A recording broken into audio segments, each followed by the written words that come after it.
A simple child that lightly draws its breath and feels its life in every limb, what should it know of death?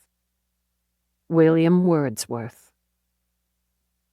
Abandon hope, all ye who enter here. Dante Alighieri. 1. When they made the bargain, they knew they risked death. But living, if you could call existing in the Pleasure Academy living, wasn't much of a bargain. Sure, she had 3 squares a day, like frigging clockwork. A bed at night, lights out, 10 o'clock. She had clean clothes, and even the ugly uniform ranked higher than whatever she'd scrounged or stolen when freedom hadn't been just a concept. School, mostly bullshit, but she secretly liked the French lessons. Auntie, top bitch, claimed speaking a second language helped create a sophisticated, elegant female. None of that made up for the fact that she hadn't breathed outdoor air for... She couldn't say exactly. But they'd scooped her up just before Christmas when the easy pickings on the street were abso-gargan, which is how she'd gotten scooped up because, yeah, maybe a little careless. The girl they'd brought in the week before claimed it was May. Maybe. But her brain was still addled from orientation. Plus, the new one was really young, 7 or 8 maybe, and cried a lot. It didn't seem possible she'd spent a whole winter, a whole spring inside. Then, sometimes, at night, in the dark, it all got blurry and felt as if she'd lived her whole life inside the academy. Up at 7 sharp. Make your bed and make it right, or earn a demerit. 10 demerits earned an hour in the meditation box. Shower, dress, which included hairstyling and makeup appropriate to the tasks of the day. Breakfast at 8 sharp. Arrive late, demerit. Poor table manners warranted a quick jab with the shock stick, or worse. She'd had it all, and worse, before she'd learned to pretend. On uniform days you took classes, like French or polite conversation, deportment, style, personal hygiene, skin and hair care, and weight management. Every week they measured, weighed, evaluated. And after that came salon day, whether you wanted one or not. They'd had to strap her down and trank her the first couple of times when they'd blasted some flaws, blemishes, a birthmark on her thigh. When they'd cleaned her teeth and did something to straighten them that ached for days after. But the day she dreaded most, intimacy practice. Sometimes it was another woman, an academy graduate who taught the proper way to undress yourself or undress somebody else. She'd earned the prod and an entire day in the meditation box for punching her instructor when the woman put hands on her. Sometimes it was a man, and that was somehow worse because you had to touch him, too. They made you do things. All kinds of things, except actual sex.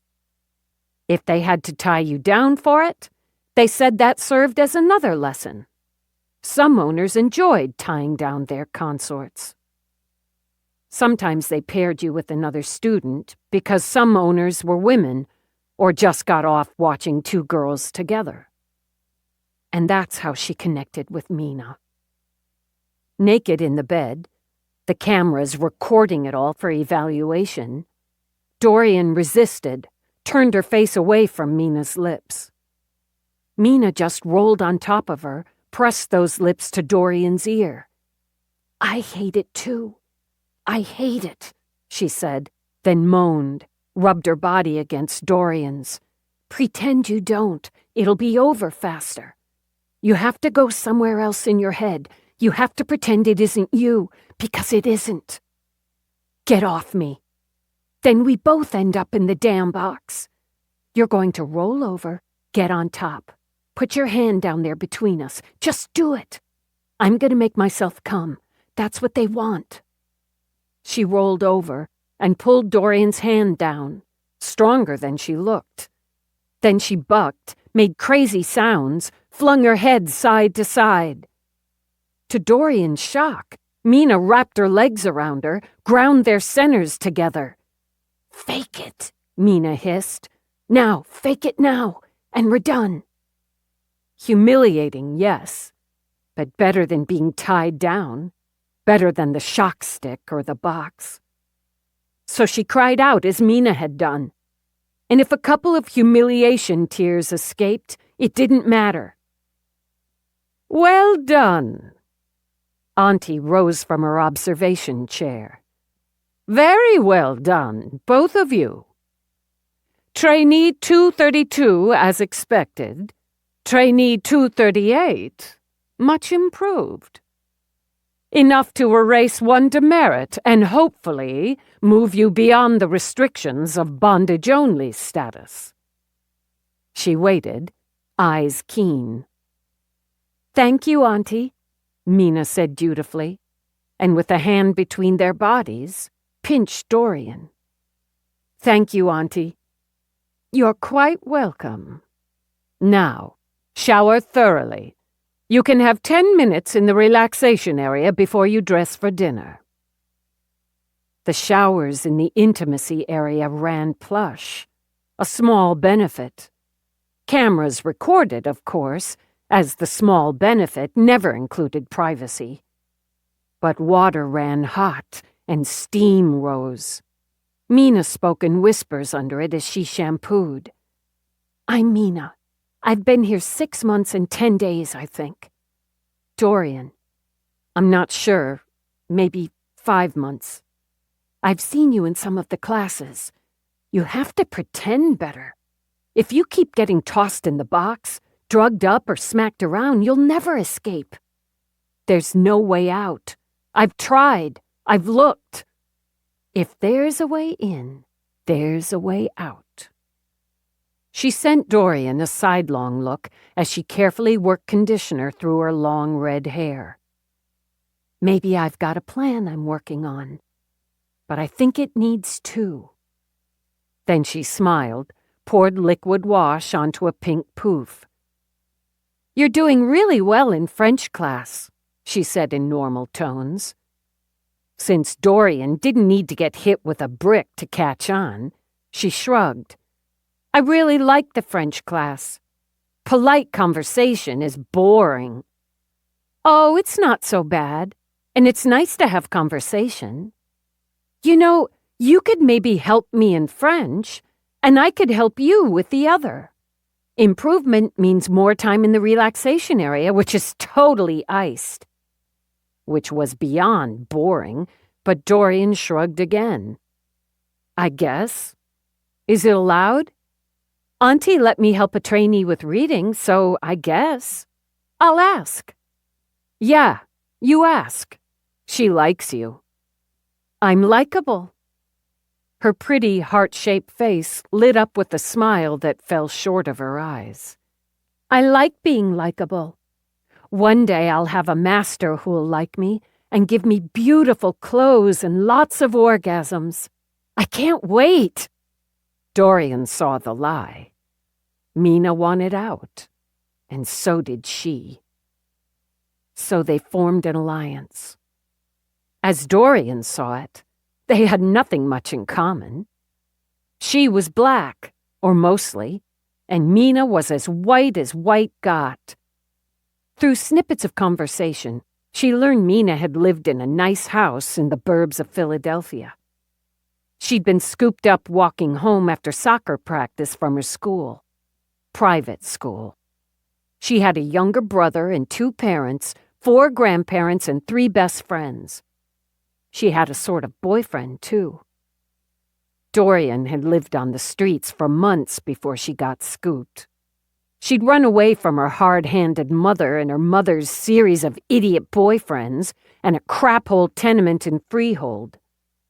She'd made it to New York only a few weeks before the scoop and had just started finding her feet. She'd found her freedom, then bam! She'd come to, strapped to a bed inside the academy. She'd thought hospital at first, because it looked like one. Auntie told her differently. As she saw it, she and Mina practically came from different planets. But they had a few things in common: hatred for the academy and a desperation to escape it. And smarts. Over the next weeks, the alliance grew into a friendship. Dorian learned to pretend, and learned the benefits of pretending. She got praise, she got little rewards, and better, even better, the sharp eyes of the instructors, the guards, the matrons of Auntie didn't look so often in her direction. She built up a little trust. Not the big pile of it Mina had, but enough. If someone said something careless around her, she filed it away and told Mina. Mina did the same, and piece by piece they put together a blueprint of the academy. In their heads only, but they had smarts. Then Mina found out about the tunnels. Number 264 killed herself. Or she's dead anyway. She used bed sheets and hanged herself. Dorian felt her chest burn. Which one is that? One of the newer ones. We're luckier because we're in the pretty ones, and they don't hurt us as much as they do the servants and pets. Yesterday, I was with Auntie in her office for a special evaluation, and one of them came to the door. She went out, but I listened. If she'd caught you, she didn't, and there aren't any cameras in her office. Nobody watches Auntie. She said use elevator 3 to take the body down to the tunnels tonight, after lights out, and to the crematorium. She said how the dead girl was a street rat anyway, and a waste of time and resources. The burn in Dorian's chest erupted into fire. I'm gonna kill her one day. Dorian, grip it. Tunnels. That's a way out for sure. You need a swipe for the elevators. That's where you come in. That's what you do, right? Maybe she'd worked the streets, the tourists, and maybe exaggerated her skill just a little, but this was different. You want me to lift the swipe card? The plan doesn't work without it. Mina's absolute confidence radiated and infected. You get the swipe as close to lights out as you can. Even if I get the swipe, it doesn't work inside our rooms. We're locked in at night. Tonight, we won't be. I've got that part. You get the card, and at 10:30, take the elevator down to the infirmary. Pick me up there, then we go all the way down and we get out. They'd talked too long. Both knew it. But Mina risked another minute. We've got to get out, Dorian. I was telling Auntie how much I wanted a handsome master to buy me beautiful things, and she said the auction was coming up soon. I wouldn't have much longer to wait. They'll sell us. We have to get out now. Sold, Dorian thought. No more pretending then, and no more Mina to help her stand the pretending. I'll get the swipe. 10:30, infirmary. Something I ate didn't agree with me. It didn't seem real. For months she'd dreamed and schemed of a way out, but now all she could think of were the punishments if they got caught. More likely when. But they had to try. They had to, or Auntie would sell them like a candy bar in a 24/7. She knew, of course she knew, her ancestors had been sold into slavery, and when she'd still gone to regular school, she'd studied about the whole damn war fought over it. But this was 2061, for fuck's sake. People couldn't just sell people. But they would. They would. She felt sick to her stomach and really hot, like maybe she had a fever and needed the infirmary for real. But she reminded herself that she had a talent for one thing. She knew how to pick pockets. She knew how to take something from a mark and move on. With 15 minutes to lights out, Dorian scurried down the corridor to her room carrying a small bag. Since scurrying broke the rules, she knew the hall matron would stop her, issue a demerit and a warning. 238! Heart pounding, Dorian skidded to a stop. Running in the hallways, 1 demerit. How many does that make this time? 3, matron. I'm very sorry. You should be. What do you have in there? Hygienic supplies, matron. All innocence, Dorian held out the bag containing a small roll of toilet paper, a tiny tube of soap, and a tube of facial cleanser. As the matron, a big, beefy woman with a shock stick strapped to her belt, grabbed the bag, Dorian shuffled an inch closer and, ears ringing, palmed the swipe card hooked to the woman's left jacket pocket. I was getting ready for bed and saw I was out of some supplies for hygiene and skincare. I needed to— That's 2 demerits, 238. The second for carelessness. It'll be 3 if you're not in your room and properly prepared for the night by lights out. Yes, matron. Thank you. She walked blindly to her room. Cell, she corrected, and didn't allow herself to shake until she'd closed the door. She prepared for bed as usual because the hall bitch might check on her, but she kept her clothes on under the ugly nightgown. When the lights blinked their 1-minute warning, she got into bed, pulled the sheet and thin blanket up to her chin. And as she'd feared, her door opened. Fear exploded inside her as the matron marched to the bed. She knew! She knew! The woman stared down at her with mean eyes, monster eyes to Dorian's mind. She braced for the fire of the shock stick. But the matron just peered at Dorian's face, swiped a finger over her cheek. Her mouth thinned as she nodded, and without a word walked out. Dorian heard the lock snap, and the lights went off. She lay trembling in the dark, staring up at the faint numbers illuminated on the ceiling. 10:00 p.m. She didn't know. She didn't know. Yet. Dorian watched those numbers change, minute by minute, and visualized the matron monster checking each door. 28 on this floor. Then she'd use the stairs. Please, God, don't let her decide to use the elevator this time. And check the other floors. Probably. There had to be other floors with other rooms because she'd counted at least 60 trainees, and she didn't think she'd seen all of them. This floor held the pretty ones, but there were servants, breeders, and pets. Since none of the cells had soundproofing, they wanted to hear you.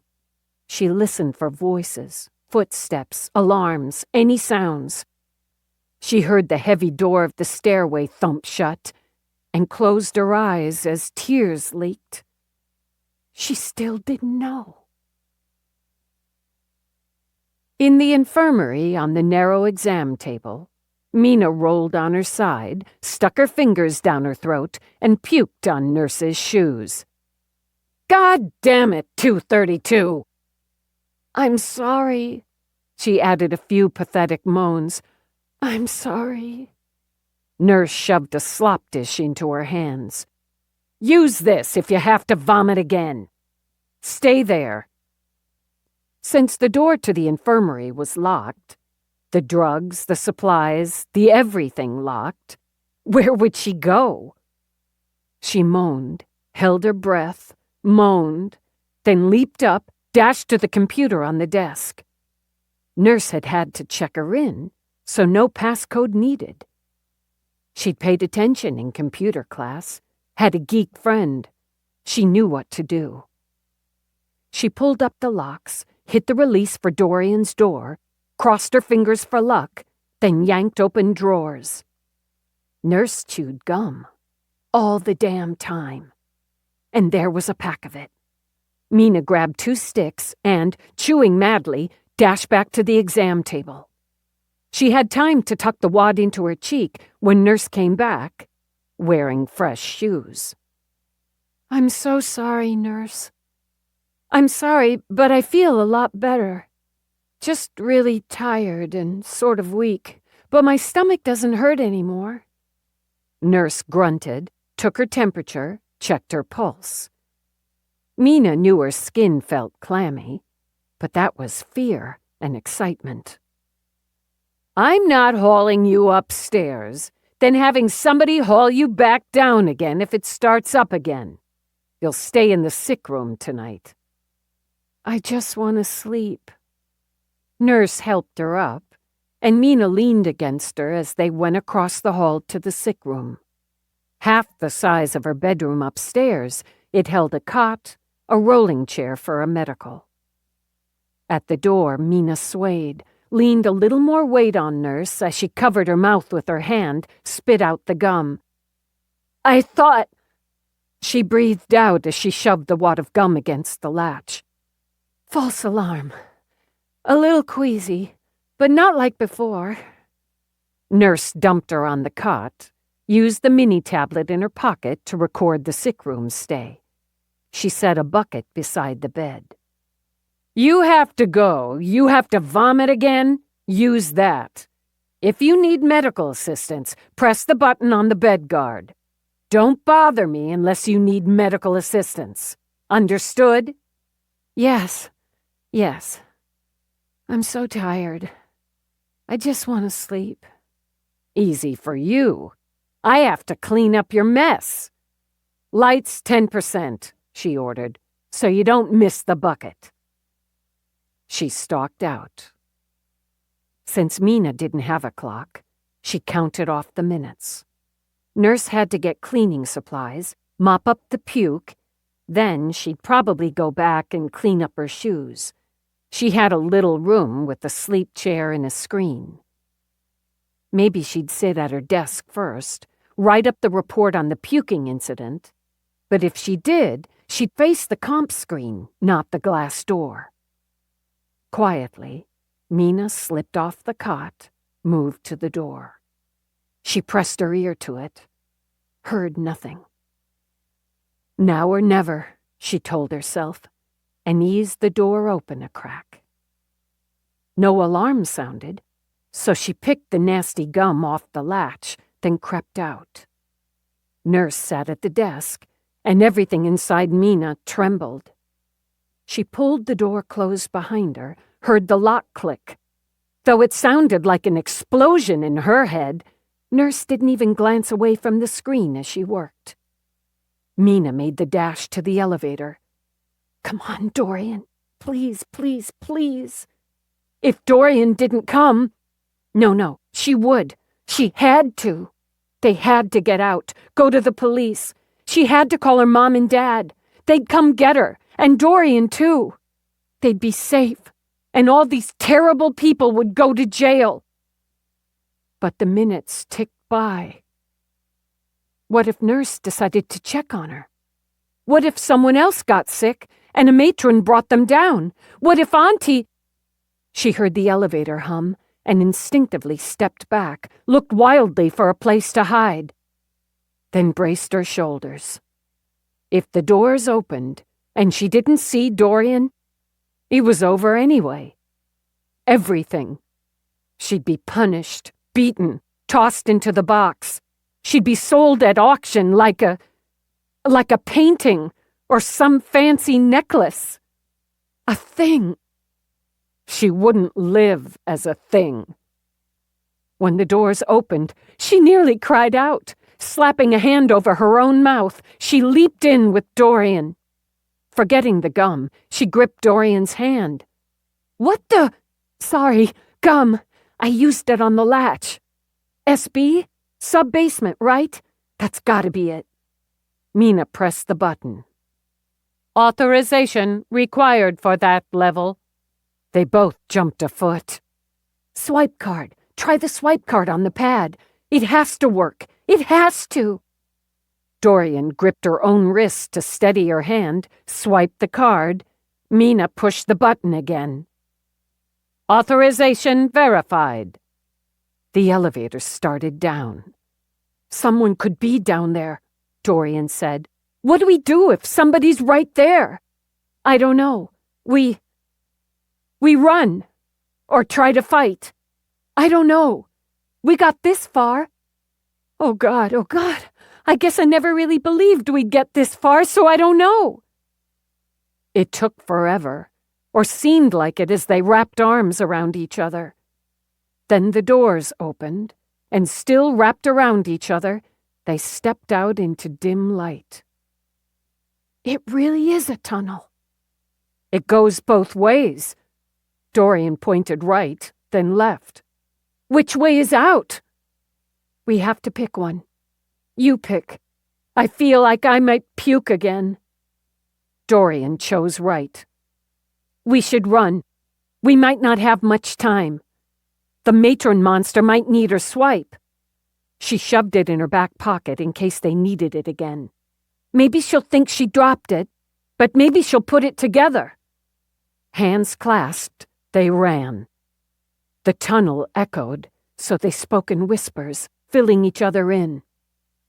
Then the tunnel forked. You picked this time, Dorian said when they stopped. We went right, Mina replied. So this time left. It has to lead somewhere, because that's how they removed that poor girl. We just keep going until we escape.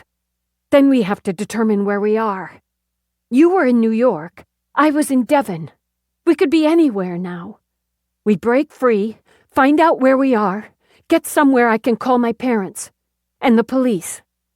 The police? But all the others, Dorian. In the dim, yellowish light, Mina's soft green eyes went fierce. We have to think of all the other girls, like us. Maybe she felt bad for them, but Dorian's instinct said just get out and run. My parents will know what to do, Mina told her. They'll come get us, no matter where we are. I miss them so much, and my stupid little brother, too.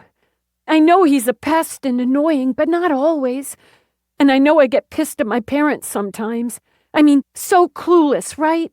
But I never, ever felt afraid until the academy. They never, ever hurt me.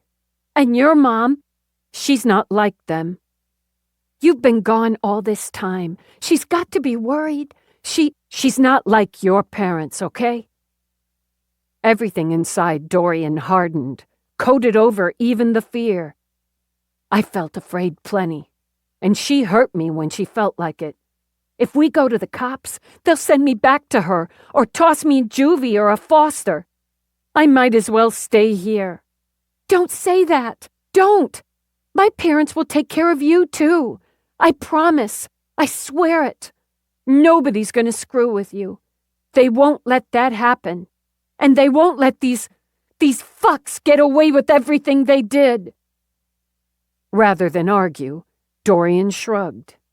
Mina had plenty of smarts, but she didn't know how the real world worked. Did you hear that? Dorian's hand viced on Mina's. Voices echoing, footsteps running. They're coming. We need to run. No, they'll hear us running, Mina hissed, like we hear them. Keep walking, close to the tunnel wall. Keep moving, but quiet. Look up there. A ladder in the wall. We climb up, right? It has to be a way out. When Mina reached it, she gripped the sides. There's a cover on it. We'll need to push it off. Careful, it's a little slippery. They wedged together on the narrow ladder. It's not heavy. I'm taller. Let me. Dorian gritted her teeth, shoved. I've got it. As she used both hands to push the metal cover, Dorian's foot slipped. Even as Mina grabbed for her, she went down, banging her knee on a rung, then feeling her ankle twist and go out from under her on the fall to the concrete. She bit back a scream of pain as Mina pulled her up. "You're okay. You're all right. I see light. We have to go up now. They're getting closer." She shoved Dorian up, climbed behind. "Hurry! You have to hurry!" The pain made her sick, made her dizzy, but she climbed into pouring rain and roaring thunder. Mina popped out like a cork behind her, then dragged the cover back in place. Through the storm, they saw what looked like a huddle of derelict and abandoned buildings, a couple of rusted-out cars slumped on weedy gravel, a heap of busted-up planks, a lot of trash. It smelled like a broken recycler filled with rotten fruit.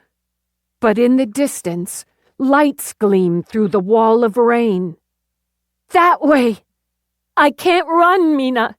I can barely walk. I maybe broke something. Lean on me. If we can get to those lights—" She broke off as the cover shifted.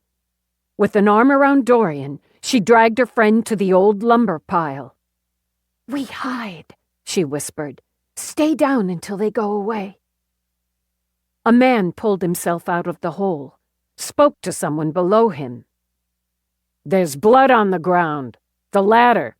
One of them's hurt." The matron monster climbed out. "I hope to fuck it's the little shit who stole my swipe. She's gonna pay for it." Already soaked to the skin, she spoke into a link. "We found their exit, and one's banged up." The man gave a location and orders to send more for the search. Ordered vans for a street sweep even as a third climbed out. "They didn't get far," he said. "We were a minute behind them. Spread out and find those bitches." "They'll find us," Mina whispered in Dorian's ear. "I'm going to lead them away." "No! I can run faster than they can, and it's raining so hard I can get a head start maybe. Stay here. Stay quiet. I'll make them think you're with me so they'll stop looking. I'll send help."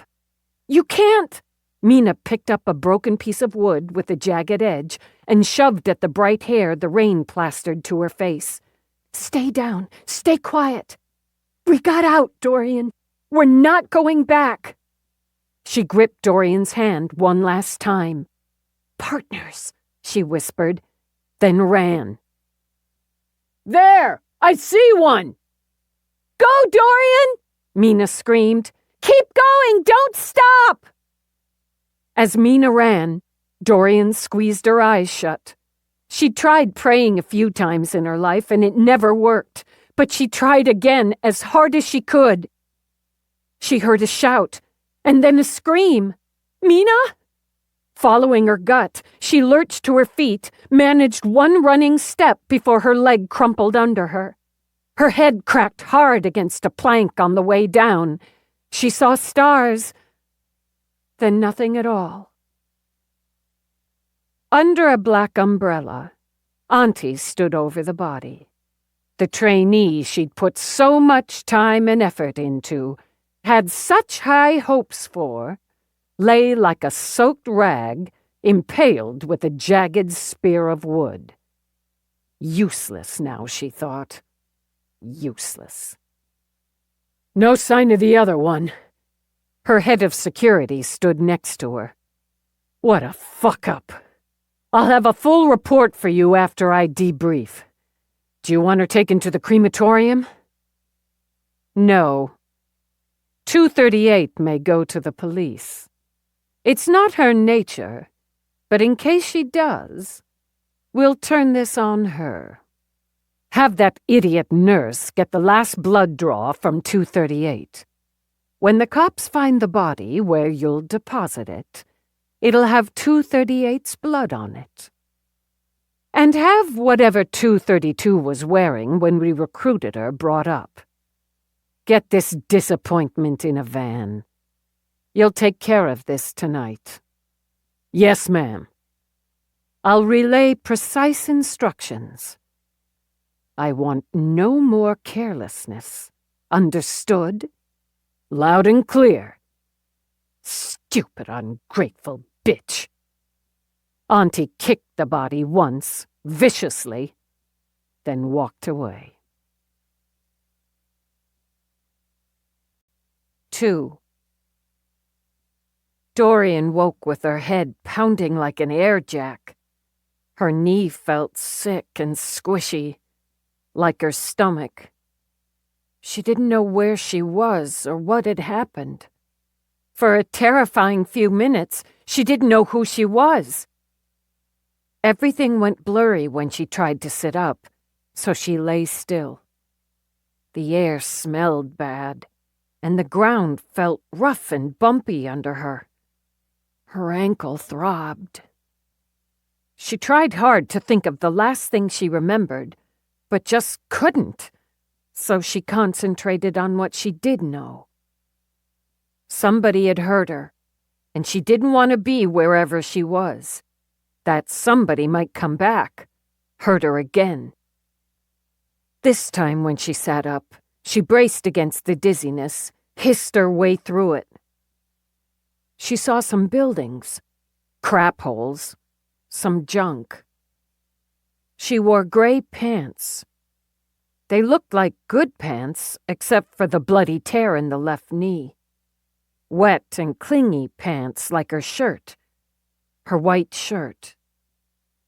She pressed her fingers to her knee, squawked in pain before she could stop herself. She wore plain white sneakers, and the ankle above the left foot swelled like a balloon. She'd had bumps and bruises and swollen parts before. Her mother got pissed and dealt them out like a hand of cards. Had her mother done this to her? No, she didn't think so. She'd gotten away, again. Spend Christmas in New York. Wasn't she going to do that? But it didn't feel like Christmas. It felt hot. Even though she couldn't stop shivering, it felt hot. Maybe she had a fever. Wherever, whenever she had to move. Maybe find a place she could steal some medicine, an ice pack. She picked around the woodpile, got a splinter for her trouble, until she found something she could use as a kind of crutch. Tears streamed, watering the pain as she used the wood to pull herself up. She hobbled her way toward the lights in the distance. Lights meant people. People meant pockets to pick or stores with ice packs and blockers. When she had those, she'd find a hole somewhere and sleep. Just sleep until the pain went away. Dazed, her mind heading toward numb in defense, she walked. And walked. And walked. About the same time, Dorian crawled through a broken window in a condemned building and fell into a blocker and trank-induced sleep with ice packs strapped to her knee and ankle. Lieutenant Eve Dallas stood over a body on the north edge of Battery Park. Last night's storm had cleared the worst of a late June 3-day heat wave and left the air in lower Manhattan oddly refreshed. Wouldn't last, but it made a nice morning. Except for the kid. Just a kid, Eve thought. Hair in a frizzy red cloud around a sweet, heart-shaped face. Green eyes stared out behind the film death smeared on them. Blood stained the white shirt, spreading out from the spear of wood in the girl's chest. No blood on the grass or ground, she noted. Could have washed away in the rain, but the body lay fairly sheltered under the leafy branches of a tree near the bike path. She glanced toward the path. Light traffic at this hour. Then at the uniform who stood by. "What do you know?" "Sir, not a hell of a lot. Guy decides to do some yoga in the park at sunrise.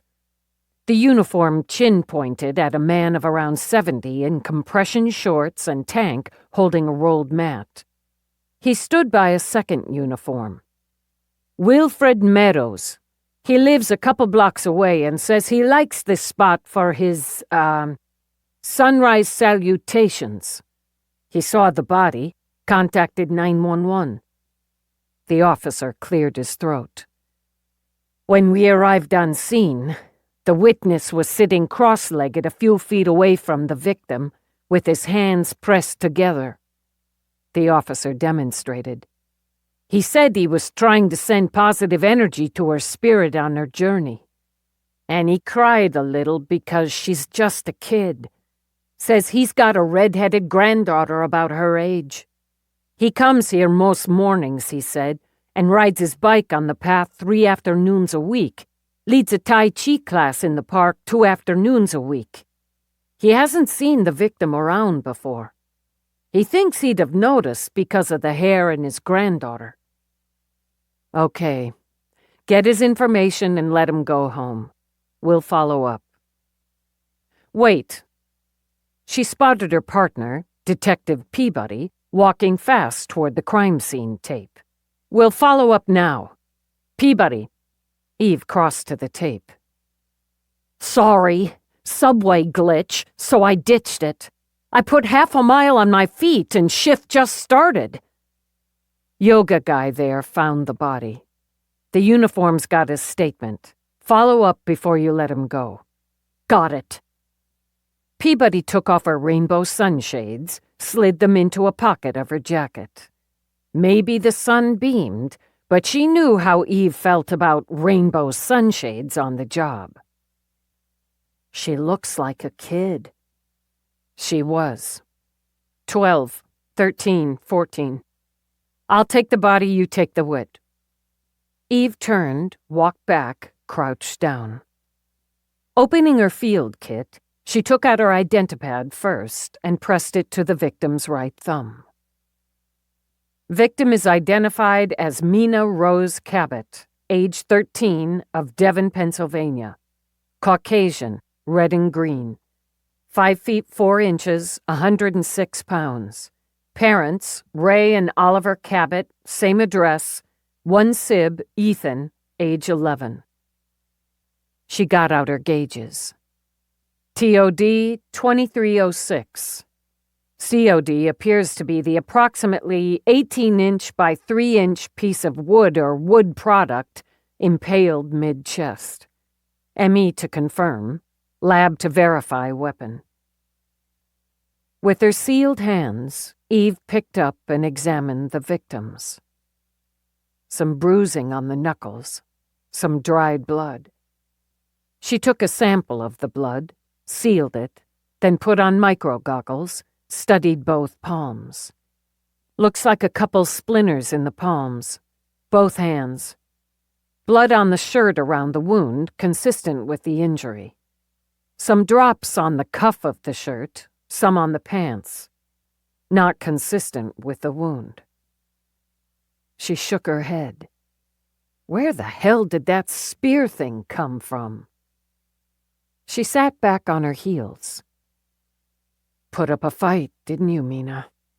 Grabbed for the spear of wood. Or maybe you held it to begin with, and the killer used it against you. Victim has pierced ears, 2 on the left, 1 in the right. No earrings. No shoes, no link, no wallet or purse. She's got a little, looks like silver, hard on a chain. Chain's broken. So the killer takes her earrings, her shoes, whatever else she had on her, but doesn't take the necklace.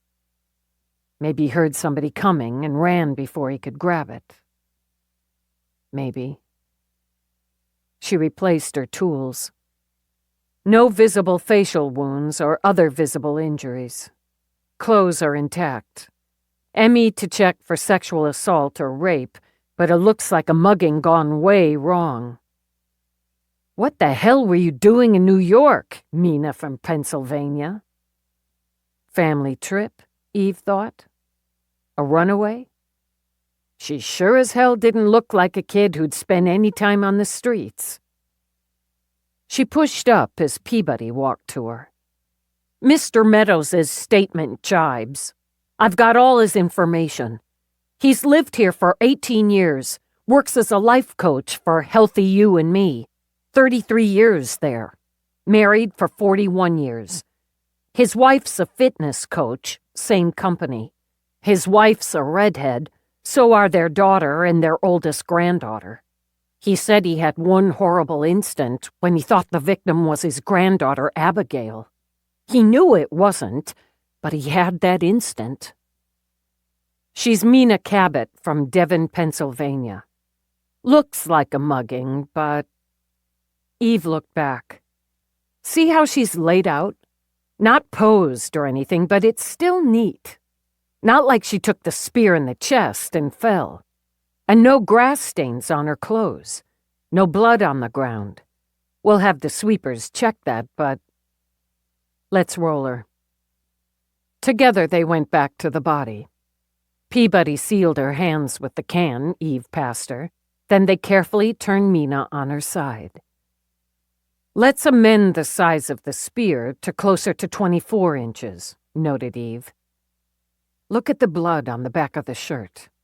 It pierced her back, but there's no blood under her. Dump site? Peabody asked.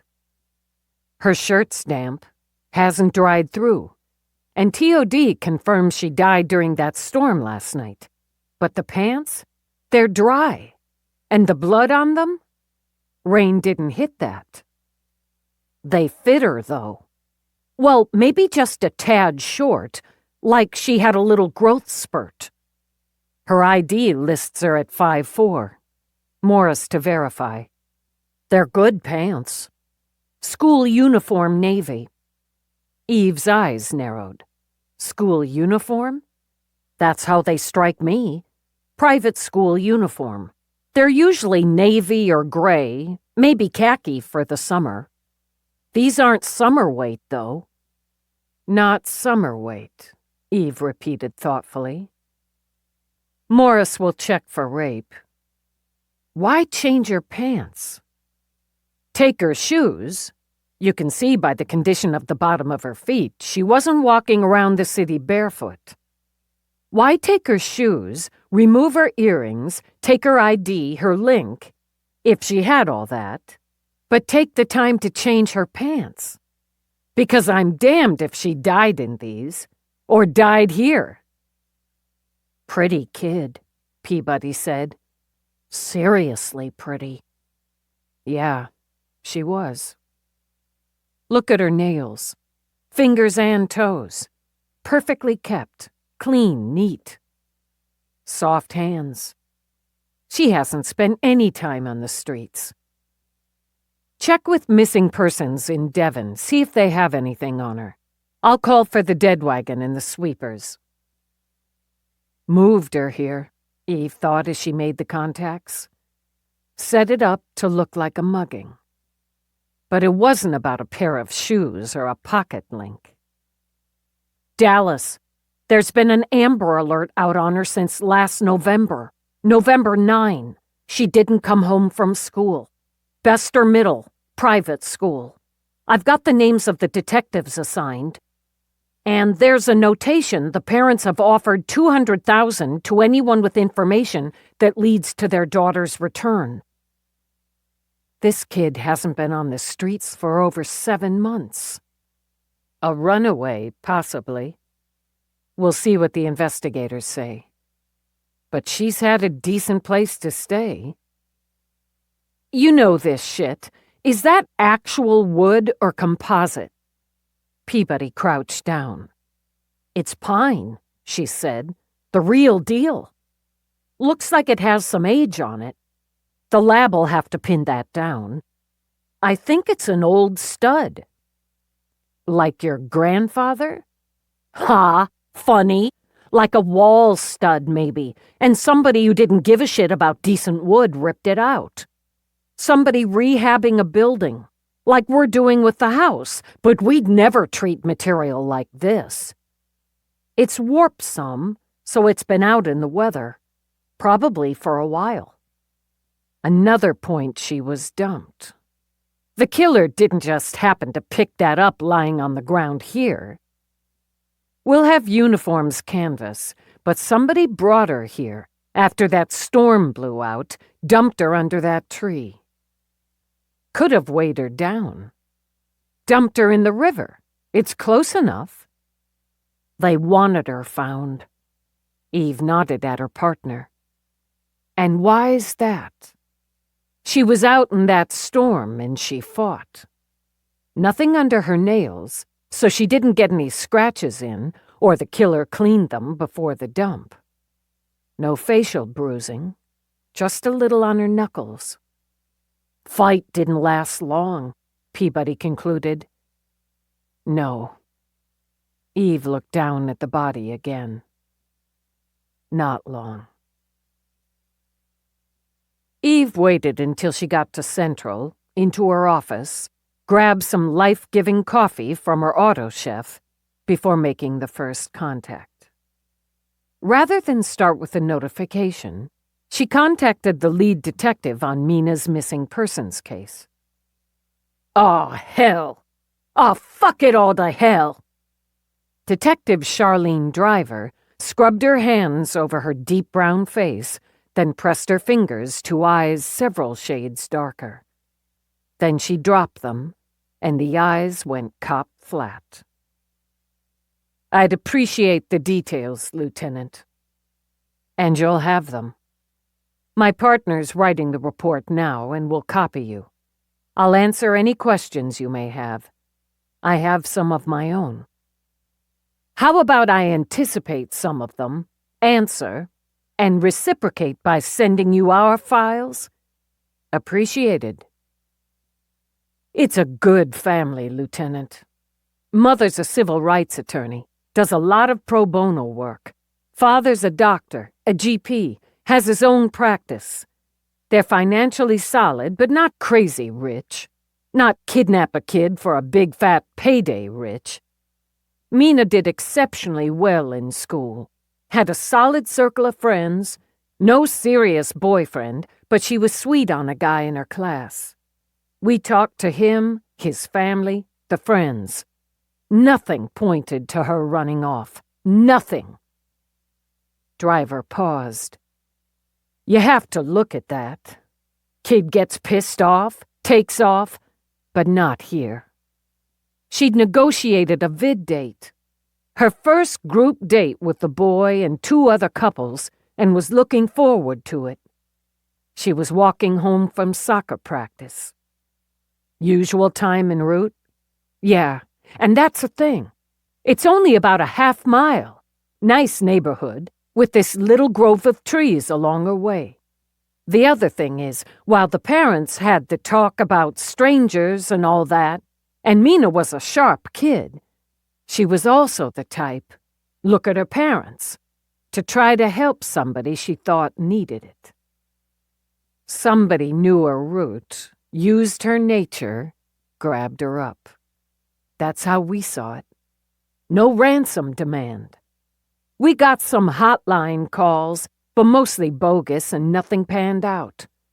The closest we came is somebody thought they might have seen a van in the area. Either a black or brown or frigging blue van.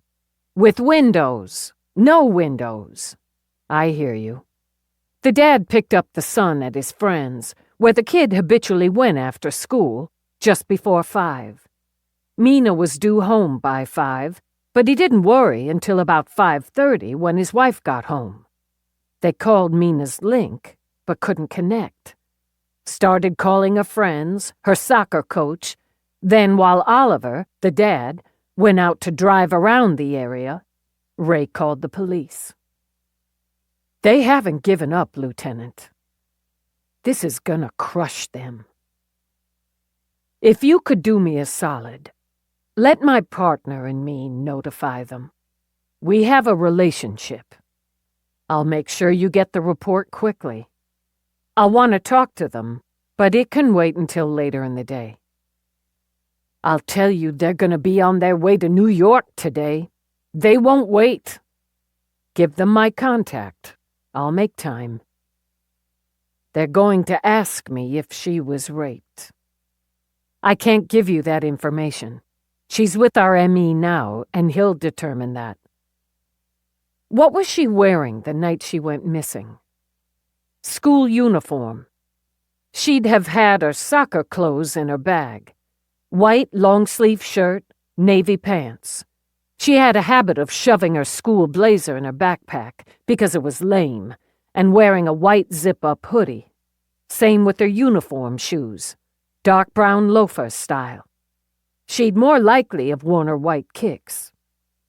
Jewelry? 3 earrings, studs, 2 silver hearts, 1 blue star, a silver heart on a chain. She'd have had her link, her ID, under 20 in cash, her tablet, schoolwork, assignments, a binder to hold assignments, earbuds, the makeup she was allowed, and what she snuck in, which her mother knew about, hairbrush, hair ties, and a small first aid kit. Her father insisted both kids carry the basics. We didn't find a trace of any of it. Whoever grabbed her wanted it to look like a runaway at first glance, Eve thought when she ended the call. Like the killer wanted it to look like a mugging. To buy time, she assumed, in both cases. And that led her to believe the snatch and the murder rested on the same person or persons. She got up to start her murder board. She kept at it when she heard Peabody clomp down the hall to her office.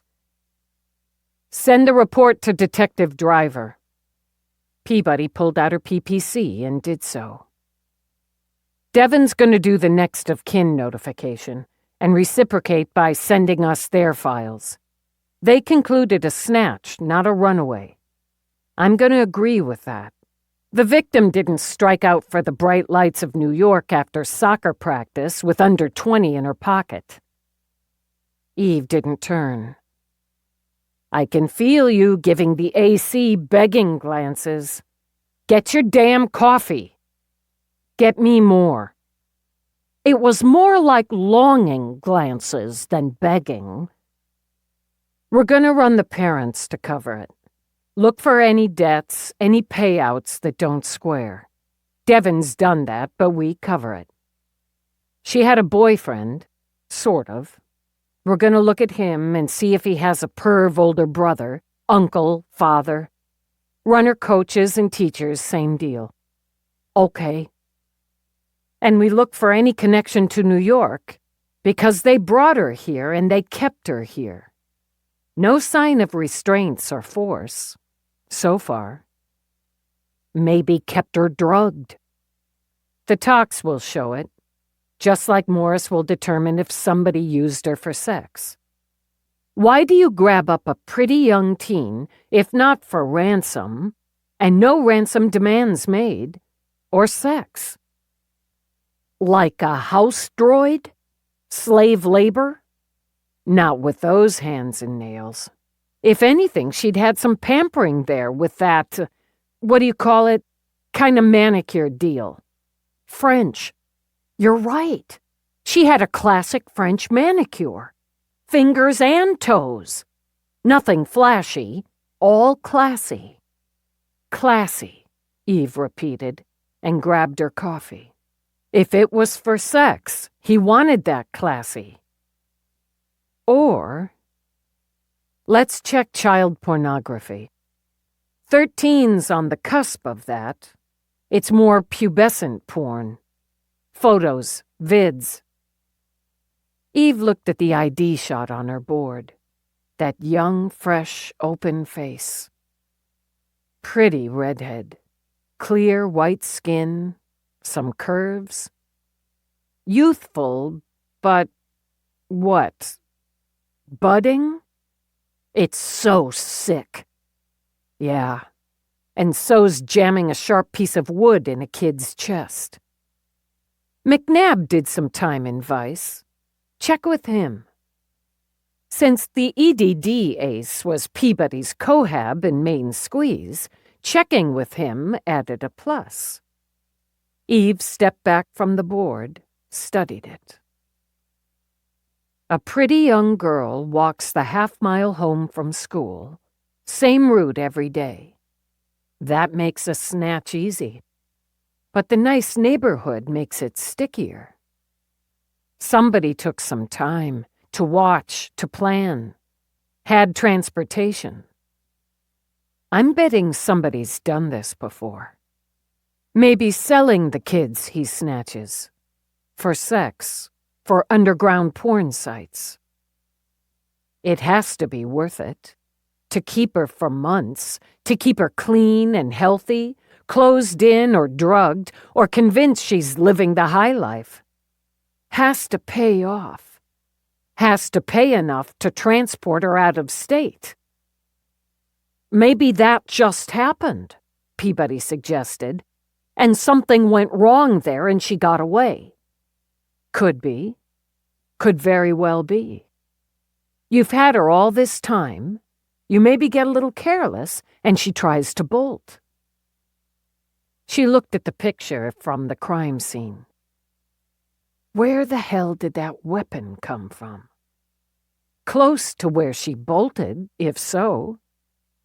She went back to her desk to open the murder book on Mina.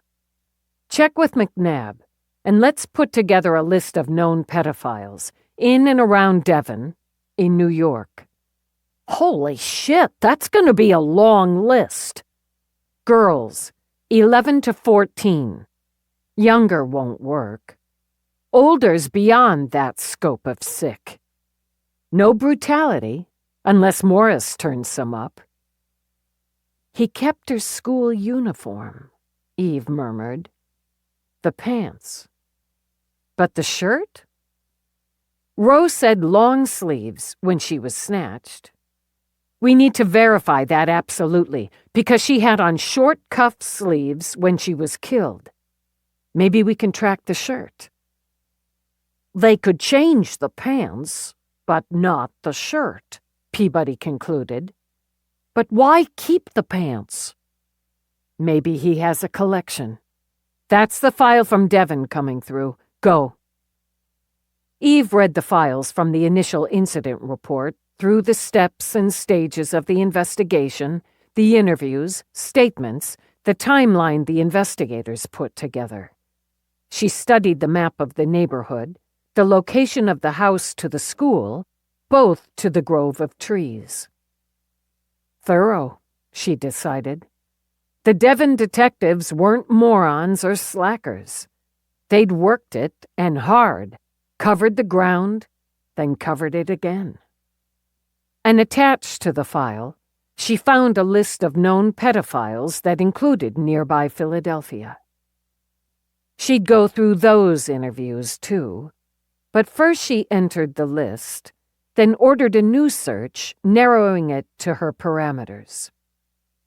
Females between 11 and 14. She did the same for New York, restricting it, for now, to Manhattan. Then, testing her tech skills, ordered one more for any connections between the narrowed Pennsylvania list and New York's. While the computer worked, she put her boots on her desk, picked up what was left of her coffee, and studied the board. Pampered hands and feet. No signs of restraints. No outward signs of malnutrition, violence.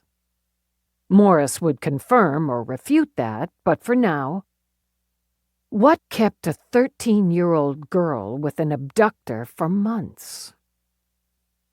Someone she knew, trusted.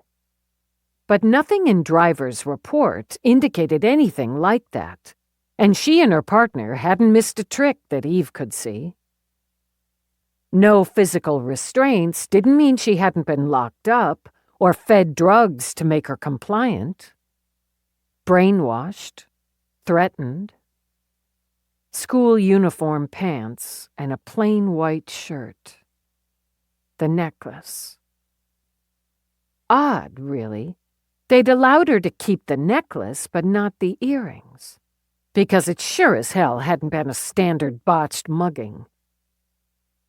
You got outside, didn't you, Mina? And you fought back when they caught you. Died for it. Maybe you still had those pants, or maybe they put them on you to make you look like a runaway. Left your necklace with a broken chain to make it look like a mugging or fight. Just another kid, Eve thought, who takes off and comes to a bad end. But that's not you. Look at that face. Pretty girl with skin like white rose petals, and a body just barely past the first bud. Whoever took you kept you pretty and prime for a reason. When her computer announced the completion of her first search, she dropped her feet to the floor, swiveled back. She'd find the reason. 3. Peabody came back in while Eve worked another series of cross-checks. McNabb gave me a contact, Detective Willoughby. She just transferred to Central from the 406. She's in SVU, mostly on crimes against minors. I reached out. Because Peabody knew the perils of Eve's ass-biting visitor's chair, she perched warily on the very edge. She'll run Mina's picture against any of the vids or photos they've got. And there are dark web chat rooms, sharing sites. They share or trade slaves, sex or domestic. You knew about that. Jesus. Willoughby says some of the minors they pull out claim it's consensual or ordained or whatever they've been indoctrinated to believe. Sometimes they start them off really young. Even babies, As it struck her, Peabody forgot about the chair, had her ass bitten, pushed up. Sorry, Dallas. Nothing to be sorry about. It gives me insight. I probably had a couple more years before he put me on the market. He fucked that up by raping me, so he couldn't market me as a virgin. They're usually worth more. Then again, some like them broken in. Or just broken, she thought. She'd sure as hell qualified. But this wasn't that, Eve continued. Probability's high she was snatched because of her looks and her age, 12 at the time of the snatch. But why keep her so long if you're going to put her on the market? Personal use and/or porn profit hits the highest on the scale. And when she ages out of kiddie porn and your preferences, you pass her on to the next. That's more or less what Willoughby told me. She also said, when I told her about the mani-pedi and her general condition, the victim fits what they call the princess category. Intrigued, Eve stopped, swiveled around. Princess? As in treated as such? Yeah. Compliance drugs, probably, at least at first. But pretty clothes, makeup, some sparkles, a fun room. No windows, likely. Locked door, for sure. Toys and stuff for younger ones. The carrot instead of the stick. I never get why it isn't candy or ice cream instead of the stick. Who really can't wait to eat a damn carrot? She considered it, tossed carrots aside. The stick comes in for lack of cooperation. A street kid, they're likely to wallow pretty deep in all the goodies. But somebody like Mina wouldn't be as easily turned. She glanced at her wrist unit. Let's see if Morris can tell us any more. Even as she started to stand, her link signaled. She looked at the display. The victim's parents. Hold on. Lieutenant Dallas. The man on screen looked ghost pale, the blue of his red-rimmed eyes glassy. Lieutenant Dallas? His voice cracked. I'm Mr. Cabot. I'm very sorry for your loss. Charlene, detective driver, said You are absolutely sure? Yes, sir. I understand how difficult this is for you and your family. I can promise you that finding out who took Mina from you is priority for me and my partner. Our Mina, was she raped? Eve finished in her head, because she understood the father couldn't quite say the word. Mina is with the chief medical examiner of New York. Let me assure you, she couldn't be in more skilled or compassionate hands than Dr. Morris's. My partner and I are about to go there now. We need to see her. We need to bring her home. You won't be able to take her home at this time, but I can arrange for you to see her. I can arrange transportation for you, Mr. Cabot, and accommodations if you plan to stay overnight. We won't come home until Mina comes with us. We need to bring our girl home. We need... He broke off, broke down. While he struggled, Eve continued to speak. We need to keep Mina here for a while. When we speak with Dr. Morris, we'll let him know you're coming in to see her. It would be helpful if I could speak to you and your wife, your son if he's coming with you. I understand you've gone over everything about her disappearance with Detective Driver and her partner, but it would be helpful. We need to know what happened. Grief, immense and unimaginable, ripped through every word. We're going to do everything we can to find out. Do you want me to arrange transportation and accommodations for you, Mr. Cabot? No. We'll drive in. We'll drive in. If you could give me the name of a hotel near Mina. I think we should stay near Mina. I don't know where she is. He covered his face with his hands. I still don't know where my baby is. Mr. Cabot, we're going to book rooms for you at the Hanover Hotel. It's very near Mina. Is your son coming with you? Yes. We're going to arrange 2 bedrooms with a family area.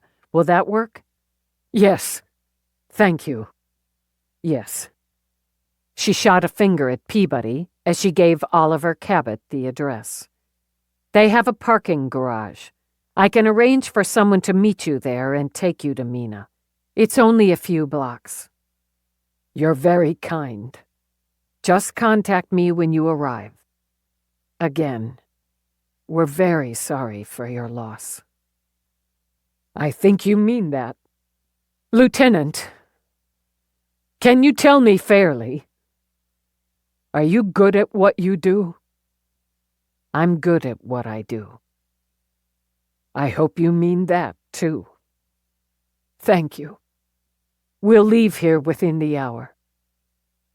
When Eve ended the call, Peabody sighed. That was almost as rough as a notification. He tried so hard not to lose it. Did you get the rooms? 2-bedroom suite. I went with the concierge level. They're gonna want quiet. Okay. Let's go be good at what we do. Eve knew Morris was good at what he did, and hoped, as she and Peabody walked down the white tunnel of the morgue, he could tell them more about Mina Cabot. The air smelled of chemical lemons and death sneaking under it, with an overlay of bad coffee. Their footsteps echoed off the glossy white tiles. Behind the doors of Morris's autopsy suite, music played. Something Eve found almost obsessively cheerful, with a lot of guitars and young female voices harmonizing. With a clear protective cape over his sky-blue suit, Morris closed his Y-cut on Mina with meticulous stitches. He'd done a trio of braids today in his long black hair, and joined them together with a thick band that matched his precisely knotted, she supposed it was mauve, tie. He looked up, paused. It's hateful, always, when it's a child. So I'm giving her music girls her age generally enjoy. Cut volume by half, he ordered, and the voices went to murmurs. Her parents, maybe her younger brother, are coming in. About 3 hours, I'd say. She'll be ready for them. Such a sweet face. He touched the back of his sealed hand to Mina's cheek. Peabody, get us all something cold, would you? The killing blow had some force behind it. Enough the tip of the sharp end went through her and pierced through her back between her shoulder blades. A slightly upward trajectory. From below. Face on, slightly below the entry point. She had splinters in both palms. Morris took the ginger ale Peabody knew he usually preferred, cracked the tube. The lab will analyze the weapon, but the edges were rough. She grabbed it, picked up the splinters as her hands slid over it. Eve nodded, paced, visualized. Most likely, she was the product. She had value. She had the weapon first to fight someone off or defend herself. The killer gets it away from her, she fights, bruised knuckles, tries to get it back, splinters. And in the struggle, it ends up in her. With some force, Morris added. Somebody's pissed enough or distracted enough trying to control her, it rams into her. It hit her heart. A blessing, I suppose, as she wouldn't have suffered. But she didn't fall after the blow, Eve said. I didn't find any injury to indicate she fell. And I'm looking at her bare knees now, so she didn't go down on them either. So the killer didn't just let her drop. But there's a bruise on her hip. From a blow? Maybe a kick? A kick, likely from the slightly rounded toe of a shoe. Post-mortem, but very close to TOD. No other injuries, Morris confirmed, other than the killing wound and her knuckles. A product, you said. Of value. Abduction, not runaway. Everything points to abduction. No ransom demand, and the family would have scraped together a decent amount. She was worth more than that to somebody else. Somebody who kept her in French manicures. Yes, I noted that. They also kept her healthy. Body, hair, skin. No signs of illegals abuse. And she's a virgin. No sexual penetration, no rape, no signs of sexual assault. Didn't take her for personal use, then, Eve concluded. Virgins are usually worth more. What did she eat last? Now, there's something interesting. She had a green salad with carrots, tomatoes, cucumbers, chickpeas, a portion of grilled white fish, and brown rice, sautéed spinach. Very healthy, and a mixed berry tart. Dessert? A healthy, rounded meal. No alcohol in her system. Herbal tea, unsweetened. However, there are traces of vomit in her esophagus and in the back of her throat. Some scrapes on the back of her throat. Morris lifted 2 fingers, Mime sticking them into his mouth. She stuck her fingers down her throat. Eve moved closer to the body. Puked up some dinner, faked being sick. She had a plan. Since I see no signs she binged and purged on a regular or habitual basis, I agree. Distract whoever's holding her long enough to make a break for it. She got outside, but he caught up with her. I'll mention her underwear. Her underwear? Her clothes are certainly conservative, but age-appropriate. Under them, the bra and panties, more mature, sexier. I sent them to Harvo. And the queen of hair and fiber would tell Eve everything there was to know about them. She also has the clothes and a sample of Mina's hair. You'll have the tox report shortly, but as I said, there's no signs of illegals use or alcohol use. Not habitual. She was healthy, had good muscle tone, excellent dental hygiene, some minor straightening there about 2 years ago. No broken bones in her short life. What, I wonder, might she have done if allowed to live the rest of it? Can't know, but we're damn well gonna find out who took the rest of it from her. Did you measure her? Height? Peabody said the pants she was wearing, and they're gonna turn out to be the ones she wore at the snatch, were a little short. Her ID said 5'4". She added a half-inch since then. How long ago was she taken? Last November. Not surprising she'd gained that half-inch. Okay. Good eye, Peabody. Would she have added elsewhere? Developed more? Very likely at her age, yes. She was just beginning to bloom. Appreciate it. The father's gonna let me know when they get in. They're going to stay at the Hanover. I'll give you a heads up. We'll take care of them. And her. I'm going to wish you good hunting. Both of you. He looked down at Mina again. Such a sweet face. As they left, Eve heard him order the music up again. Let's hit the lab. We may be able to give Dickhead a shove on the tox and the blood. Got a bribe ready? Since she knew how it worked, Eve rolled her shoulders instead of her eyes. It's baseball season. I can toss out a couple of box seats. We hit him first, she continued as they headed down the tunnel. He got so damn pissy when we went straight to Harvo before, and I want the blood and tox reports. And the underwear, Peabody added. What Morris said fits in with the porn theory, especially since she hadn't been raped or had sex. There are lots of ways to rape without penetrating. Understanding her lieutenant had first-hand knowledge, Peabody fell silent. Through the buzz of activity and sea of white coats in the lab, Eve spotted the dome of Dick Berensky's, chief lab tech's, head.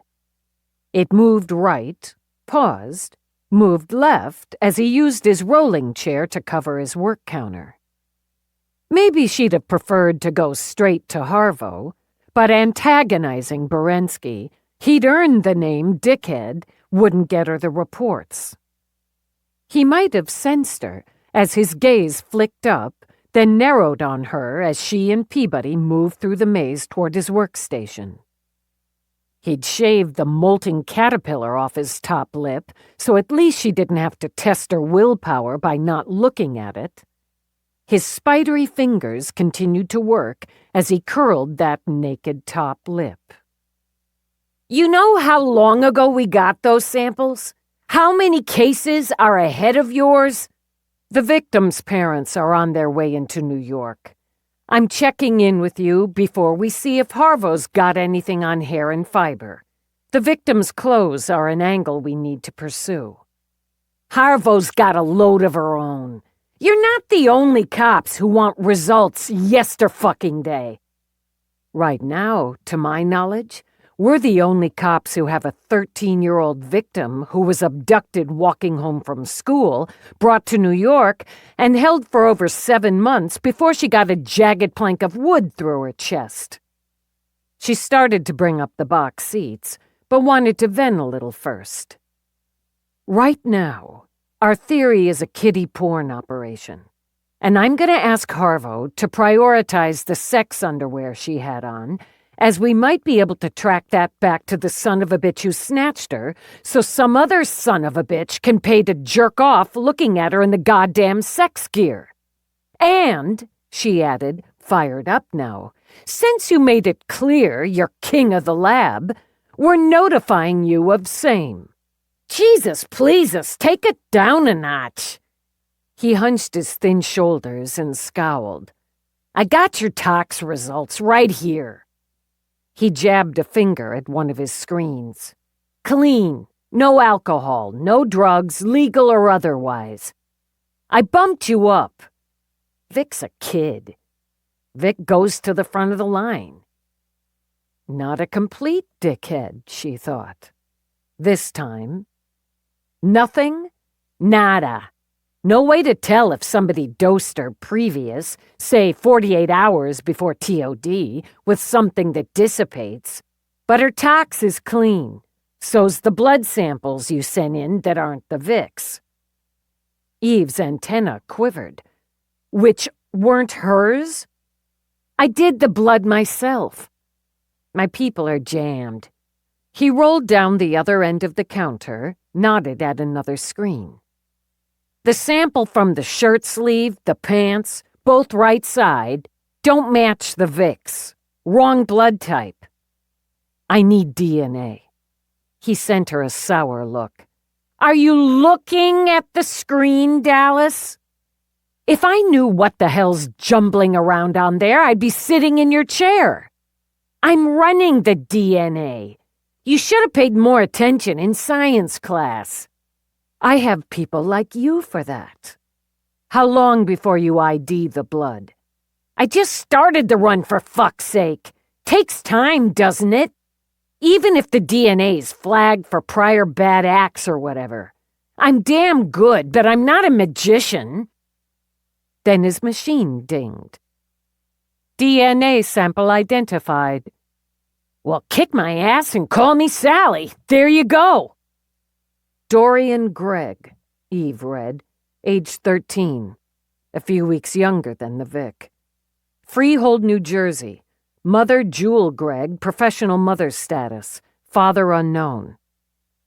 She's got a sheet, Dallas.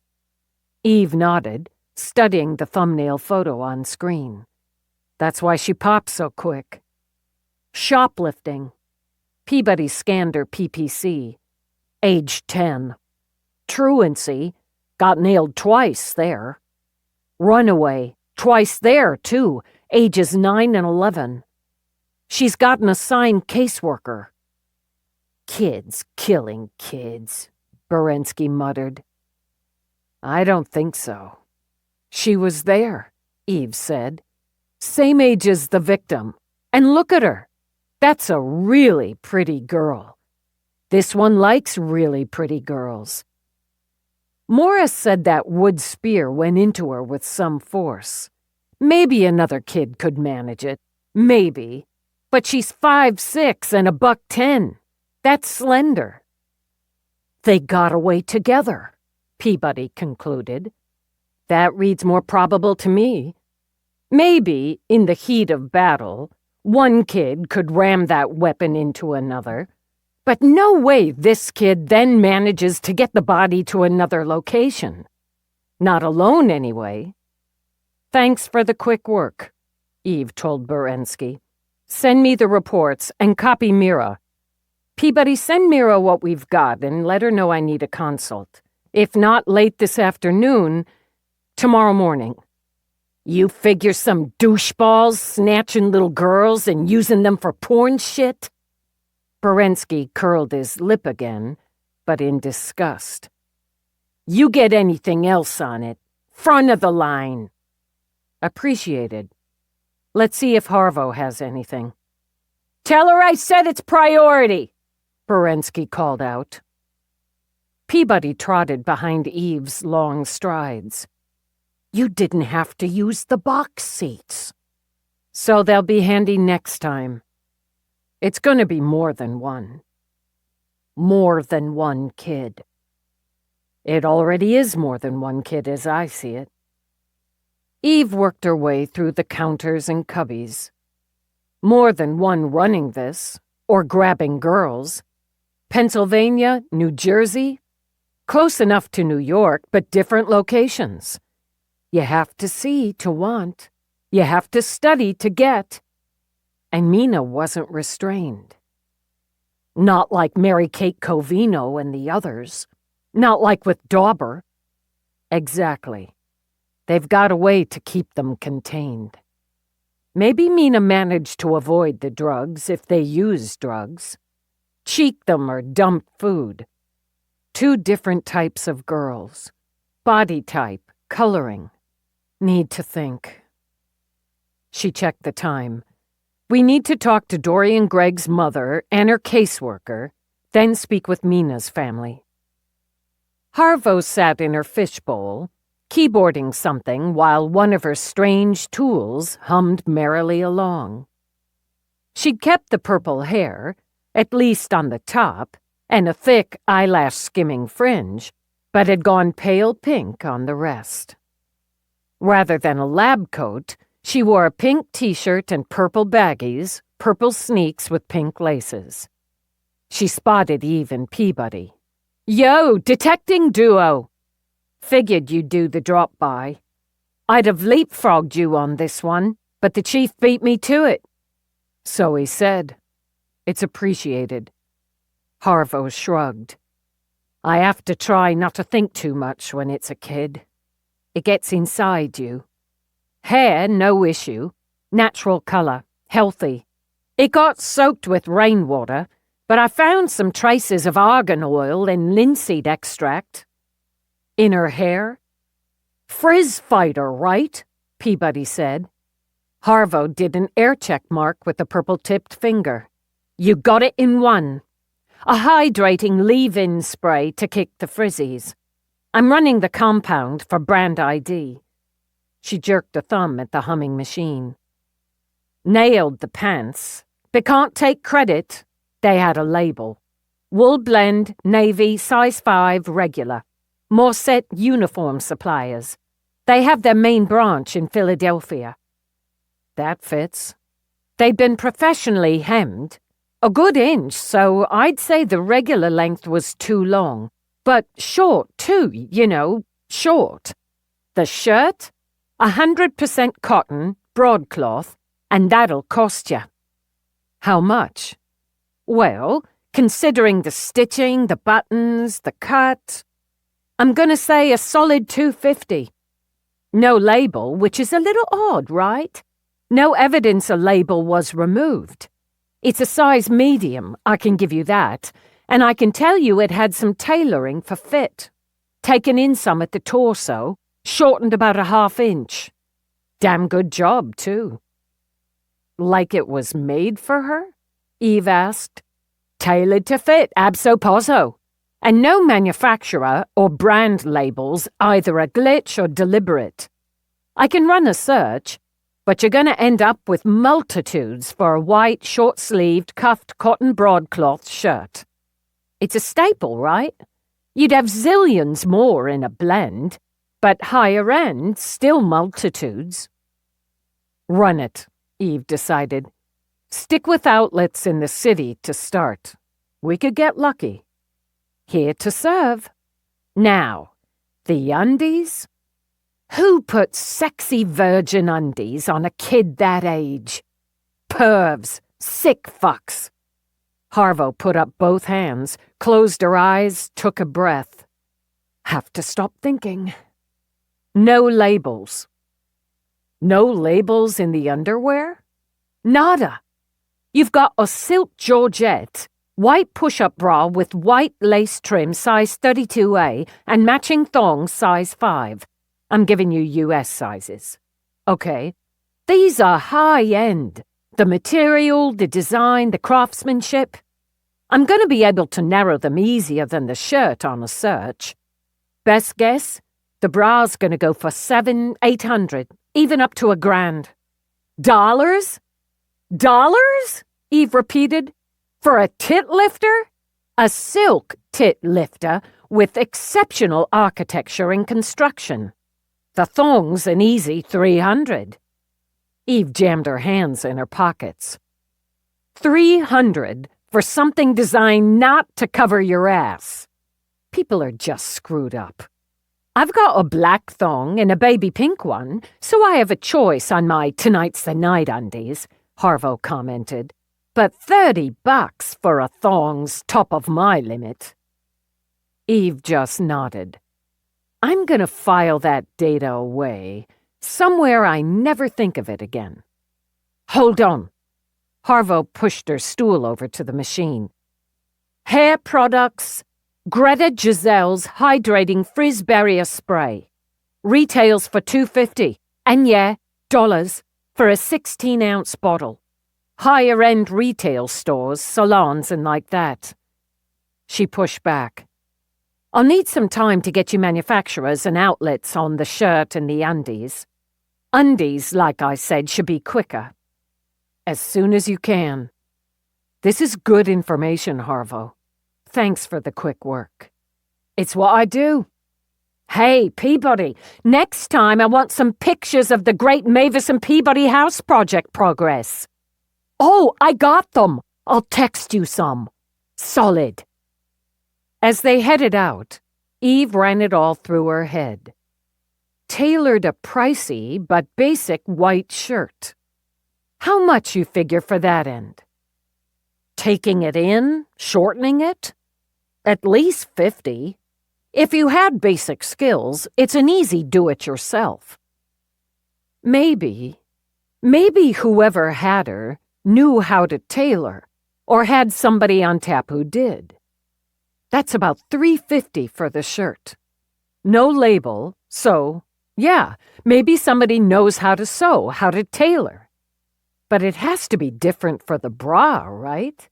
Even the thong deal, but the bra, that's got the tit-lifter stuff, the hooks. More specialized, Peabody agreed. I've never made one. I mean, why would you? Well, no, she considered. Maybe you just can't find one that fits right, so you learn to make them, or pay someone to custom. Getting the right fit in a bra is like everything. They just keep tits from jumping around. Deliberately, Peabody aimed a solemn look at Eve's chest. Easy for you when your girls are high, firm, and small. Those of us with big, bouncy girls need a good fit so we don't spend our days hauling it up, tugging it down, or just suffering. Peabody changed the solemn look to a sorrowful glance. And the suffering's real. The Vic was just 13. She had girls, but I'm going with high, firm, and relatively small. No way she needed a custom bra. My big bouncy girls and I can't argue that point. Maybe whoever took her and or held her works in a place that makes underwear. Maybe runs a company that does. You could get products made or make them without the labels if you wanted to keep that part of your life hidden. When they got back to the car, Peabody strapped in. I don't know. Why not just go to one of the places that sells sexy bras and thongs and buy them? You buy a standard type brand, we'd have a hell of a time tracking it. And the shirt, that bugs me. So it's a little wide, a little long. Why go to the trouble to tailor it? Good questions. First, we make sure they weren't hers to begin with. Odds are low, but we cross that off when we talk to her parents. Eve considered the time. Plug in Dorian Gregg's address in New Jersey. Get the estimated drive time. Looks like it'll take close to an hour, traffic, depending. Not if they ran hot, Eve thought. At least until they got out of the city. I can cut that down, she said, and hit lights and sirens. Oh, Jesus! Peabody grabbed the chicken stick. Mina's family's on their way, but they have to get here. She paused, shot around a maxi bus, hit vertical to stream over a line of traffic. And they have to check into the hotel, get to the morgue. They'll want to spend some time there, and Morris will make time for them. We're grabbing this lead while we've got it." Peabody tightened her safety belt a little more. She didn't let out an easy breath until they hit the interstate. Eve still streaked down the road, but without the obstacle course of cars, trucks, cabs, buses, pedestrians, and bike messengers. "Okay, road trip. Can I have a snack?" "You want a snack?" "How about some chips?" To help ignore the speed, hovering at about 90, and she herself didn't have the wheel, Peabody hit up the dash AC. "No-fail road trip food. We'll go for the classic. You never cracked your tube of Pepsi. I'll get that for you." "What's the ETA now?" "We should make the trip in about 37 minutes at this speed." "That'll do." "Do you think Dorian Gregg would go back home?" "We find out why she took off, if she took off. No missing persons filed on her, but it could have been another abduction.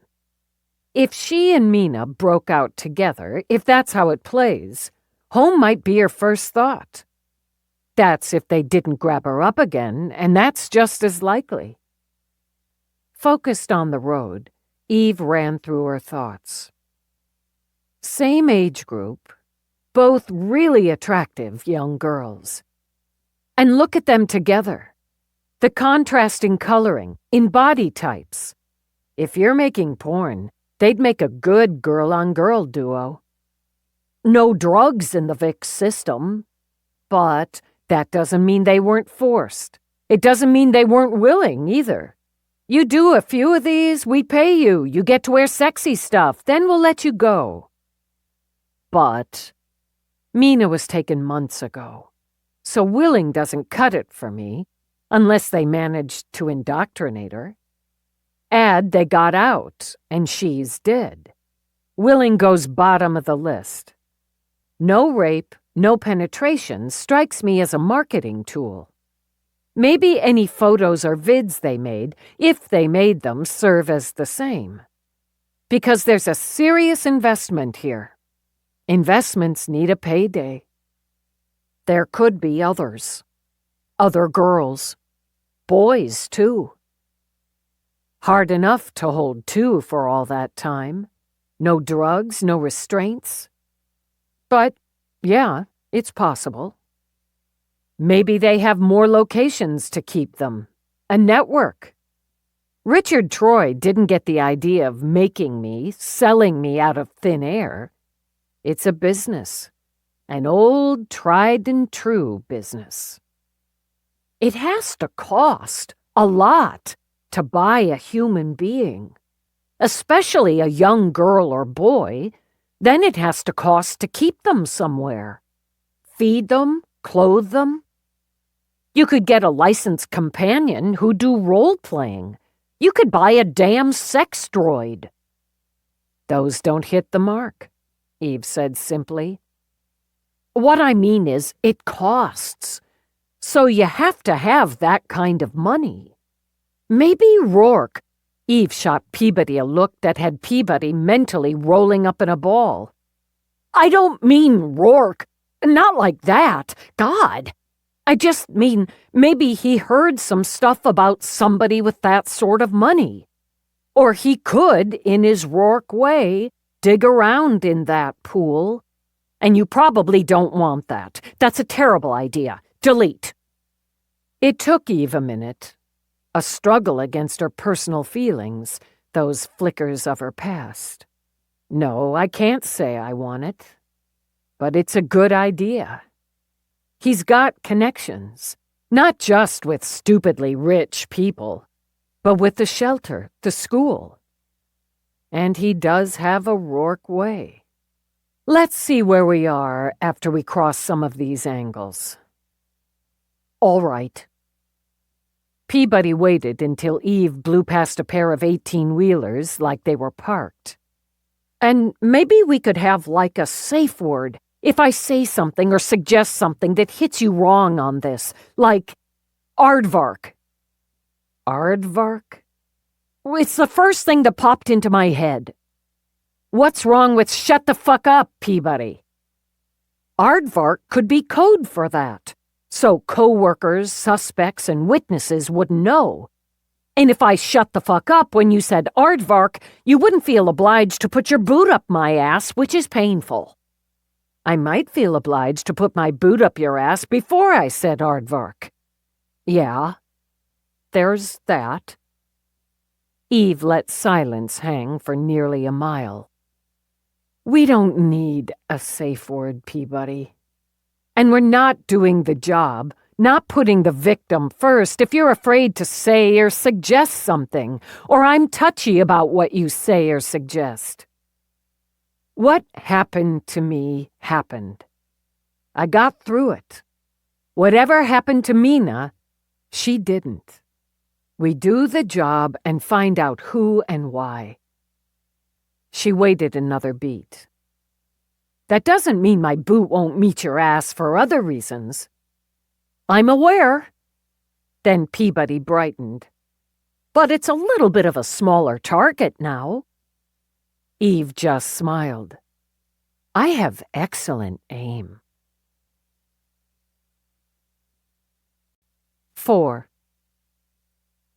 They found Dorian's building on the sketchy edge of the city.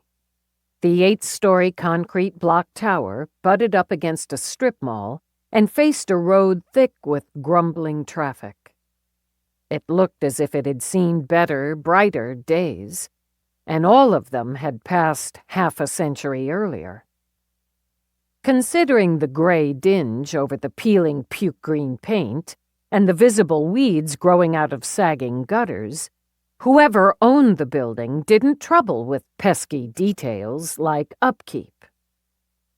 They parked at the strip mall, walked and stepped over a low-pitted concrete curb. Eve mastered into a skinny lobby and eyed the pair of elevators. The skull and crossbones painted on one of the doors had her aiming for the stairs. More dinge, she noted, some grime with it, and a lacing of trash. The tenants, at least some of them, didn't appear to worry about upkeep either. They hiked to the 4th floor. By her eye, she judged the industrial beige walls hadn't seen a fresh coat of paint in over a decade. Most of the doors, army green, had numerous locks. Not a camera or palm plate to be seen. She knocked on 412.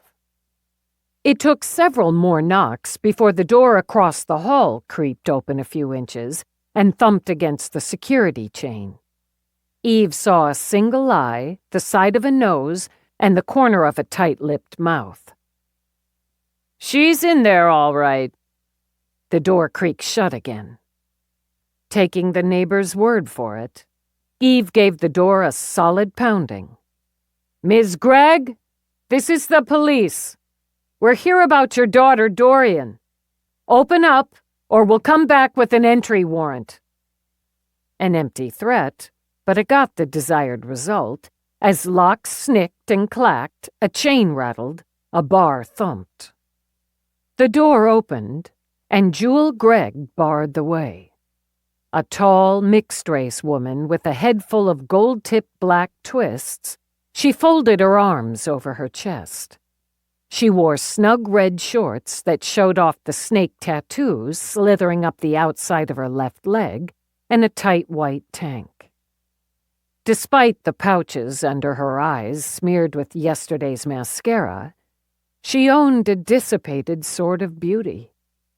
Behind her, the apartment smelled of stale smoke and last night's Chinese. "That girl's in trouble again, and it's nothing to me. I'm done. So you can tell her, since she thinks she's so smart, to figure it out herself." "Ms. Gregg," Eve held up her badge. "I'm Lieutenant Dallas. This is Detective Peabody. We're NYPSD. This ain't New York City. We believe your daughter's in New York. Can we come in?" "I don't have to let you in, do I?" Not gonna budge, Eve thought. "No, We can talk right here in the hallway." "Fine by me." "Can you hear all right, you nosy bitch?" Greg shouted it as she sneered at the door across the hall. To Eve's amusement, the woman behind the door called back, "Yes, I can hear just fine, thanks." "When's the last time you saw or spoke with Dorian?" "I don't know. Last summer, maybe." "Don't know, don't care. That girl's been nothing but trouble to me since the day she was born. A thief's what she is, a sneaky little thief." "Your, at the time, 12-year-old daughter goes missing last summer, you think. You didn't file a missing persons report. Go to the authorities?" "I said I'm done, didn't I? They find her whiny ass, haul her back. She brings trouble before she takes off again. I got a life of my own, and I'm living it. She can live hers." Peabody tried to insert a little soothing balm with the placating tone of her question. "Does she have friends or other relatives she might go to?" "Got some bitchy little sneaks for friends." "Names." Jewel sneered at Eve's single snapped word. "How the hell do I know? They don't come around here. That girl says we live in a dump, and how she doesn't like who I date. Well, la-dee-da, maybe she can go live in a palace like a princess." "Relatives?" Greg shrugged. "My grandmother's somewhere. Queens, maybe Yonkers. She doesn't approve of how I live my life, so fuck her. We don't speak, maybe 10 years now. Who needs that?" "Would Dorian know how to contact her?" "Don't know how. Don't know why she would. That old lady's got nothing except bad knees from scrubbing other people's floors. Ran my own mother off, too, with all her do this, do that, and God knows where she ended up. I got away from the old bitch. Probably should have left the brat with her. I'd be better off." "If we could come in, see Dorian's room, her things, it might help us locate her." "She ain't got no room here. Not anymore." Jewel fisted her hands on her hips. "I said I'm done. Got rid of her things. And you don't come in here without a search warrant." Before Jewel could slam the door, Eve slapped a hand on it. "You continue to hold professional mother's status and collect your payment for same every month." "Why the hell wouldn't I?" "Because, by your own statement, you're done being Dorian's mother. She's been missing for nearly a year, but you filed no police report. You said she no longer lives here, and you've tossed out her belongings." "So the fuck what? I'm still a mother. Gave birth to her, didn't I?" "You've willfully defrauded the federal government and the state of New Jersey. Believe me when I tell you, I'm gonna report same, and you'll be getting another visit from the authorities. You'll also face questions on the fact that you haven't reported a missing minor child in your custody, all while reaping the monetary benefits." The look in her eye, ice-cold rage, had Jewel backing up a step. "You're gonna do some time, Jewel." "I am not. You shut the fuck up over there," she shrieked as a burst of laughter erupted behind the neighbor's door. Instead of shutting up, the woman shoved the door open. She had an easy decade on Jewel Gregg and lacked her tired beauty. In its place was cool dignity. She smacked that child around. I saw it myself. On a howl, Gregg shoved Eve with murder in her eye for the neighbor. That's called assaulting an officer. Eve spun her around, slapped restraints on her. "Peabody, notify the locals so we can get the ball rolling here on Ms. Gregg." "Happily." "Stay there, would you?" Eve asked the neighbor, who beamed smiles. "Happily." "Jewel Gregg," Eve began, "you're under arrest for assaulting a police officer. Additional charges to follow will include filing false reports on your minor child's status in order to receive the monthly stipend for professional parent, failure to report a missing minor in your custody, destroying or removing evidence. You're not New York! Get your hands off me! She tried to jab Eve with an elbow. And now top it off with resisting arrest. Bullshit! This is bullshit! I know my rights! I know my rights! Yeah, well, I'm gonna read them out to you anyway. You have the right to remain silent. 2 other doors opened. A young woman juggled a baby on her hip in one. A man who'd surely hit the century mark watched from another. This is harassment! You all see this harassment? I'm getting a lawyer! Lawyer! Heard you the first time. One'll be provided for you, as since you owe the government every dollar you raked in since Dorian went missing, you may not be able to afford one. I don't owe nothing to nobody. Add the fines, pretty steep, plus the interest on the money you took by fraud. Eve sucked in a hissing breath. Ouch. Down the hall, the old man applauded. Any charge for being mean as a snake? He called out. You shut up, you old fucker! I'll shut you up! You really don't want to threaten physical violence on your neighbors in front of the police. Peabody spoke cheerfully. Freehold officers on the way, Lieutenant, and I've notified the Professional Parent Service for this county of the fraud. Good. Contact Dorian's caseworker. I want a conversation. In New York, she added as she calculated the time. He or she can get his or her ass to us.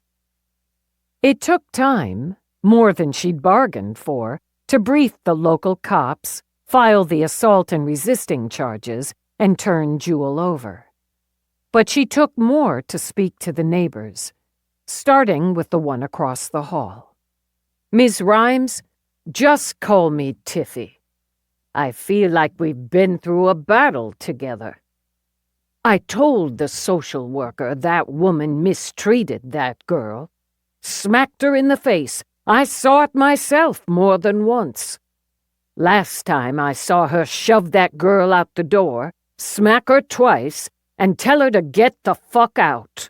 How that man, can't remember that one's name, could stay as long as he wanted. I know it was after 10 at night when she booted her out the door. Tiffy sighed. I waited till she'd shut the door again. You could hear her laugh through it while that little girl's on the floor there where she went down. I asked Dorian if she wanted to come in. I told her she could sleep in Edwin's room. Our son, she explained. He's in college, gonna be a teacher. But she said she'd be okay. Did you see or speak to her after that incident? Once or twice. I work at home 4 days a week, so I'm mostly here. You ask anyone on this floor, or my friend Carly 2 floors down, or Mr. Brewster on the first, that girl never caused any trouble around here. And you'd see her with bruises or a split lip, one time a damn black eye. I told that social worker, but that woman, she said Dorian was clumsy, and she got into fights, too. I guess Dorian didn't say different.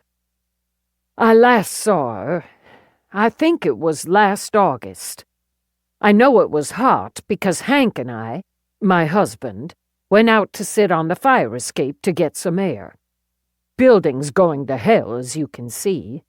It didn't used to be this way, but it's going to hell now. We saw her walking toward the town center. She had her backpack. I never saw her come home. Never saw her again.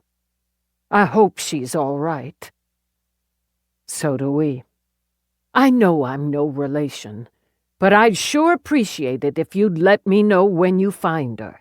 Let her know Tiffy and Hank and Ed, too, are thinking of her. She had Peabody talk to the woman with the baby while she took the old man.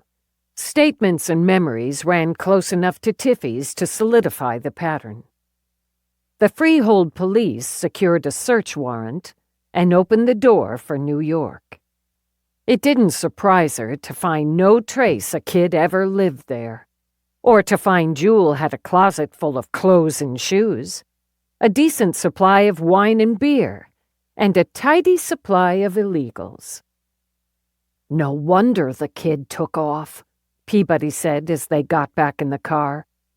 "I mean, if she took off." She took off.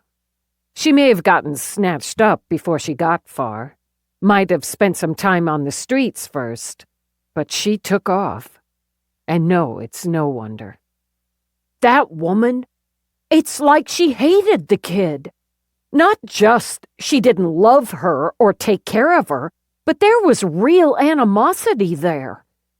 The kid was a meal ticket. Eve didn't hit the sirens because she needed time to settle. Nothing more than a way to pull in a monthly check without doing anything for it. She abused a program set up for parents so they can opt to stay home full-time, so they have that choice.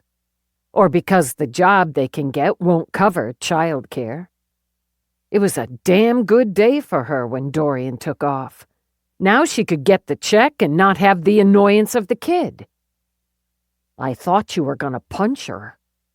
Surprised, Eve glanced over. "Did I look like I was going to punch her?" "No, that's why I thought you might.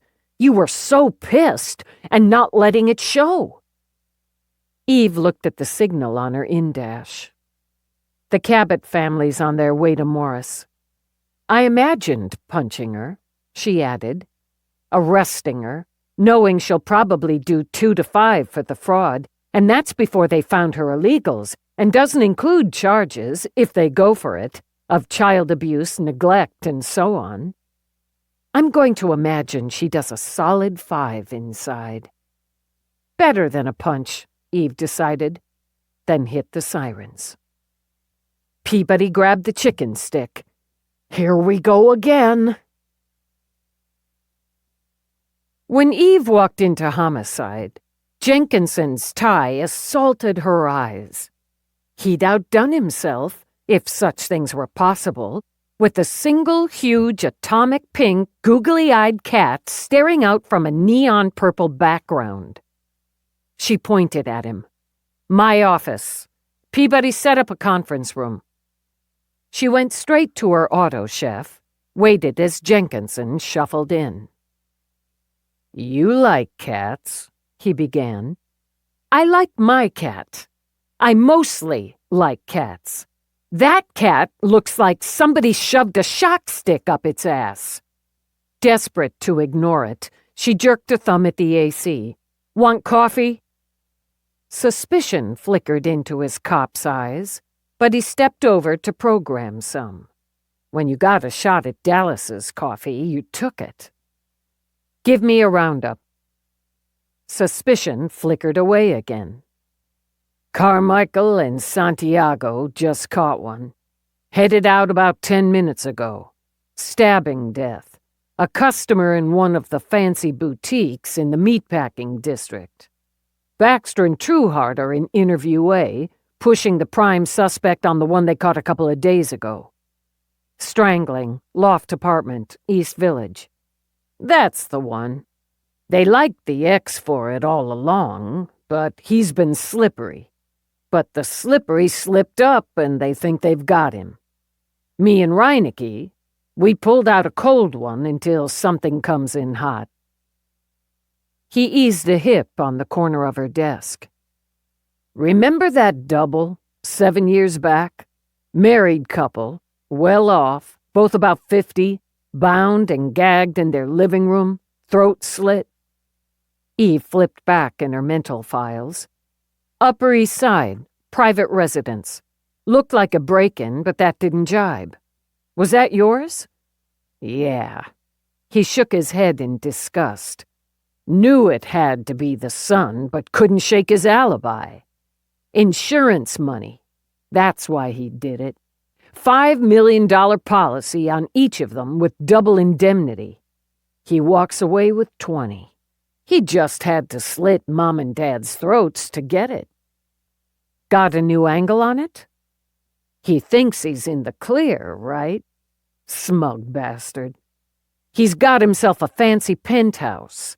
Same building as Nadine. Nadine? That's right. Fancy digs. Keeps a boat, too. Living the high life, but not with the skirt he used for his alibi back then. He dumped her a while back.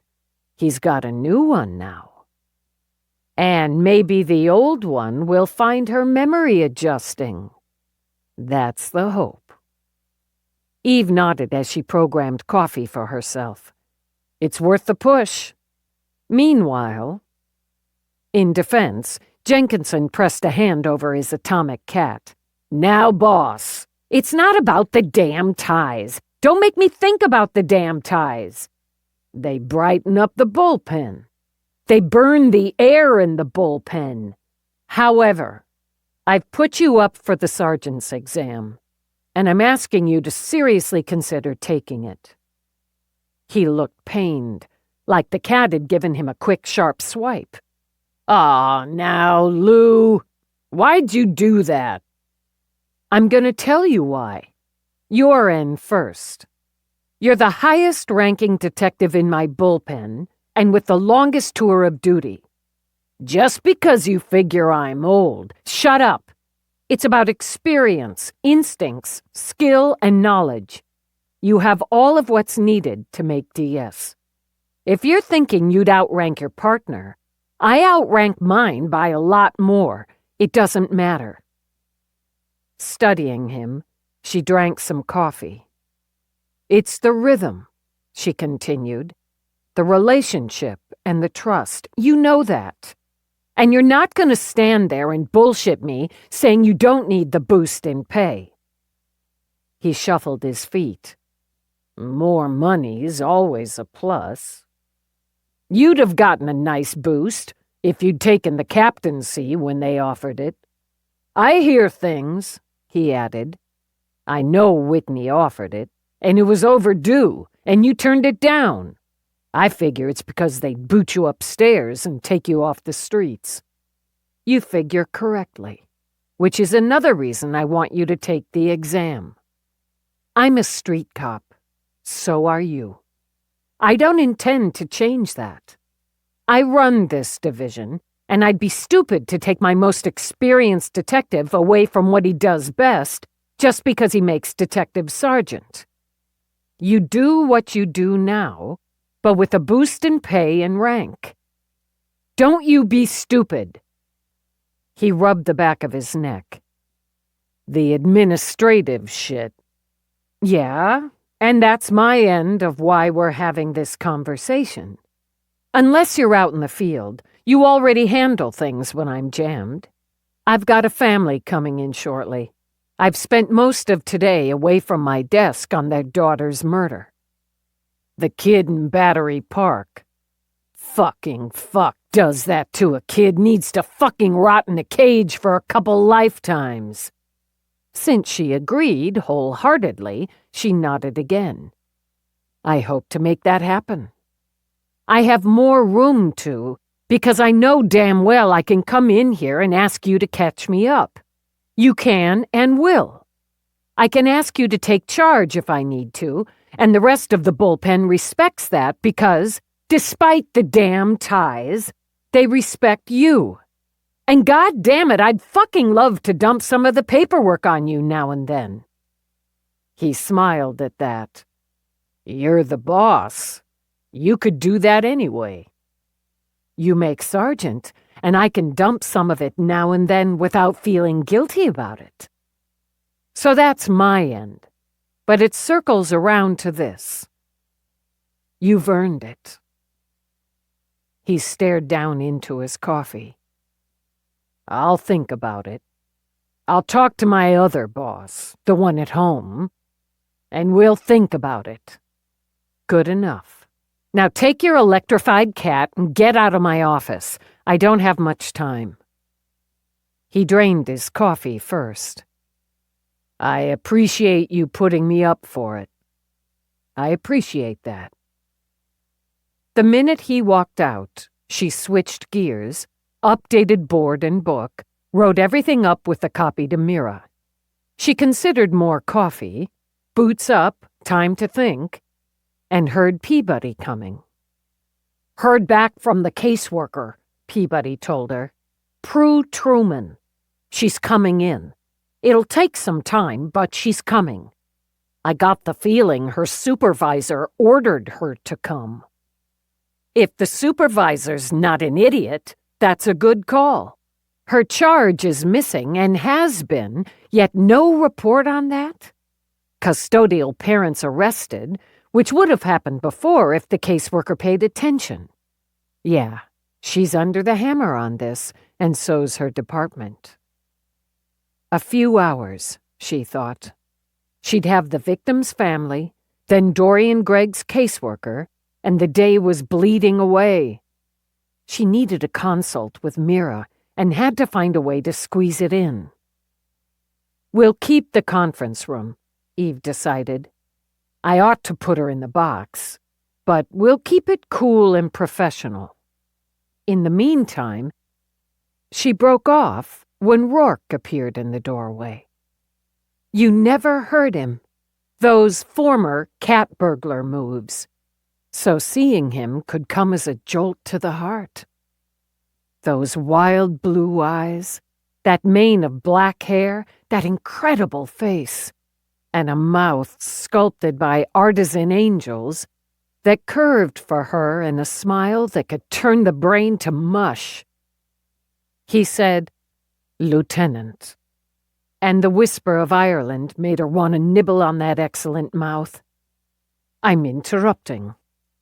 Then he smiled at Peabody, gave the flip of her hair, the hair she insisted on streaking with red, a flick of his finger.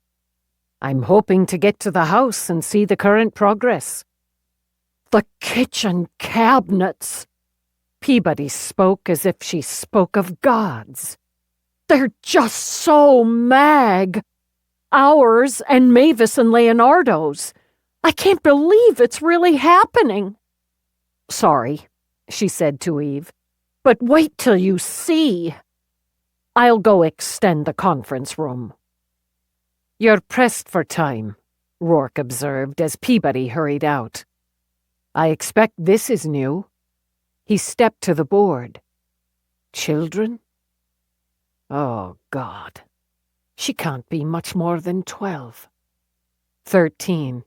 Both of them. I don't know the status of the other as yet. I wasn't expecting to see you until I got home." "I was in the area." "That's happening a lot."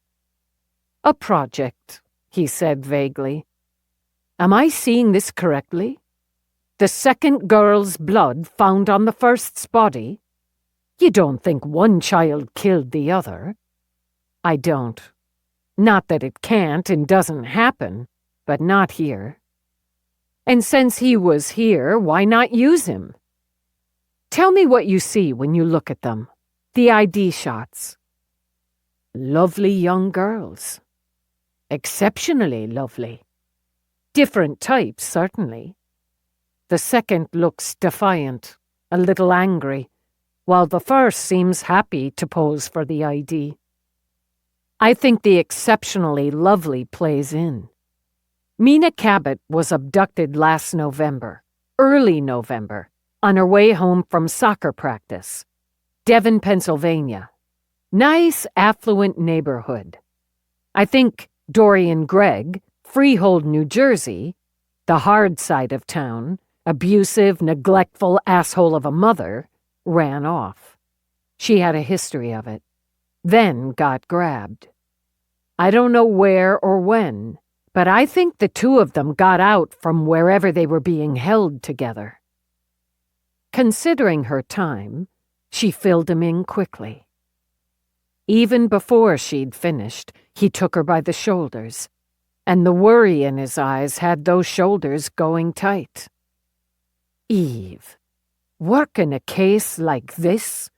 Young girls? Abductions? When you've barely come off another abduction investigation. Add the high probability of rape, abuse, trafficking. I can already see it's wearing on you. I can handle it. I am handling it. Don't ask me not to see it wearing on you. Don't dismiss that. She heard the edge and stepped back from him. I'm not. Bullshit, she admitted. Fine, I am. Because I have to work the case. I don't have time to delve into my psyche. I don't know Dorian Gregg's status. Did she get away? Get caught? Is she alive? Is she dead? I don't know, and until I do, I've got 2 victims. His voice stayed absolutely, perfectly, infuriatingly calm. It never occurred to you to assign another team to this, or give Peabody the lead.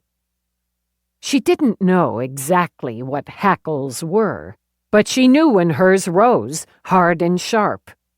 No, you need to back off, because I don't have time to get into this with you right now. I have the family coming, then the second girl's useless excuse of a caseworker. I've got some threads to pull, and I need a consult with Mira, and she's probably going to be gone for the day before I get through the rest. Invite her and Dennis to dinner. Annoyed and cruising toward pissed, Eve shoved at her hair. I don't want to socialize with her. I need a consult.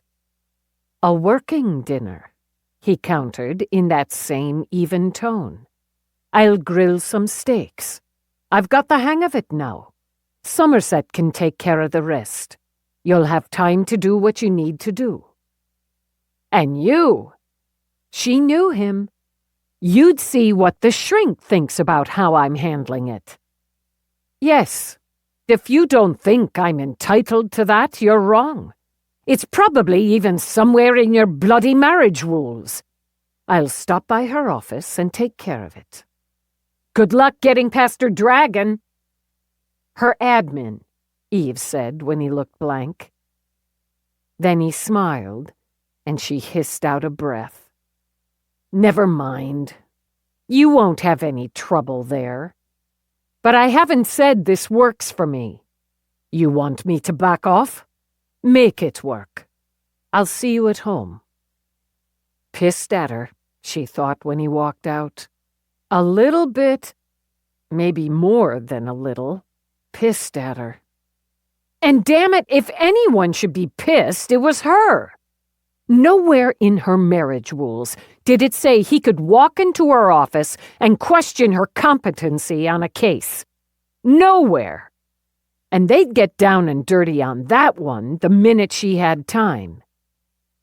She started to sit, to take 2 minutes to clear her head, when Peabody signaled from the bullpen. The Cabots are here, Lieutenant. Take them to the conference room.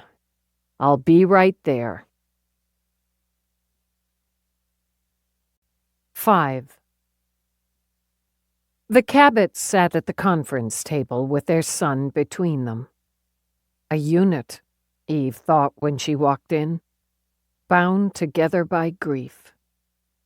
Each carried the pallor of the exhausted and the stricken eyes of the shattered. She saw Oliver Cabot reach for his wife's hand when Eve approached the table. Dr. and Ms. Cabot, Ethan, I'm Lieutenant Dallas.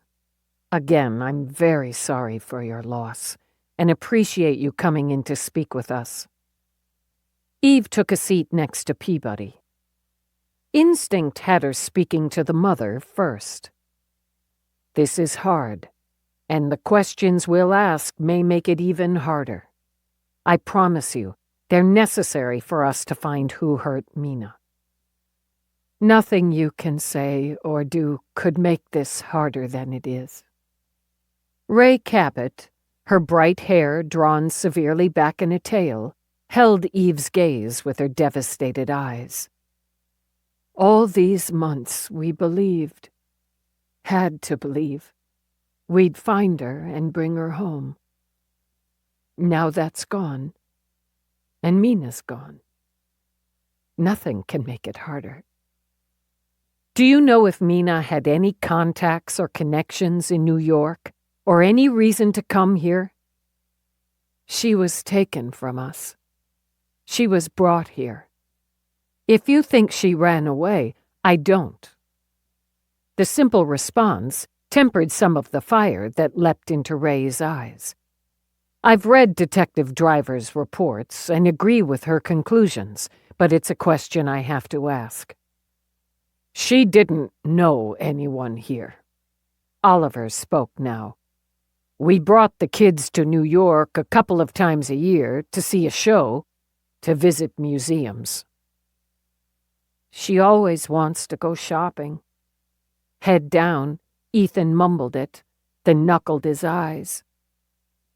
She does. With a ghost of a smile on her face, Ray stroked his thatch of red hair. And you always want the pizza. We'd come in as a family, Ray continued. Sometime during the holidays to see all the decorations and a Christmas show, and early summer after school let out. She's smart and could have figured out how to get from home to New York on her own. But she didn't. We know, from Detective Driver's files, the police conducted a thorough search on all of Mina's devices and found no questionable correspondence or activities. But there are other ways for someone to connect with a young girl. The investigators looked at that, and they, and we, talked to all Mina's friends, her classmates, her soccer team, teachers, coaches, neighbors, and she would tell us. Ray interrupted her husband. I'm not saying Mina didn't have some secrets, some things she didn't tell us. But she wasn't sneaky. It could have been very innocent on her part, Peabody put in. Something she didn't mention because it didn't seem important or unusual. Someone she passed on the walk home from school. She'd never have gone with someone willingly, or gotten into a stranger's car. Never. The short distance she walked is in a neighborhood, Ray insisted. It's residential and quiet. It's safe. It's always been safe. As silent tears slid down Ray's cheeks, Eve laid the printout of Dorian Gregg's ID photo on the table. Do you recognize this girl? Any of you? I don't. Oliver? No, she doesn't look familiar. Mina has lots of girlfriends, but not this one, Ethan said. Who is she? Ray demanded. Does she have something to do with Mina? We have reason to believe this girl was abducted also. Evidence indicates she was with Mina last night. What does that mean? Oliver demanded. Do you think... Is this girl a suspect? At this point, we consider her a witness. Do you think Mina knew her? There haven't been any other child abductions from our area, Ray added. We'd have heard. She looks about the same age as Mina. If they went to school together, she wasn't from your area. Ray's eyes narrowed. Where? New Jersey. Oliver, why don't you and Ethan go grab a snack? You don't want me to hear, but I'm not going. I'm not. Ethan's face reddened with temper under a scatter of freckles. She's my sister. And I was mean to her that morning. That morning before school, I said how Nick was going to try to touch her boobies. Oh, Ethan. With a sobbing laugh, Ray laid her cheek on the top of his head. I've got a sister, Peabody told him, and 2 brothers. Sometimes we said silly and mean things to each other because it's what you do. That's all. But I love them, and they love me, just like you love Mina and she loves you. I'm not going. Somebody killed my sister, and I'm not going out for a stupid snack. Okay. Oliver leaned over, got his arm around both of them. It's okay. We'll stay together. All right. Ray straightened in her chair. You're considering the possibility of child trafficking. We are. So were the investigators on Mina's abduction. The investigation's in its very early stages, but we consider this a high probability. She hadn't been raped. On the table, Oliver clutched his hands together. Dr. Morris confirmed that. You may not think that should be important to us after— No, sir. I understand it's important to you as her family. It's also important to Detective Peabody and me as investigators. Eve took out another photo, this of the underwear. Mina was wearing her school uniform pants and a white short-sleeve shirt, not the shirt she wore when abducted. She also wore these. Do you recognize them as hers? The instant Ray took the photo, she shook her head. God, no. Mina would never. She's much too young. She most usually wears a sports bra, cotton blend panties, hip skimmers they call them. And from the look of these, she couldn't afford them on her allowance. She liked young, sporty, nothing like this. Ray looked back at Eve. She had a French manicure. I couldn't think when we saw her. But she had a French manicure. Fresh, wasn't it? She rubbed a hand on her temple. Mina thought they were boring and old. Whenever we went to the nail salon, or she went with her friends, she got color. I usually got a French, and she'd roll her eyes. Boring, Mom. Now she looked down at her son again, then took a long breath. They were grooming her. Whoever took her, they were grooming her for trafficking, for sexual slavery. Why would they want her in traffic? Oliver rubbed Ethan's arm. It's not that kind of traffic, baby. Don't interrupt now. We're working on that possibility, Eve told them. Could I see the photo of the other girl again? Ray asked, then nodded when Eve showed her. Yes. She's striking, isn't she? A strikingly pretty girl, like Mina. You haven't found this girl? Not yet. Why do you think she and Mina were together when Mina was killed? We're not going to share certain details with you at this time, but we believe she was. Maybe they were friends, Mom. Mina liked her girlfriends. She talked to them all the time. Yes, maybe they were friends. Maybe she wasn't alone. Eve stayed where she was after Peabody escorted them out. They'd held up better than she'd expected. She could be grateful for that, just as she was for the opportunity to see and judge the family dynamic. Close, tight, but not smothering. Peabody came back with tubes of Pepsi and Diet Pepsi. I didn't program your coffee into the AC in here. This is fine, thanks.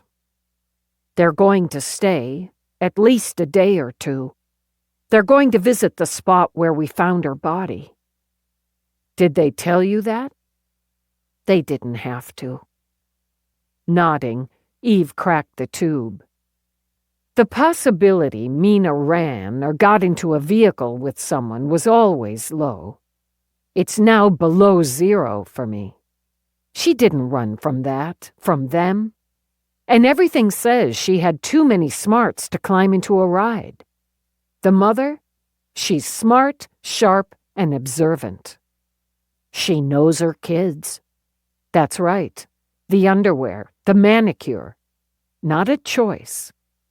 Adds weight. She pushed up, drank from the tube as she paced. Roarke's asking the Miras over for dinner tonight. Oh, nice. Eve shook her head. Working dinner, consult dinner.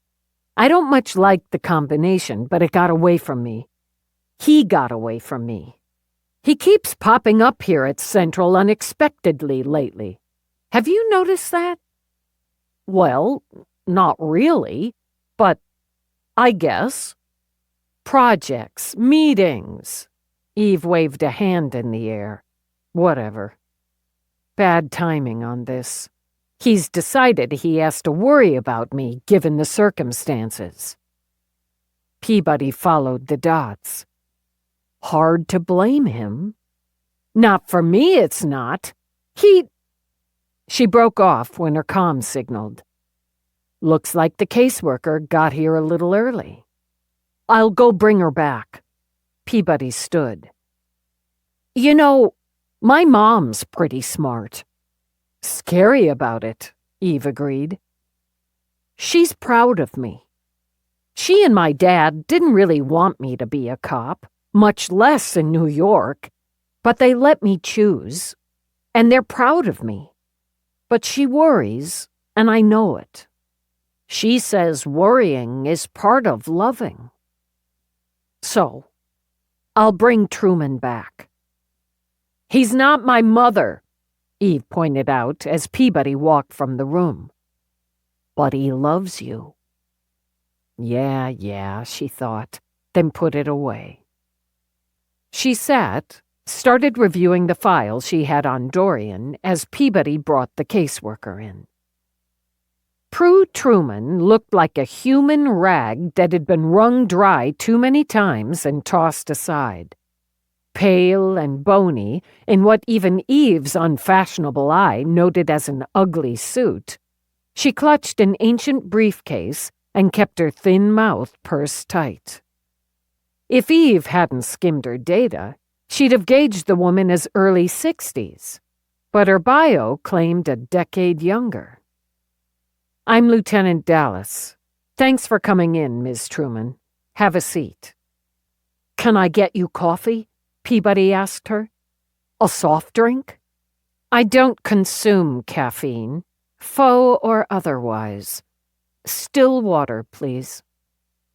Because she found herself taking an instant dislike, Eve took a slow sip of her Pepsi. This is all very inconvenient, Truman began. What's that? Being obligated to come all the way into New York. I had to reschedule several appointments. I have a 13-year-old girl who'll never have to worry about appointments again, seeing as she's dead. This unfortunate girl wasn't one of my charges. Dorian Gregg is. Yes. Truman reached into the briefcase, took out a disk file. I have all my files on minor female Gregg going back nearly 5 years. As you'll see, I conducted numerous home visits over that length of time, arranged meetings and interviews with the teachers in her schools. I recommended, I believe you'll find 3 years ago, for the custodial parent to attend and complete an addiction program, which she did. You did all that? Eve said very pleasantly. Oddly, we found a number of illegal substances in Jewel Gregg's apartment, along with cheap wine and brew. Perhaps she had a recent relapse, as often happens.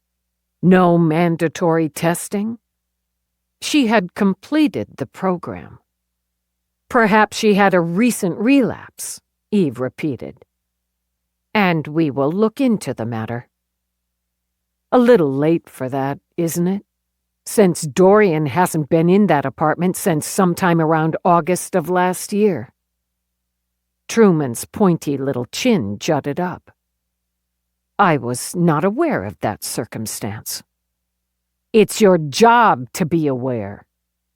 Annoyance flashed, and Truman's thin lips vanished as she pressed them together. I won't tell you how to do your job. You won't tell me how to do mine. Minor female Greg, she has a name. She has a goddamn name. Be sure I'll report your language, Truman responded with a sharp nod. I do not refer to charges by name in order to keep a professional distance. She is a difficult, recalcitrant child, Truman continued, and as you can see from my files and her juvenile records, has a history of truancy, of running away, of petty theft. Eve found the words, the tone, the voice pounding in her head. Except for the petty theft, Truman might have spoken of minor female Dallas. There's also documentation of sporadic physical and verbal abuse of the custodial parent by the minor female. Are you fucking kidding me?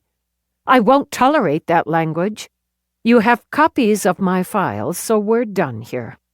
Sit your tight ass down, Truman, or I'll not only see you're cited for dereliction of duty, I'll bring charges of my own and toss you in a cage. You threaten me. I promise you. Whatever your files say, you haven't conducted a home visit for months. I certainly have. Not with Dorian present. And if in those files you claim otherwise, or claim to have spoken to her since last August, I'll charge you with conspiracy to defraud the government. I'm not a criminal. She squawked it, and made Eve think of the chickens on the Brody family farm. I'm a public servant. I had no idea the child, she amended, wasn't in parental custody. Ms. Gregg said they were trying tutors and homeschooling and it was working better. And isn't it your duty to speak to the child? The child was, as I said, difficult and very, very rude to me. I had no reason not to trust the custodial parent. A woman with a history of illegal and alcohol abuse. One reported to you by witnesses of striking Dorian. Truman lifted her chin. Neighbors have agendas and will gossip. Did you ever see bruises on Dorian? She's a clumsy child, and in addition, often got into physical altercations with other children. Who says? Truman looked away. Her custodial parent.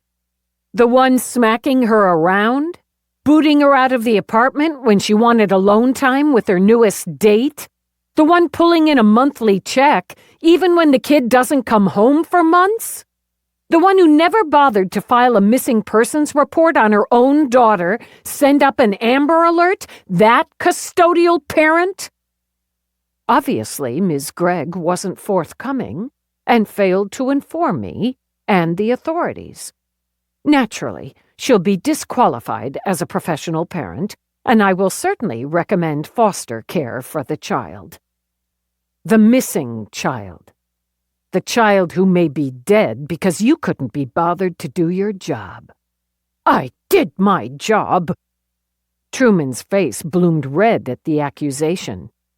You have no idea what goes into my job. The stress, the hours, the unruly, difficult children, the careless parents and guardians. I'm not responsible if that girl ran off again, or if she met a bad end because of it. She had choices and made poor ones. With everything inside her burning dark, Eve got slowly to her feet. Now would be a really good time for you to leave. I will not have some New York City bully accuse me of... You need to get out, and now. I'll be reporting this treatment, your language, and your behavior. Yeah? Same goes. Now get the fuck out of my house. Moving fast, she got out. Peabody, get me that fucking negligent asshole excuse for a human being's supervisor. Get me her boss, now. I'll do that, but do me a favor and take 5 minutes first. Just 5 minutes, Peabody repeated, standing up and standing firm when Eve rounded on her. I feel what you feel. You feel more of it, I get that, but I feel it. I wanted to pound her with my fists, choke her till she popped, then kick what was left of her into squirmy pulp. She needs to be reported. She needs to be fired. And I really think, brought up on charges. But that last part's not our call. She could barely find her breath. All she could find was rage. Fuck that. I want to fuck that. I do. And if you'd told me to toss her in a cage, I'd have done it. Hopefully you'd have covered me when she sued our asses off for it, but I'd have done it either way. It's not that she didn't help Dorian, and who knows how many others, but that they weren't kids to her. They were just charges. Nameless charges. Because Eve paced, said nothing, Peabody kept going. She'd get that 5-minute cool down.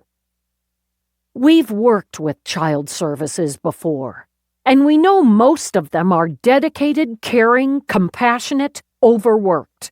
Some of them burn out, sure, and maybe there are more like that piece of shit out there, but she's the first for me.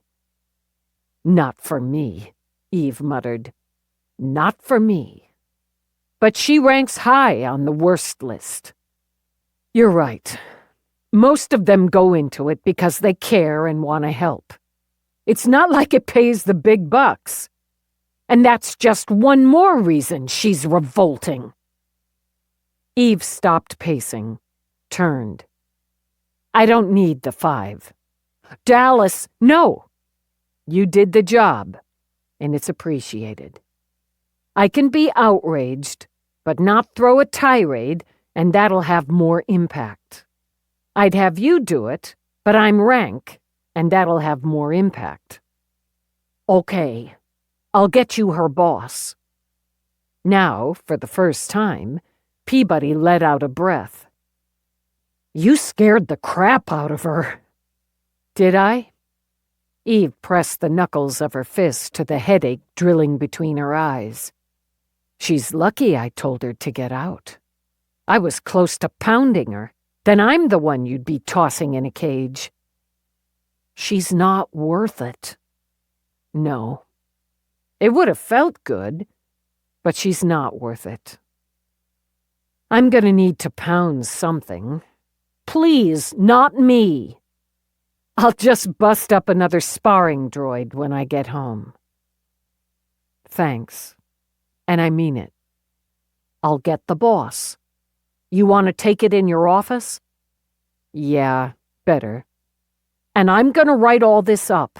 I'm going to do Truman first because we want copies of that going to her boss, to the cops in Freehold, and to the professional parents service.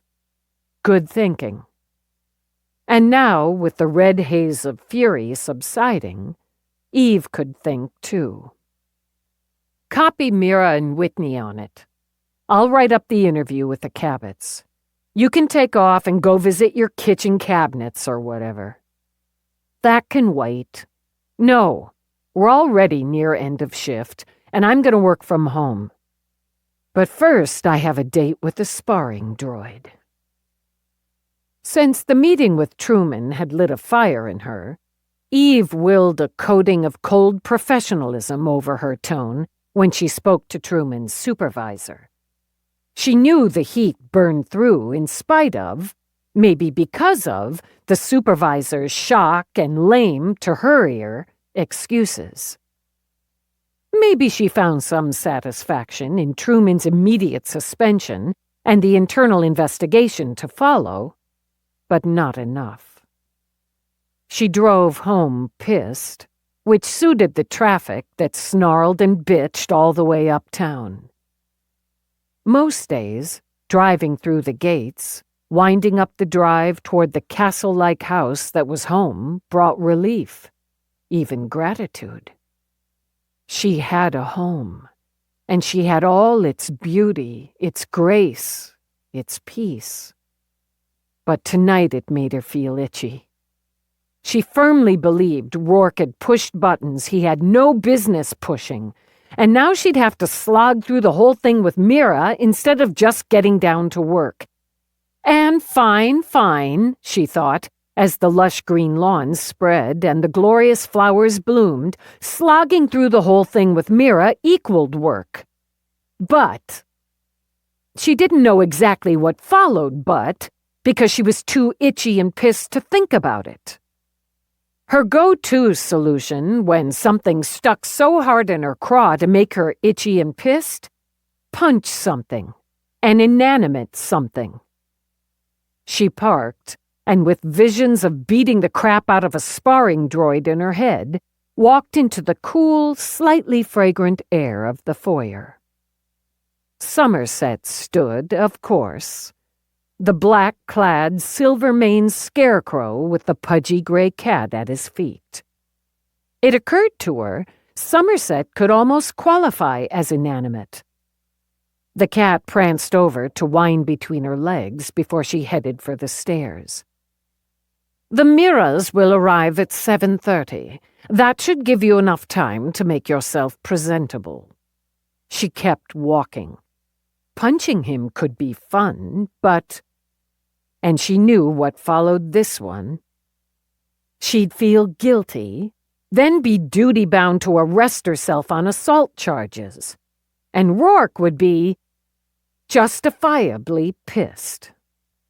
Instead of a punch, she threw out a rhetorical question as the cat bounded up the stairs ahead of her. "Do all those suits come with the stick up your ass, or do you just interchange it?" 7:30, he said as he watched her head up. "Cocktails on the patio." Yeah, fucking yeah. Galahad perched on the bed when she walked in, and gave her a long stare with his bi-colored eyes. She walked over to give him a scratch and a stroke. Crap mood. Need to work it off. She turned to grab shorts and a tank, caught a glimpse of herself in the mirror and frowned. Somerset didn't know she had a date with the sparring droid. Why the hell wasn't she already presentable? No visible blood, no rips, no tears. She shrugged out of her jacket, tossed it on the bed, removed her weapon harness, and stood in a sleeveless white shirt and khaki trousers. Presentable, she thought. Stick up the ass, she muttered as she changed, and took the elevator down to the gym. Moments later, Roarke walked in the front door. "The lieutenant seems a bit off-kilter," Somerset told him. "I'm not surprised. You'll straighten that out before your guests arrive." As Eve had, Roarke strode straight to the stairs. "And why, I wonder, am I the one always obliged to straighten the lieutenant's bloody kilter?" Somerset lifted his eyebrows. Apparently, the lieutenant wasn't the only one off-kilter. "Children." With a shake of his head, he headed back to the kitchen to ensure at least his part of the meal passed muster. Upstairs, Roarke noted Eve's work clothes on the bed, with Galahad keeping guard. "Gone down to the gym, has she?" Just like Eve, he gave the cat a scratch and a stroke. As he loosened his tie, he considered joining her. He could take 20 or 30 minutes to sweat out some of the day's annoyance. Stripping off his suit coat, he called for the gym on screen.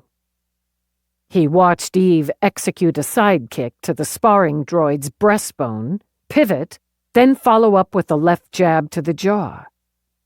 She'd chosen a beefy female he'd yet to try out himself.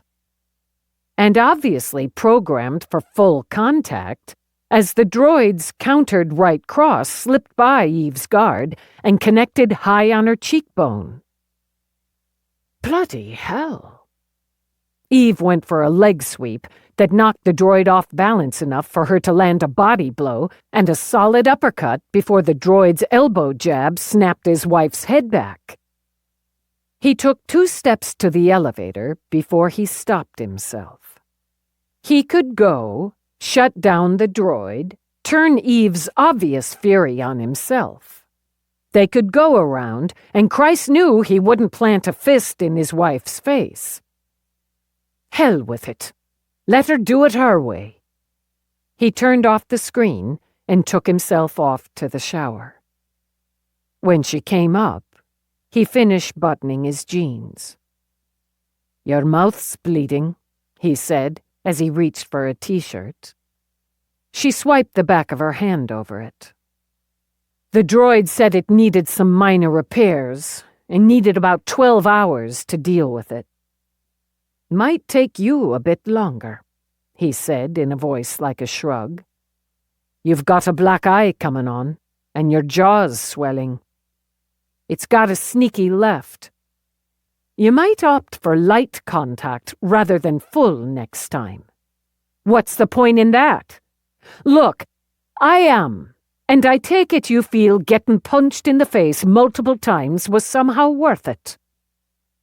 "I figured it for a better choice than punching you or some innocent bystander." Planting her feet, she prepared to stand her ground. "How would you react if I came into your office and told you what to do, what not to do?" He held up a finger, turned, and walked into the bathroom. He came out with several cold packs, tossed them at her. "First, I didn't tell you what to do or what not to do. I asked if you'd consider doing something. That's a real slippery line, but a line nonetheless. Second, decisions I make in my office don't affect my emotional health. You're already exhausted, and now bruised and bloody with it. I'm handling it.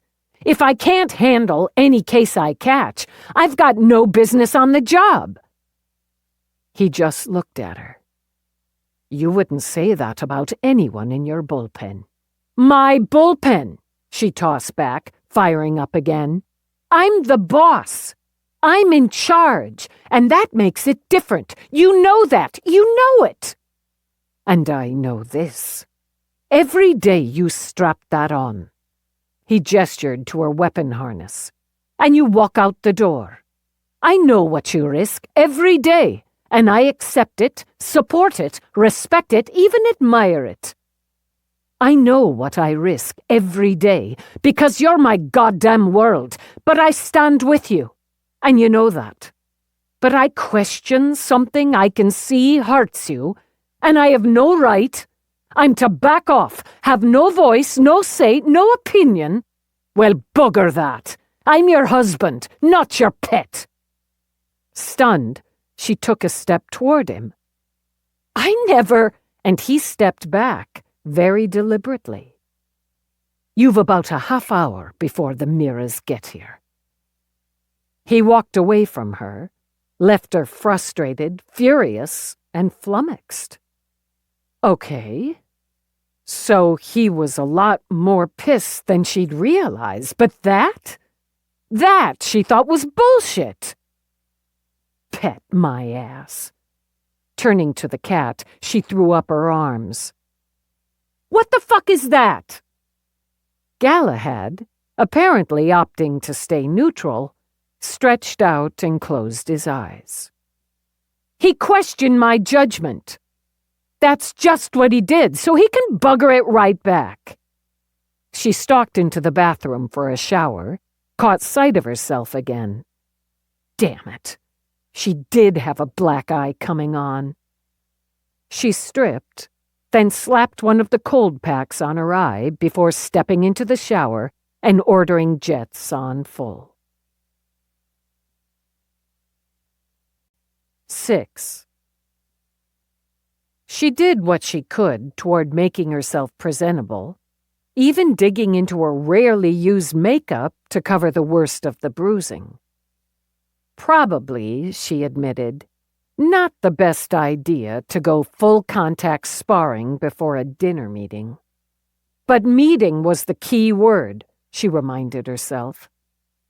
She dragged on jeans. Since Roarke wore them, they ranked appropriate. And since she had some bruising on the ribs, she used a thin cold pack on them, then chose a loose shirt. No time for a few passes with a healing wand. Besides, Roarke usually did that for her. Not this time, she thought as she started downstairs. The best they'd managed tonight was, what would he call it? A veneer of civility. That sounded just like him. She stepped out onto the patio. A table set for 4 with dishes of summer blue held a squat, clear pitcher full of yellow flowers. Napkins with yellow and blue stripes poofed out of pale yellow water glasses. Wine glasses had blue stems, and tea candles snuggled in clear holders. More flowers spilled and speared from pots arranged on one side of the patio. A portable bar and Roarke's big-ass shiny grill stood on the other side. Between them, a small table held a variety of fancy canapes. It all looked cheerful and festive, exactly the opposite of her current mood. Roarke poured something frothy and slushy with crushed ice from a pitcher into a birdbath glass. Try this. She decided she'd welcome anything containing alcohol. One sip gave her tart, cold, and was more than welcome. It's good. It looks nice out here. We should think about having a cookout for friends before we go on vacation. Veneer of civility, she thought. He was a master, but she could coat it on too. Okay. Somerset seen to the rest of the meal. We have it in the cold or warm compartments of the grill, so we've only to set it all out once we're ready for the meal. Though the droid hadn't delivered any gut punches, her stomach felt knotted up and far from interested in food. But she said, civilly, sure. You might want to come up with more than one-word answers or statements when the Miras get here. She gave him cool look for cool look. I will. See? There's 2 words already. She decided it proved lucky for both of them when Somerset brought the Miras out. To show her mettle, Eve stepped up first. Thanks for coming on such short notice. More than happy to. Everything's so pretty. Mira, pretty herself in a breezy summer dress blooming with little purple flowers, gave Eve a quick hug before turning to Roarke. Nothing like a cookout on a summer night. Dennis Mira wore khakis and a green shirt Eve thought his wife had picked for him, as it matched his wonderful eyes. His gentle kiss under her aching eye told her the makeup deal hadn't really worked. His follow-up hug wasn't quick, and Eve had to stop herself before she burrowed into the comfort of it. He smelled like orange slices. Right this minute, I'm envying you all this space. Your gardens! Mira took the glass from Roarke. We'd never have the talent or time to maintain it, but I can stand here, admire and envy. Well, this is delicious, she added after a sip from her bird bath. Dennis smiled his dreamy, distracted smile as he accepted his own, but kept his arm around Eve just another moment. Her stress level plummeted, her stomach unknotted. The veneer wasn't as hard to maintain as she'd feared over frothy drinks on a warm summer evening. She got through what she understood as required small talk. Flowers, summer plans, Mavis's new house project. If she thought about the board and book she'd yet to set up in her home office, she did her best to lock it down. Then, with the grill smoking and Roarke and Dennis hovering over the steaks, Mira opened the door. "I've read the files. I'm sorry we didn't have the time or opportunity to consult today, or I would be if I wasn't getting a steak dinner out of it. That was mostly on me, anyway. No word yet, I assume, on the second missing girl?" "Nothing. We've got the alert out, and we're plastering up her photo." "You're afraid they caught her, or worse?" She couldn't discount it, but if it was worse, if they killed her, we'd have found the body. No reason to hide it, or try to, since they left one out in the open. "I agree. If she managed to get away, it's more likely she'd go home than to the police. And it's very unlikely she'd go home." "Some of the blood was hers," Eve began, then saw Roarke transferring steaks to a platter. She did her duty, pulled platters and bowls from the compartments.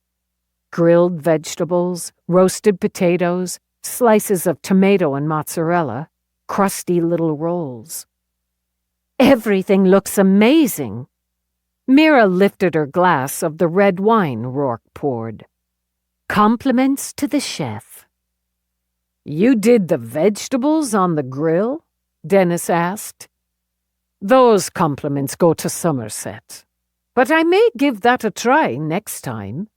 We're going to put together a party, a cookout, hopefully before we leave for Europe." "It's all in the marinade," Dennis told him. "Is it now?" "It's key." He sampled some of the grilled zucchini Eve hoped to avoid. "Somerset knows the key." More small talk, Eve thought, resigned, and focused on her steak. "Do you eat out here often in the good weather?" Mira wondered.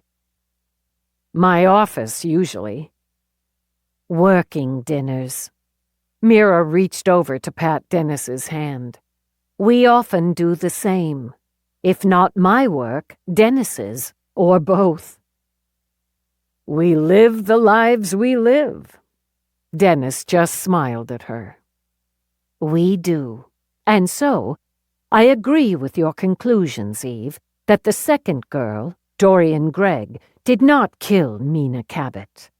Morris's report, the forensics, all lead to those conclusions.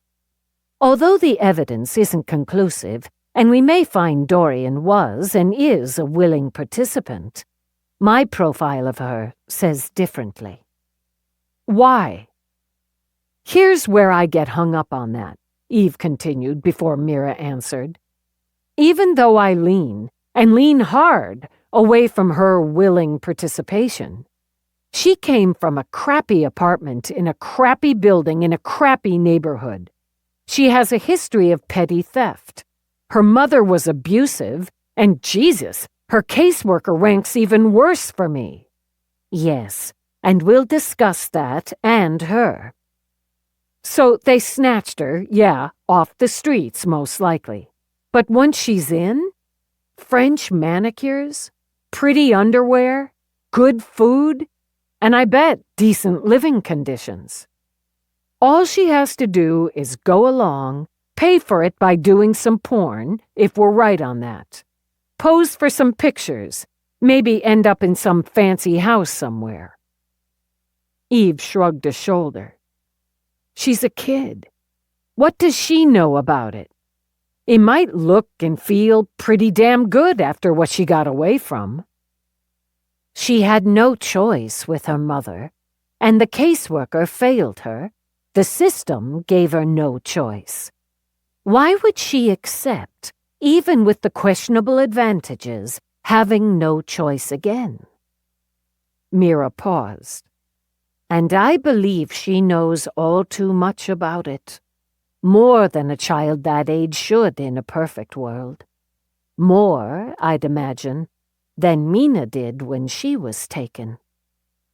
It had to be a lot riskier to abduct someone like Mina than Dorian. That tells me they're not the first, the only. I agree. It all strikes as very organized and sophisticated. The outlay to keep young girls, to feed them, and, well, to house them in a way to prevent discovery or escape, the clothing, all the rest, it would be considerable. So the profits have to make it worth the outlay. The porn trade, you can make some serious money, but not enough for this. It has to be trafficking. I agree again. If you consider these girls a product for profit? Mira shifted to Roarke. As a businessman, you'd have to invest time, effort, money into creating that product. Of course. You'd also create a budget for that investment based on profit projections.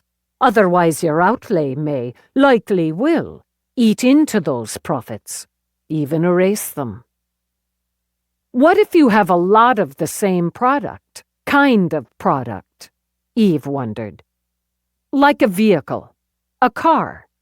You can have different paint jobs, accessories, and all that. They're all basically the same, built the same, but you can customize them, right? Same basic budget, but you factor in the cost and profit on the fancier add-ons, right? Studying her, Roarke sat back with his wine. You're meaning a sort of assembly line operation. A car, a girl, same basic make. Young, female, human. But your victim was white, the second girl mixed race. Choices for the consumer. I'm thinking maybe it doesn't cost twice as much to feed and clothe and house 2 girls instead of 1. Or 10 times as much for 10. You've already got the housing, so that doesn't change. Food spreads out. I guess clothes multiply per cost per kid, but not necessarily, Dennis put in. We sponsor some sports teams, right, Charlie? Grandchildren, he added with that sweet smile.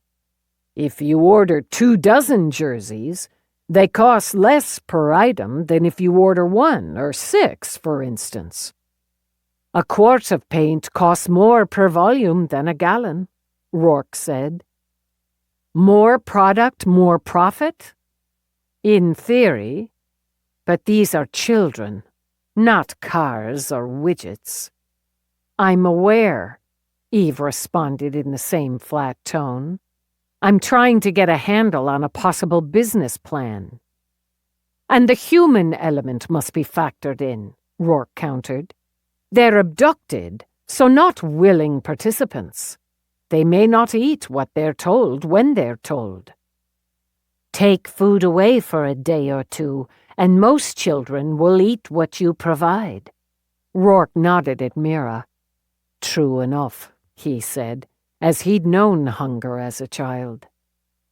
With the victim, Mira continued, they had months to control her, to indoctrinate her. Evidence indicates she was killed during an attempted escape, so indoctrination failed. But as there were no indications of restraints or physical punishments, I conclude she was controlled, or careful enough to allow her captors to believe her controlled. She held up a hand as Roarke poured more wine into her glass. Just half, thanks. Now, as to the second girl, Dorian, she may have betrayed Mina, helped stop the escape. Narc on another kid, Eve added, as she'd thought of it. Get a reward. Yes. However, Dorian's personal experience leads toward a distrust of authority, and one very unlikely to report on another child. My opinion is they work together. While Dorian may have enjoyed the attention, the food, the nicer materials, and so on, freedom is a driving force with her personality. Distrust of authority and freedom. No freedom when authority's in control. Not in her experience. I believe she was certainly cagey enough to fully understand her fate if she remained held. She'd be sold, Eve concluded. With no choice in the matter. No ability to refuse the whims and wishes of whoever bought her. And that brings me to the blood, hers on Mina's clothing. She may have been hurt during the escape, but Mina wasn't wearing those pants when she got out. Exactly. Mira nodded at Eve. Tending these, in their view, products would also require medical attention. Tests to be certain of the girl's health, regular tox screenings, I'd think. Blood tests, most certainly, which would make it a simple matter to plant the blood. After they transferred the body from the kill zone to where she'd be easily found. The kid got away, Eve murmured. She got out. Why else try to set her up for the murder? Wouldn't it diminish her worth as a product to have the cops ID her, search for her? It damages her. I should have thought of that. You can't sell a damaged product for full price. She got out, and that makes her the perfect fall guy. Eve closed her eyes a moment. She doesn't trust cops. Why would she? They'd know that. They might even have a shrink on tap. Bet they do. She's not coming to us. We're as much the enemy as the people who grabbed her up. She'd already been tossed in juvie once. Why risk it again? She looked at Mira. Freedom's the driver. I get that. She'll find a hole and hide, or she'll run. Anything else is a cage, one kind or another. You understand these girls in a way few can, not just from training or a natural insight, but from your own experiences. That makes you uniquely qualified for this case, and makes it very, very difficult for you. Both of you, Mira qualified. You can see and feel through them. You may struggle to maintain your objectivity as well as your emotional balance. I have to see and feel through the victim to do my job. It's how I do my job. Through the killer, too. This isn't any different. If she heard the defensive tone in Eve's voice, and of course she did, Mira let it pass. Your empathy is as key to your process as your instincts and training. But this is different, and it's deeper. I hope you'll come to me if you feel the need. I'm fine. I'm good. I can handle it. You don't have a choice. She'd closed her hand around her water glass before Dennis spoke. Now simply sat very still. They don't give you a choice. They speak to you, these girls. They all speak to you. Every victim you stand over and for. But you hear these girls in your head, your heart. How could you ignore them? Pretend not to hear. Her chest went tight, and she breathed out. I can't. You wouldn't be who you are if you could, or did. It costs you, of course it does. But turning away would cost so much more. He poured more wine into her glass, then a tiny bit more into his own. Charlotte and I often talk through our day and our worries. Sometimes we have to do that hypothetically, but we have our codes. Don't we, Charlie? Yes. She closed a hand over his. We do. I can't count the number of times over the years I've worried about her. What she does, what she sees. It often hurts her, what she does, what she sees. And so I hurt. You understand. I do, yes, Roarke said. We don't have a choice either, do we? We fell in love with strong, courageous women. Women dedicated to facing down the monsters in the world, whatever the cost. We tell our children monsters aren't real. But they are. You'll find this girl. I'm sure of that. And you'll find the monsters. Roarke and Charlie will help you. You have to let them. Sometimes it's easier to close off help than to open up to it. Now he smiled, and his eyes danced. I could tell you stories. Mira laughed, leaned over to kiss his cheek. Don't. They had strawberry shortcake with fresh whipped cream and coffee, then, at Mira's request, took a walk around the gardens.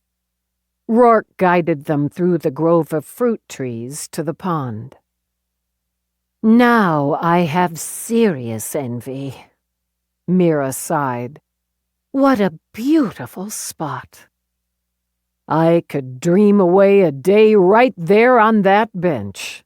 You're welcome to, Roarke told Dennis. Any time at all. Following the path lights, they walked back to the house. At the door, Mira kissed Roarke's cheek. Thank you for a wonderful dinner. Then Eve's. I'll write up the conclusions and profiles. I appreciate it. When Dennis hugged her, she spoke quietly in his ear. Thanks for what you said before. He simply drew back, pressed a light kiss to the bruising under her eye. Next time, duck. Got it. When Roarke closed the door, Eve stood where she was a moment. It was a good idea to have them over like this. Thanks for taking care of it. It was nothing. No trouble at all. I still have to... I haven't set up my board, started my book here. Then we'd best go up. I can set up your board if you like while you do the rest. You can adjust it as needed, he added when she didn't respond. That'd be great. When she stepped into the office, she glanced toward the sleep chair, but Galahad wasn't sprawled over it. He's likely with Somerset as we deserted him for the evening. Right. I have to generate the photos and data for the board. I can do it on the auxiliary. Of course he could, she thought, and went to her command center, opened operations, and programmed a pot of coffee.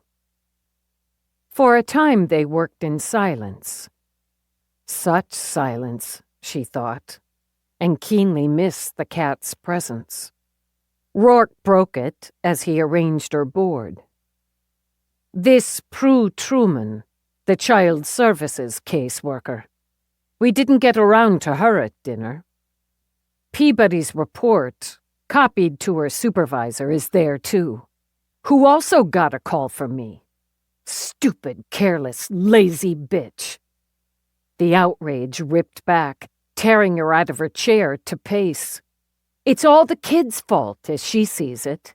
So much the kid's fault, she doesn't do a goddamn thing when the neighbors tell her the mother smacks the kid around, or check the mother's bullshit about homeschooling, or do the least amount of work and demand to see and speak to the kid directly, which she couldn't have done because the kid took off last summer, and the pathetic excuse for a mother's been collecting a professional parent's stipend all along.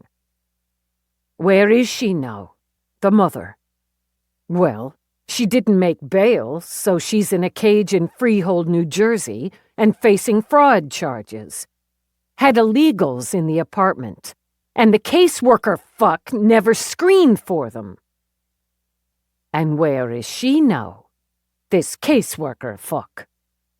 I can tell you where she won't be tomorrow. She won't be sitting at her desk collecting a paycheck for doing fuck all. She ought to be in the cell next to the mother. I get the don't tell me how to do my job, and the watch your language, and the you don't understand bullshit from her. Roarke just stood and watched her pace. And she walked away on her own power? I suppose the sparring droid made a reasonable substitute.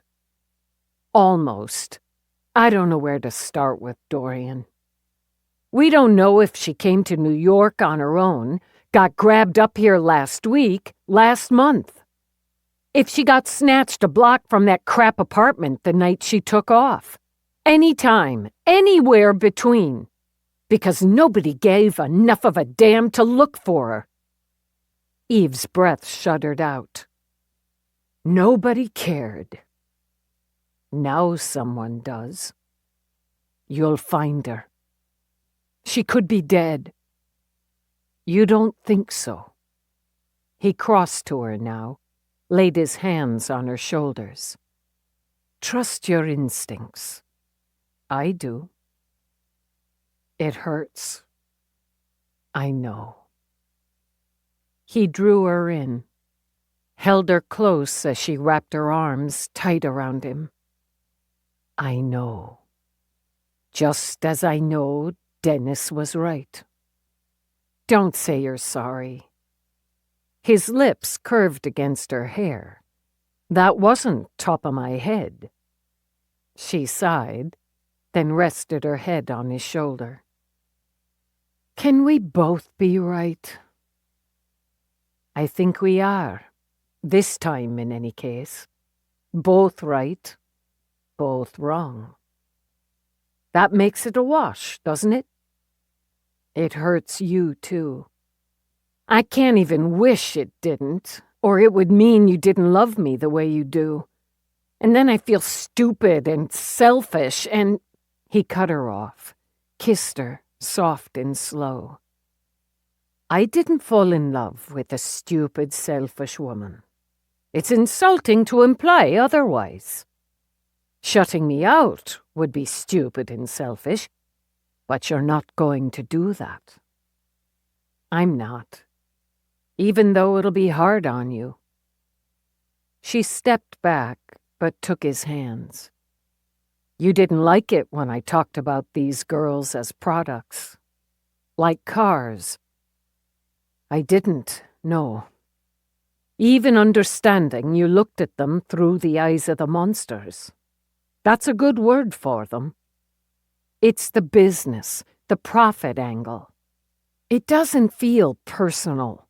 Like someone taking girls for personal reasons, personal perversions, right? Mina was still a virgin. Sure, there are other things somebody could do, but no signs of physical abuse, restraints, drugs in her system. And they kept her polished up. Polished up. Manicure, pedicure, skincare, the expensive silk underwear, good nutrition. Harvo said her shirt was tailored to fit, and no label. I mean, never a label, okay? What does that say? The shirt. That it was made for her, and they have a source. Right, and that costs, doesn't it? It's not, what do you call it? Prêt-à-porter. Ready to wear, he elaborated. Off the rack. Yeah, that. Why do that? Go to that expense. Nothing elaborate either, just a white short-sleeve shirt. But what if it's something like Mr. Mira said? You order a dozen, it's less per. They had Mina for months, potentially had Dorian for months. If there are more, plain, well-made white shirts. Like a uniform. Like a uniform. You go into the military, what do? Put you in a uniform. You're not an individual. You dress alike. School uniforms, team uniforms, cop uniforms. It's part of the training, right? It's part of being trained to eat when you're told, sleep when you're told, follow orders. She had good muscle tone, Eve continued, pacing again. She got exercise. Yeah, maybe she did that on her own to keep in shape, stay strong. But if you're grooming a girl for sale, you don't want pudge, right? You want in shape. She used some product in her hair, too. They had to buy it for her or provide it. She turned back to Roarke. When you go to market a product or sell it, you want it to shine, right? You do, of course. Do you know anything about this kind of business? I've stayed well away from anything of the sort, always. I know that, but you might know somebody who knows somebody who knows somebody. I can promise you, if I'd heard a whisper of such a thing, I'd have told you. But he walked over, poured himself coffee. We have the shelter, the school. I can also promise anyone who works there would do the same, and report it to me if not to you straight off. But I'll ask. I don't think this is a new operation. Whether it's a couple girls at a time or a lot of them, it's not a damn startup. Mira said sophisticated, and that feels right. The kid might have gotten out because she was damn smart, or because they got a little careless. Why not both? Yeah, why not? When you've run a business smooth for a while, you might get a little careless. Then you get somebody pretty damn smart who figures out how to take advantage of that. She got out. Eve went back to the coffee herself, and with it turned to study Mina's ID shot. She got outside, in the rain. The shirt's trashed, but the pants probably cost a bundle, and maybe you're frugal there. More likely, you put her own back on her so it looks more like she's been on the street. She's way too clean for that. Way too clean and polished up, but you do what you can. She walked to the board, tapped one of the crime scene stills. Take her shoes. Take everything. But you put her own necklace back on her. Break the chain like somebody tried to grab it, then just had to run. Use some of Dorian's blood. It's not a bad setup. They'd have moved the body well away from wherever she escaped. Wherever she died. Yeah, a good distance. The murder weapon's real wood. Peabody said maybe an old stud somebody ripped out. You wouldn't find that on the ground in the park. Now she slid her hands into her pockets, rocked back and forth on her heels. High-end suburb of Philadelphia, and the wrong side of Freehold, New Jersey. Maybe Dorian headed toward Philadelphia, got grabbed there. But why would she? No connections for her there? No connections anywhere. She got busted a couple times for theft. If you were a kid running off from a lousy situation and liked to steal, why not head to New York? It's closer, full of tourists, plenty of places for a street kid to hide out. She started wandering again. Easier to snatch a street kid, less risk, and less likely anybody's looking too hard for her anyway. Maybe she got snatched in New Jersey. Maybe she did head to Philly. Or maybe she made it to New York. She turned back to Roarke. For me, that makes it only 1 out of 3 the same person grabbed them both. Scouts. She pointed at him. Exactly. Assembly line, you said before. You have to keep the products rolling on that line.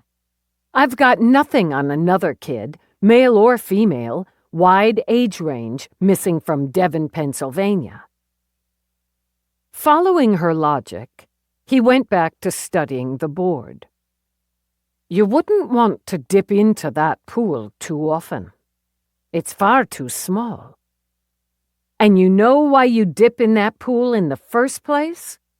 Street kids aren't generally all that healthy. They may have addictions by the time you get to them. They're unlikely to be virgins. You want prime product. You have to hunt for them where they're more plentiful. After dragging her hands through her hair, Eve blew out a breath. I have a detective who deals with this sort of thing. McNabb knows her. I'm going to pull her in for a consult tomorrow. She looked back at him. How would you put together a business plan for all this? Well, Christ Jesus. He dropped into the chair at her auxiliary station. All right, then. You'd need a location, a place to keep the girls. Even if you started small, 1, maybe 2, you'd need a secure place. It's not going to be a house, not a private residence. Mina wasn't kept in a basement like Mary-Kate Covino was. She was too healthy, too clean. No restraints. You're keeping them for months. Privacy and security, absolutely. A retrofitted warehouse, perhaps? Or, if you've the wherewithal, an apartment building or the like. All those windows in an apartment or office building. It just didn't gel for her. It's hard to keep all those windows secure. True enough. But with that wherewithal, it could be done. You'd need a way to prepare food, and I'd want that on site, so some staff. Not only to prepare food, but to shop for what's needed to prepare it. So, kitchen facilities and staff. A way to find, take, transport the girls. Guards, of course, once you've done that. You talked of grooming, so you need those products and someone to apply them or teach the girls how to do so. You'd want some medical staff. Medical staff, right. You'd have to check them out, keep them healthy. Someone to clean, Roarke added. You'd certainly need at least 1 disciplinarian. Because no way a kid's gonna do everything you say right off. Someone in charge of acquiring or manufacturing clothing, laundering, Roarke continued, building the business in his mind. And marketing. Photographs and vids, certainly to attract potential clients, so a professional there would be best if you want to showcase your product well. An IT man or team to set up and maintain the online areas. Office workers. You need records, after all. Banking. You need a way to invest your profits and enjoy them. It's a considerable outlay, Eve, even for 2 or 3 girls at a time. It's gonna be more. Say 8 to 10. You make some bucks off the porn, but the major profit's in sales. Sell 1 girl for 5-6 million. What do? Put the bulk of it back into the business. You have salaries to pay, mortgage or rent, food, and so on. Keep 1 girl for 6 months. It costs, just say, $500,000. Keep 8. It doesn't cost 8 times that, like the car, right? He could follow her line of thought easily, as it simply made good business sense. Some of the expenses and outlay remain steady. The mortgage or rent wouldn't change. If you're heating or cooling the building, that wouldn't change appreciably. So, sell a couple of girls every few months, bumping that sum with the porn, you're going to see an annual profit. Millions in profit if you do it right. You're talking about a network, highly organized, with potentially dozens of people involved in the day-to-day. Yeah, and maybe it's a lot smaller than that, but you'd still need the elements you said. You'd need all that. French manicures, grilled fish and brown rice with veg. Her dinner, she explained. She stuck her fingers down her throat to boot some of it up. Is that how she got out? I'm betting it is. Who's gonna think some girl puking up her dinner's gonna run? Smart. Maybe she and Dorian pulled that together. I'll find out when I find her. Which you won't tonight. I think you should call it. You're tired and you're hurting. Physically, he continued. Not just the eye, the jaw, but you've started favoring your side. I expect your ribs took a pounding. I've got an ice pack on them. Well, it's not cold anymore, but I put one on it. She lifted her shoulders. I needed to feel it. I know. And in your place, I'd have needed the same. I'm not sure what that says about either of us, but you could use a round with the healing wand. Yeah, well, I'm definitely feeling it. I was a little pissed you didn't offer when I came up from the gym so I could tell you to bite me. I was much too pissed myself to give you the satisfaction. He held out his hand. She put hers in it. 7. In the bedroom, Eve stripped off her shirt while Roarke got a wand.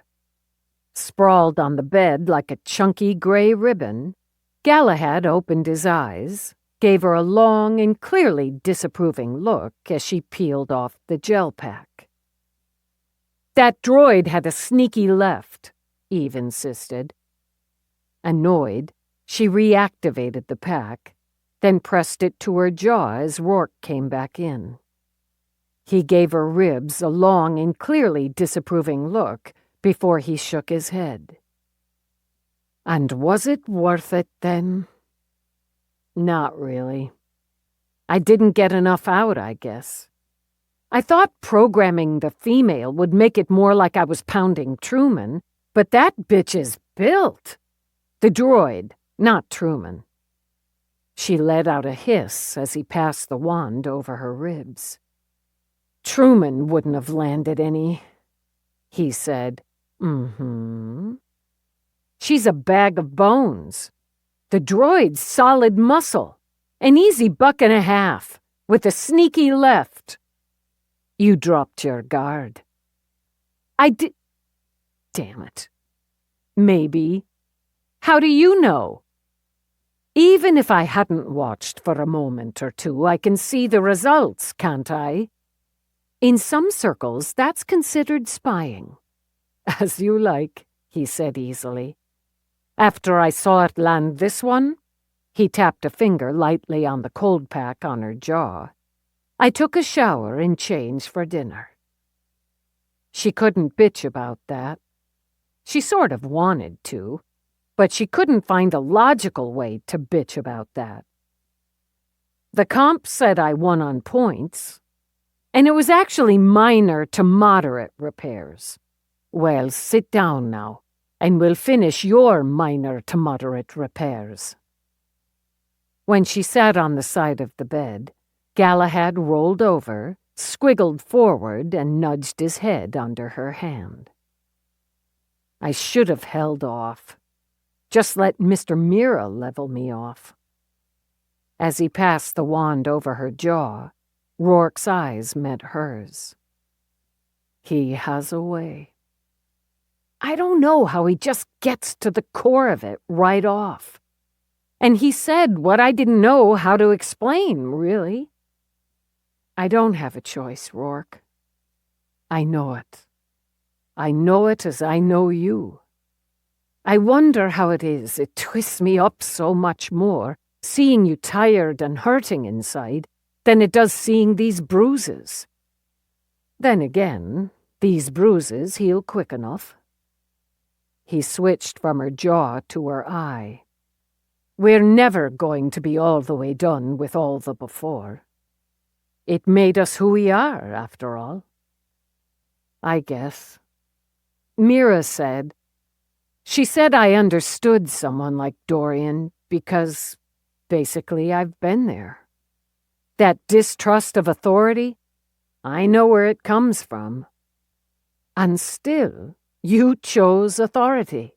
You chose the police, not just as a vocation, but a kind of home, and I, for a very long time, chose the opposite of that. We both needed to be in charge, to take the power back. I'd be more than halfway into a burnout if I hadn't found you. You'd probably have stolen all the art and jewelry in the galaxy if you hadn't found me. Ah, but that was meant, wasn't it, no? She smiled, and with the cat now stretched over both their laps, touched Roarke's cheek. Irish woo-woo. Pure fact, and one that speaks to me. What does she say to you, this young girl? Can you tell me? Closing her eyes, Eve stroked the cat. When I stood over her today with Morris, she looked so perfect. So young and perfect except for... I could hear her think, what would I have done? Who would I have been if they hadn't taken me? How would I have coped with what they did if I'd gotten away? I know it's me thinking it, but is it? She let it go because the wand felt soothing now instead of achy. They damaged her where it didn't show, where you can't see. But she had a foundation. She had a family, and she'd have gotten through it. Maybe not over it, because you don't. We know that. But through it. They stole that from her. And the other, the one you need to find. Her foundation's cracked and rocky. I looked into her mother today, and I saw Stella. Parts of her.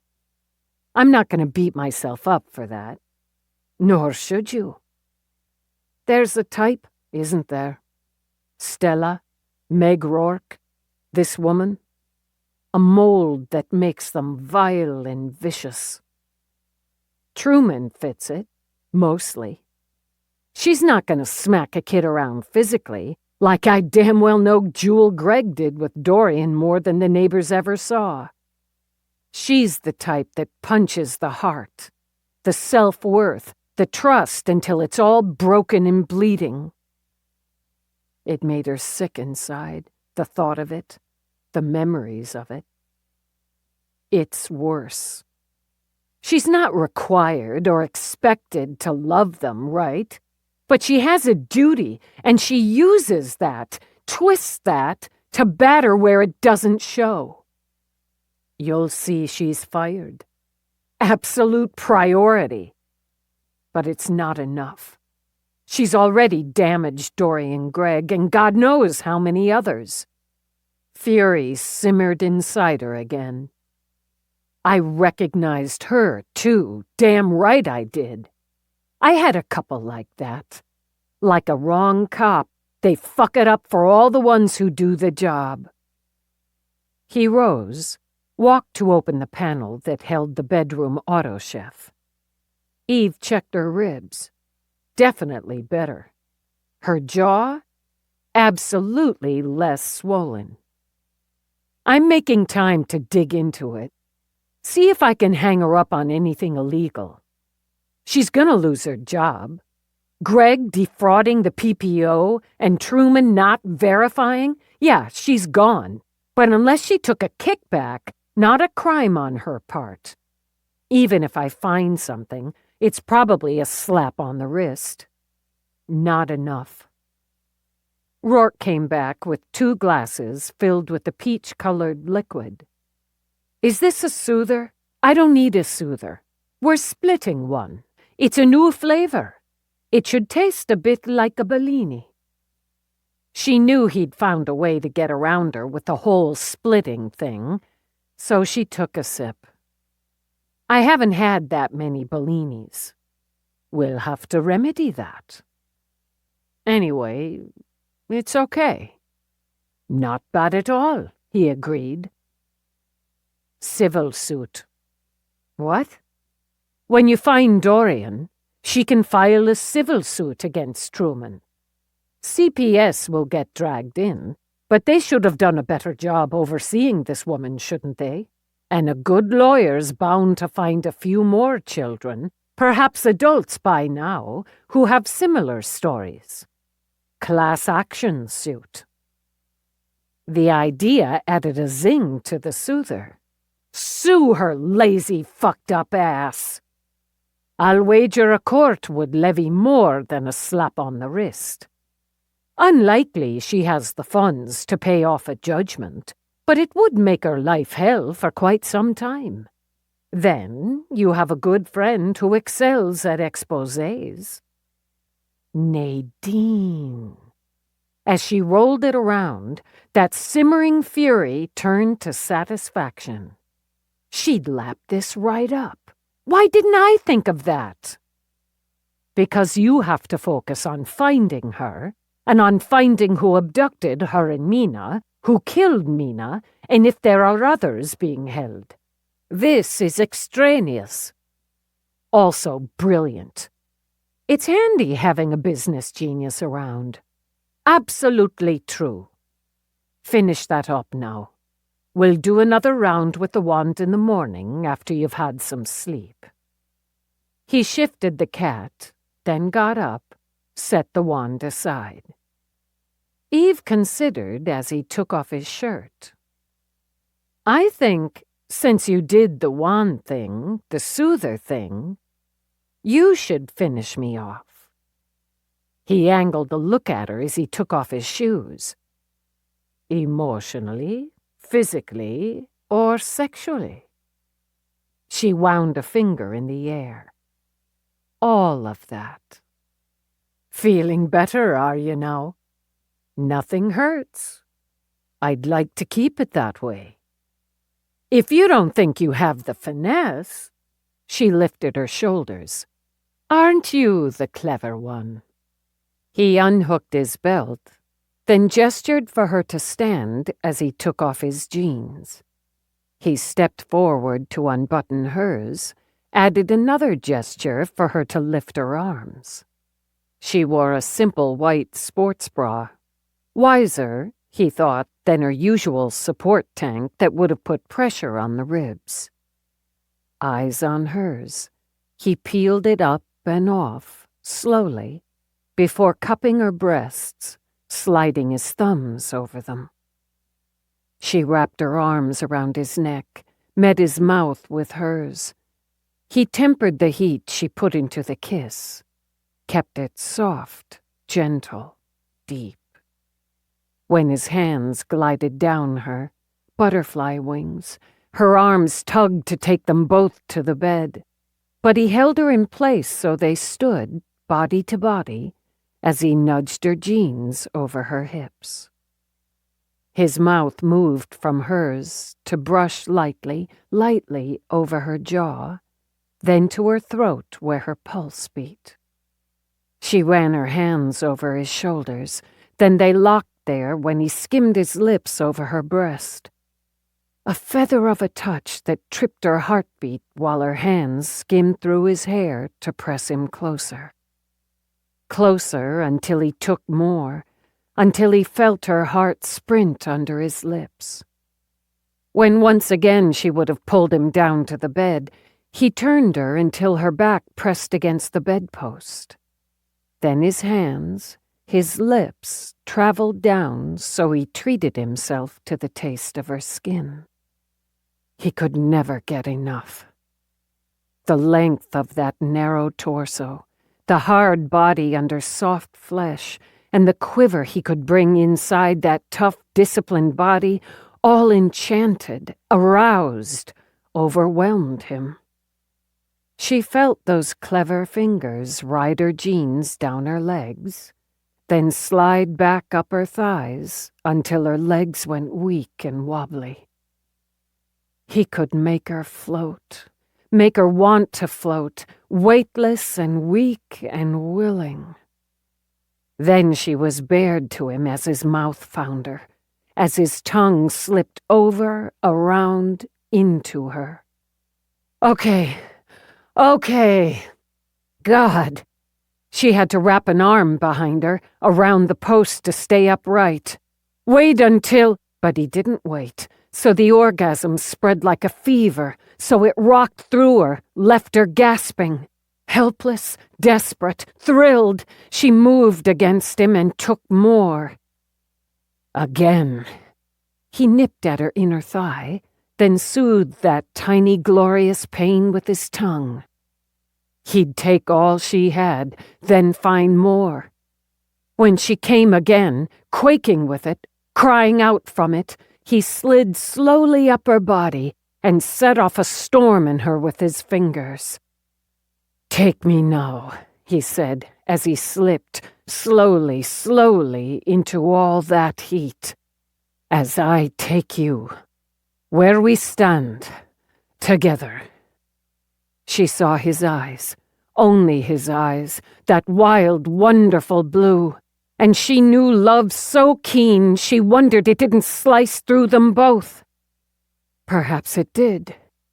So she wrapped around him, her body pulsing like a heart, and took him as he took her, eyes open and locked.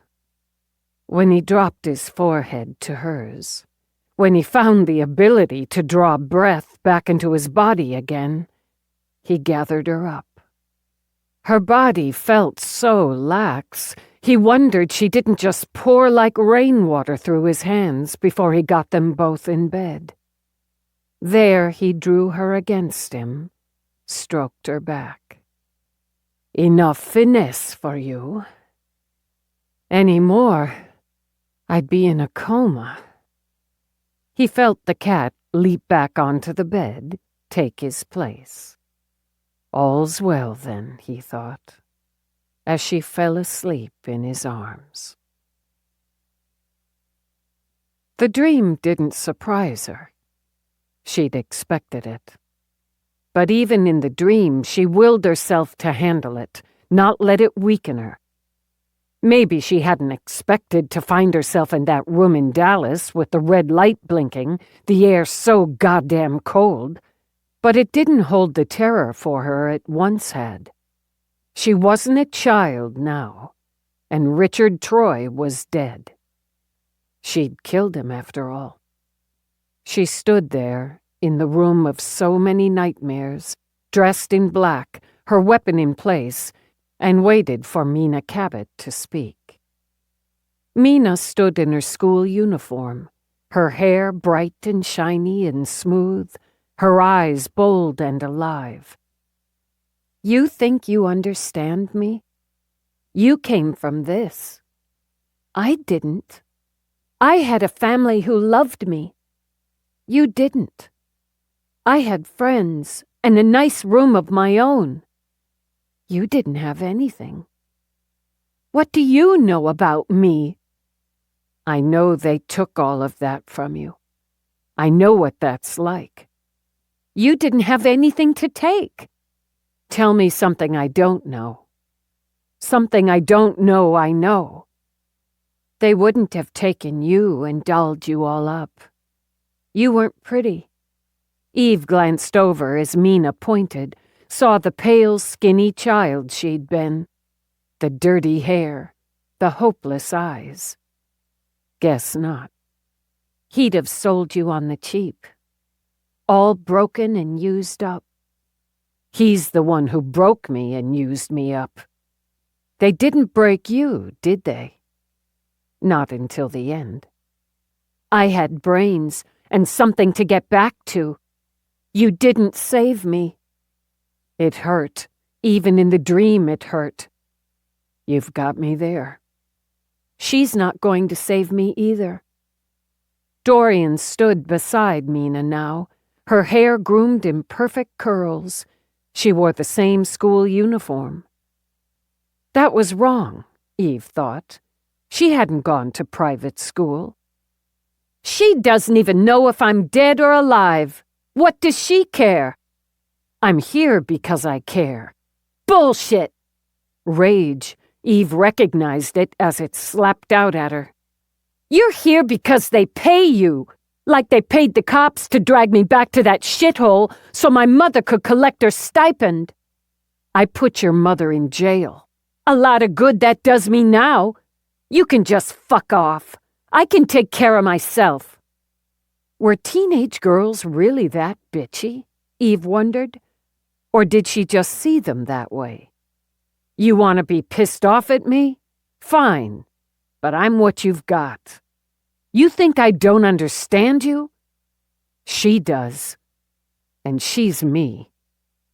She looked at the child she'd been, cradling her broken arm while blood dripped from her hands. It's going to get better, Eve told her. You'll be okay. Bullshit! Dorian shrieked it this time. You're lying to her! How's it better to get tossed to strangers who don't give a shit?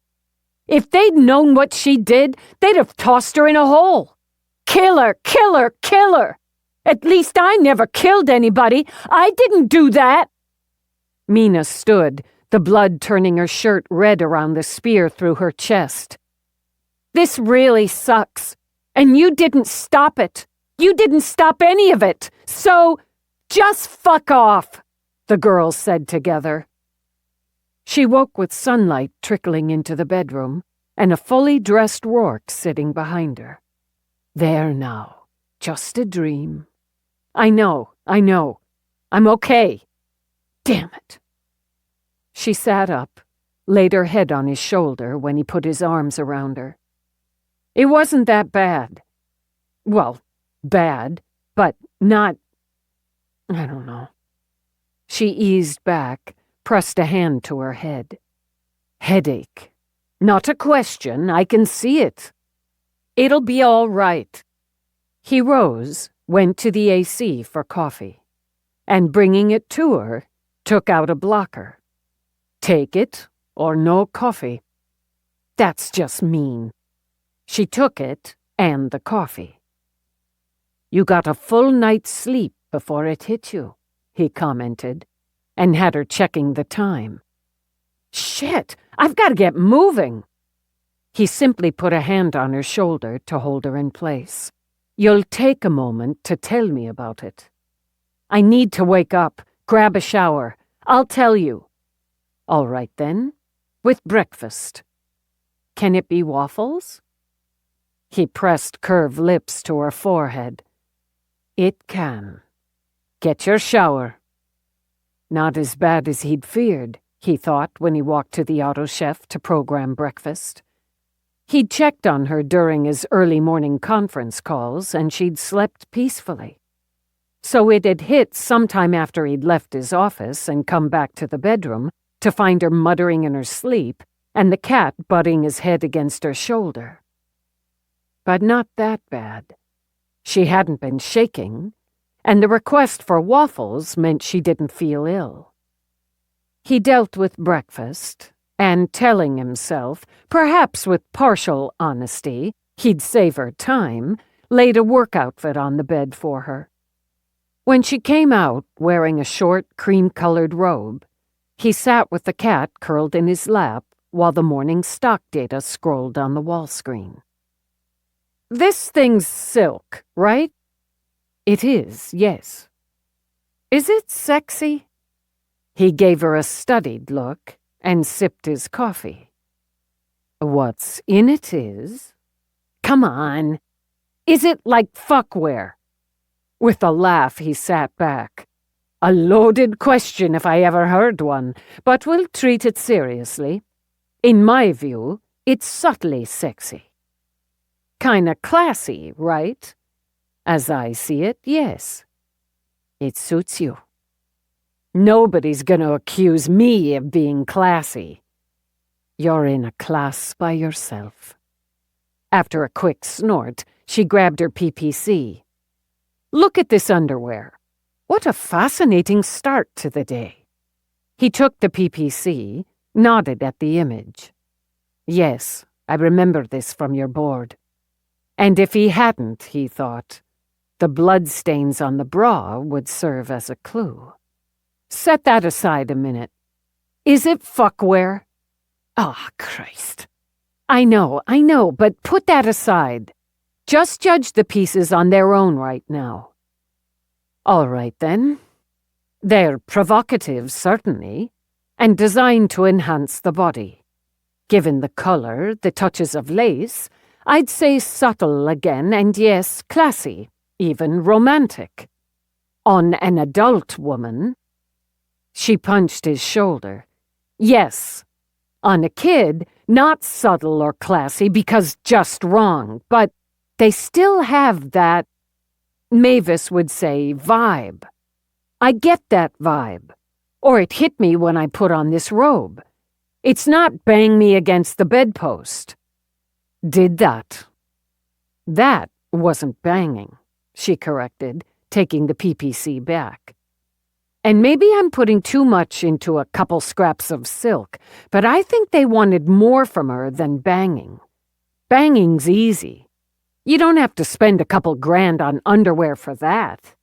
And this had to be like daily wear, right?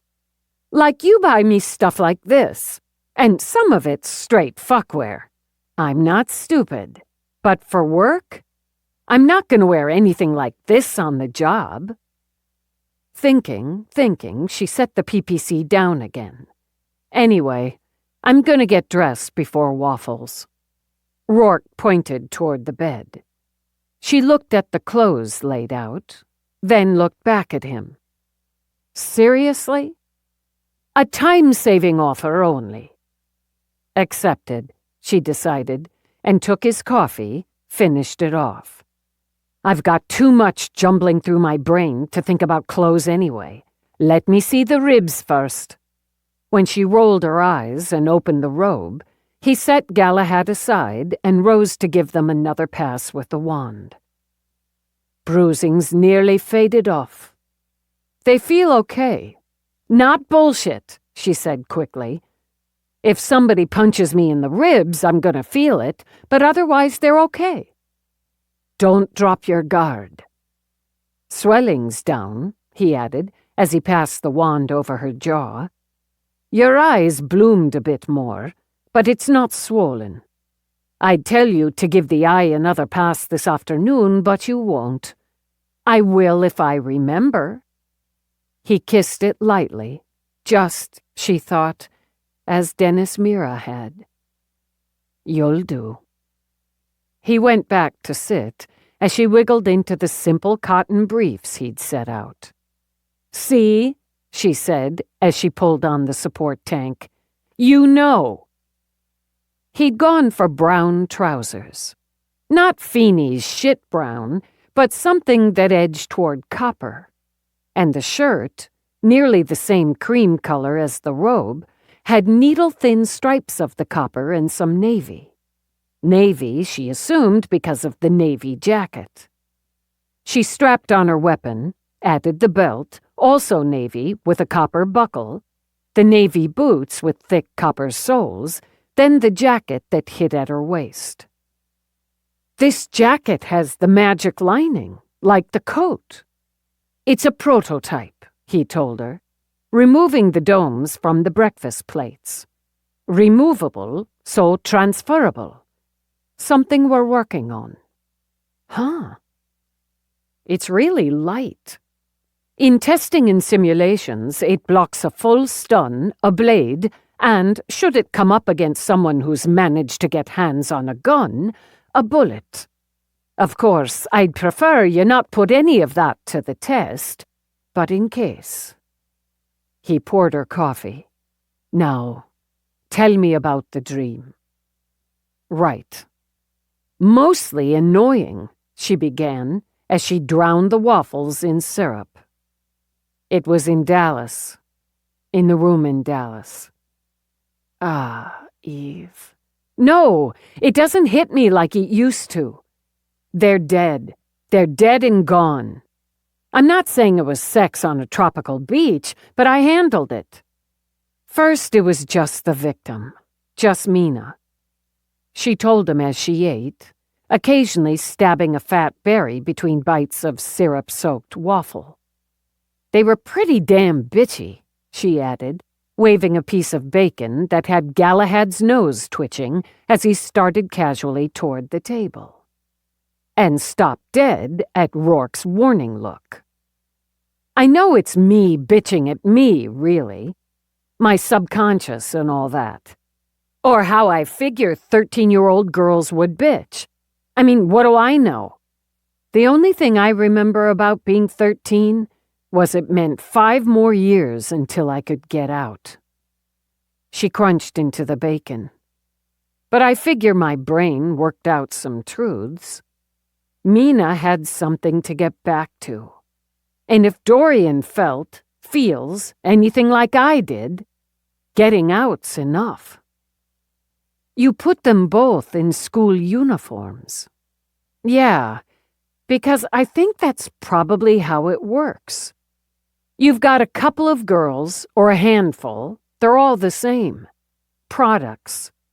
The underwear, though, that's different. Major expense. Investment, she said again. It's like the robe. It feels good against the skin. You feel a certain way when you have it on. I put on my underwear for work. I feel a certain way. Put on the fancy stuff or under the fancy stuff, that feels a certain way. Maybe you don't really think about it, but you feel it. The uniform strips the individuality. Under it, the silk, the sexy, accustoms you to that feel, that mood. There you go. A kind of mind game. Some want someone they have to force, even hurt. That kind of power and dominance. But you can get an LC to role play. Not the same, Roarke commented. You don't own an LC. Okay, true enough. But why pay big bucks, and it has to be big bucks, to rape and brutalize when you can grab up a street kid for nothing? If you want a sex slave, a product, wouldn't you pay more for one that does what you want, how you want it? You think this is some kind of training. Target attractive young girls, lock them away from the familiar, indoctrinate them. The uniforms, the food, the hair and skin products. Punishments, too. The carrot's no good without the stick. Think of the military again, the old drop and give me 20. They have to break you down to build you up in their image for their needs. A girl like Mina, who looks like Mina, who sells as a virgin, but one with sexual knowledge, one who's gotten used to being photographed in the sex wear or naked or in sexual situations. You program a sex droid to be and do what you want, right? This could be like that, but with human girls. With a shrug, she polished off the waffles. Or I could be way off base. But coincidence is bullshit. And it's not bullshit that Mina Cabot and Dorian Gregg, same age, no prior connection, were both abducted, most probably from different areas, and both ended up in New York. She pushed up and began to load her pockets for the day. I'm pulling Willoughby in. The SVU detective McNabb knows. She may have some insight. I've got to go. Roarke shot the cat another warning look before he rose, rounded the table. He laid his hands on Eve's shoulders. "Take care of my cup. I've got a magic shield. I haven't come up with one for that face of yours yet." So he kissed it. "Wand that eye. I will." If she remembered, she thought, and left him. In the car, she contacted Detective Willoughby, asked for a meet, then drove through the gates. 8. While Eve battled traffic, Dorian stirred out of a fitful, feverish sleep. She'd managed to pry a thin board off a broken window and crawl through into what looked like an abandoned storefront. Nothing in it but dirt, spiders, probably rats. But she needed to lie down, just try to sleep. Even with the pills and ice packs she'd stolen, everything hurt. And under the hurt, fear bubbled. She didn't know of what or who, but she'd crawled through that window, cutting her hand on some of the broken glass, because everything in her had said, "Hide." She'd curled on the floor, shivering and sweating herself in and out of sleep for the day. Once, during the endless, miserable night that followed, she'd started to crawl out to steal some food, but she'd just given up until she'd slept again. Now she saw sunlight eking through the cracks of the board she'd tried to put back in place. Another day, she realized, and every instinct told her she needed to get up, to move, to find food and a better place to hide. But everything hurt. "Wondered if you'd wake up." The voice had her jolting, so her head seemed to balloon, then pop. "Take it easy, squeezy." Since it was a kid who crab-walked over to her, the worst of the fear ebbed. He had big brown eyes, an unruly thatch of purple-streaked brown hair, and a round pink scar in the middle of his left cheek. She thought he was younger than she was, though her blurry brain couldn't pinpoint her own age. She tried to tell him to go away, but her voice just croaked. "You look sick. Beat up some, too. Hungry?" He held out a piece of untoasted bagel with a hand not altogether clean. "I ate the rest." She took it, gnawed on it. "I call myself Mouser, 'cause I'm fast and sneaky." When she just stared at him, he shrugged. "I guess you can come with me if you want, 'cause you don't look so good. We've got a place. Lots better'n this. And the cops might check in here like I did, 'cause you left blood on the window." "Where?" she managed. "Not that far." "Cops after you?" "Don't know." "Come on with me, if you want. We can fix you up. Got beds and all, and food, too." "No shelter," he snorted, swiped the back of his hand under his nose. "Not like you mean. We look out for each other. Rule is, 'cause we got some. See a kid needs help, you help if you can. So you can come with me if you want."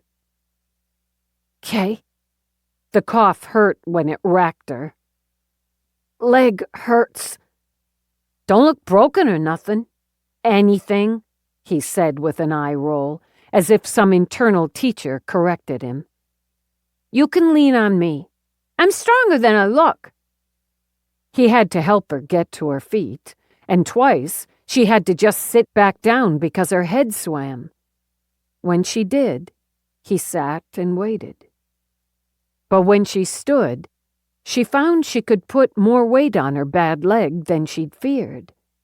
Not a lot, but enough to limp and to lean against Mouser.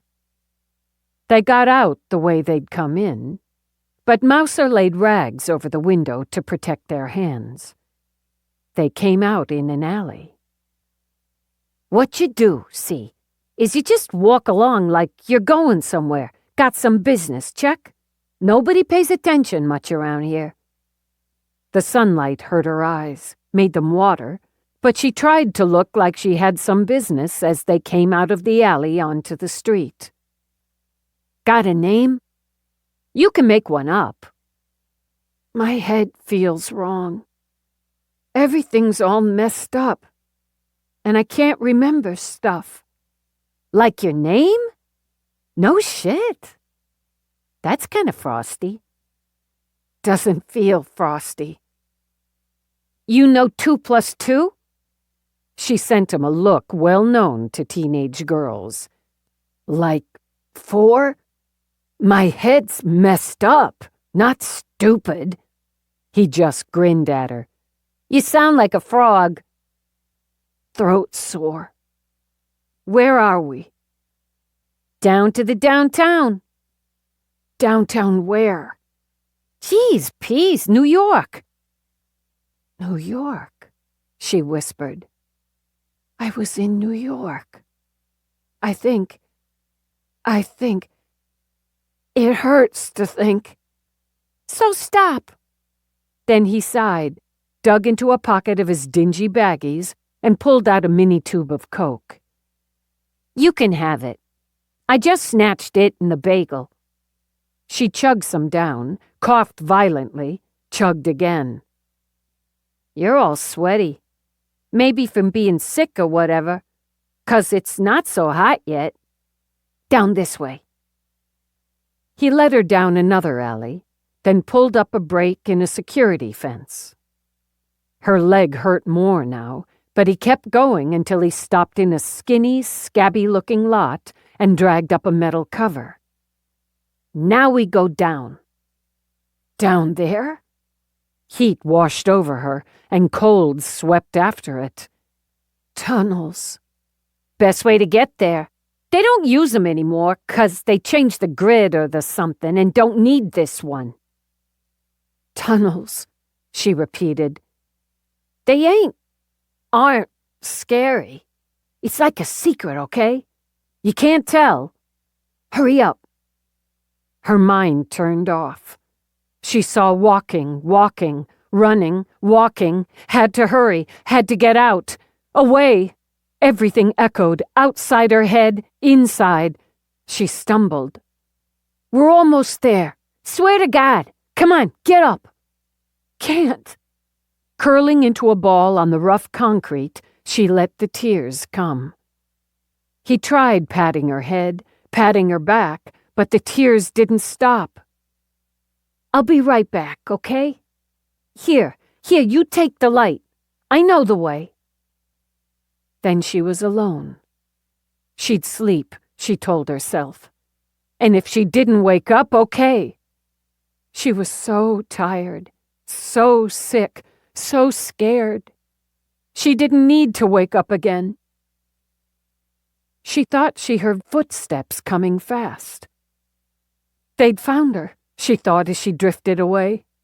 She'd known they would, but they couldn't hurt her now because she was going to sleep. Forever. She didn't feel the hand cool on her face, hear the voice speak. Poor thing. She's burning up. Legs hurt. She could hardly walk on it.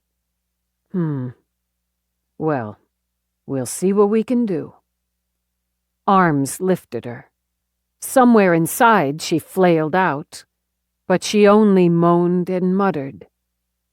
All right now. We've got you, and no one's gonna hurt you. Because she beat her way through traffic in good time, Eve went straight to her office to write out her thoughts and theories. A kind of boot camp, she considered, for sex slaves. Training facilities. She pushed up, got coffee. She knew something. Something from the dream. Something connected to it. Not pretty enough. Squeezing her eyes tight, she willed memory back. Troy, Richard Troy. Did he say that? Something about her not being pretty enough? Never going to be pretty enough to bring the big bucks? Rent instead? Rent her out, use her up, sell her off? Am I making that up? Just projecting? She walked to her window, stared out, stared down. Needed seasoning. God damn it, I'm not pulling that out of the air. You need some seasoning, little girl. I can hear him say that. Because it made her sick, she pressed her forehead to the glass. She needed to stay steady. If something pushed through, she'd still stay steady. But if not pretty enough meant something relevant to the investigation, she'd need to dig down for it. She turned at the tap. Detective Willoughby stood in the doorway, her knuckles still resting on the jamb. Lieutenant, Detective Willoughby, I'm a little early.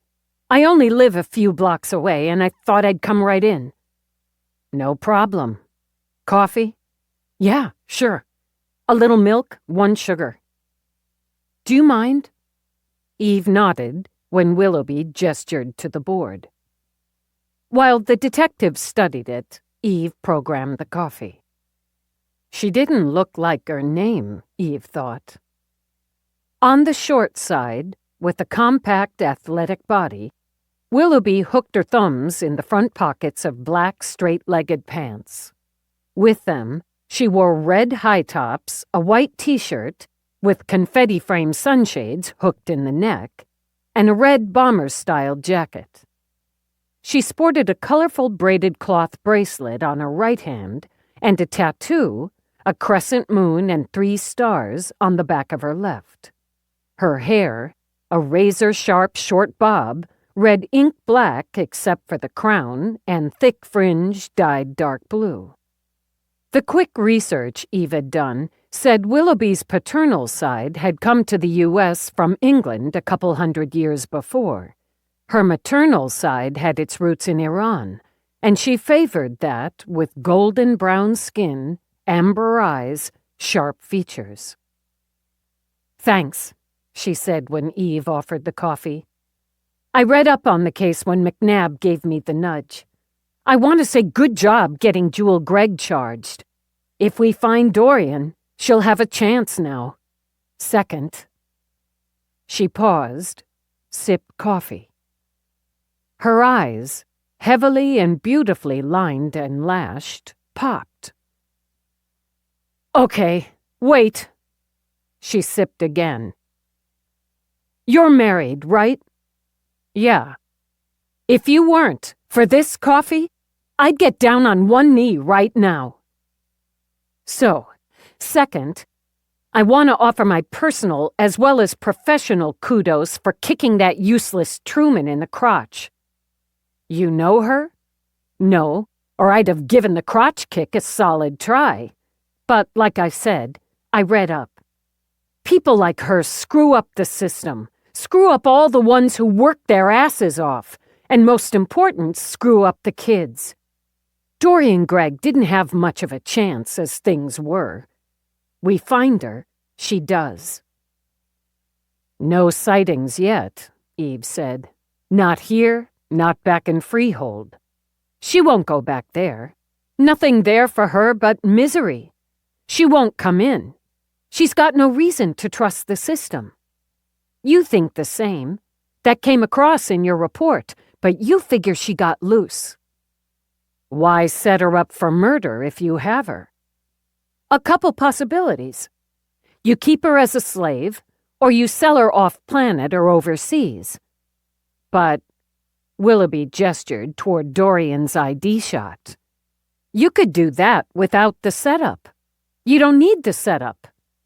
Mina's dead. Making it look like a street crime, okay. But adding Dorian's blood? Vindictive, Eve concluded.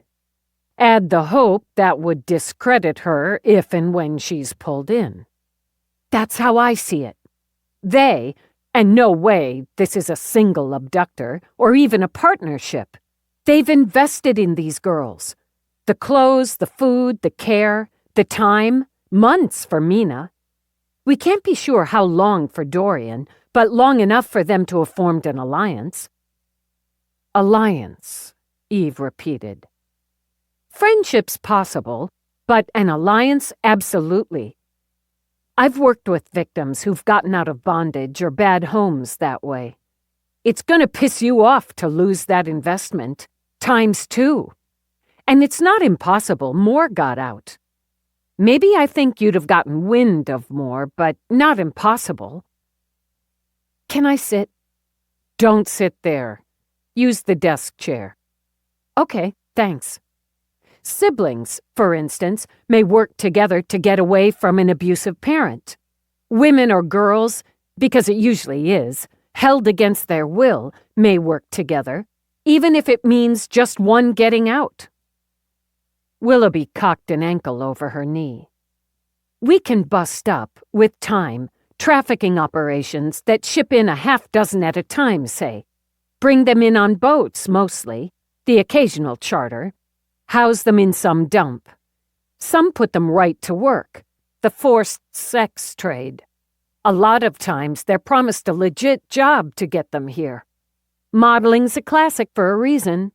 Then they're crammed together in a shithole, rented or sold. Drug them up, get them addicted. But that's not this. No, not a shithole, no drugs, no visible signs of physical abuse. With her eyes on the board, Willoughby bounced her cocked foot. Psychological abuse and torture. Lock them up in a dark room for a few days, or in a room where the lights blast and never go off. Run constant propaganda on a wall screen. Shock collars, shock sticks, something that doesn't damage the product. She drank more coffee, savoring. Offset that with rewards. Toys or games for younger ones, ice cream, candy, affection. They're gonna crave it, especially the younger ones. A hug, a smile, a kiss on the head. It doesn't take long for a kid, 6, 7, 8, to fall in line. It does take consistency, a secure location, vigilance. Even then, some of these kids are tough customers and they find a way out. She pointed toward the board again. Those two? On the older edge for the kiddie porn racket, but they hit the chicklet sweet spot. Chicklet? I've heard that term. Usually ages 11 to 14, boy or girl, starting to develop. Attractive, on the boy's side, usually at least somewhat androgynous. The user or buyer or viewer, depending, isn't into the young kids, but wants that youth, that freshness. If it's a sale, they'll likely get sold again when they hit 16 or so, unless the buyer develops an attachment. It can happen, or finds other uses, but trade-ins are common. Back to the assembly line, Eve thought. Like a fucking car. You got it. The way this reads to me, you've got a syndicate with a lot of arms. Scouts to find the kids. They may double as the pickups. They're gonna look harmless, ordinary. May be or look pretty young. Kids trust other kids more. That helps me get their trust. I look like one of them. Alternately, they might look or pose as authority. A cop, a teacher, first responder, someone a kid's taught to respect. Then you've got the keepers, who take the kid in. You might have more than one location for that. You need medical people, you need people to get food or prepare it.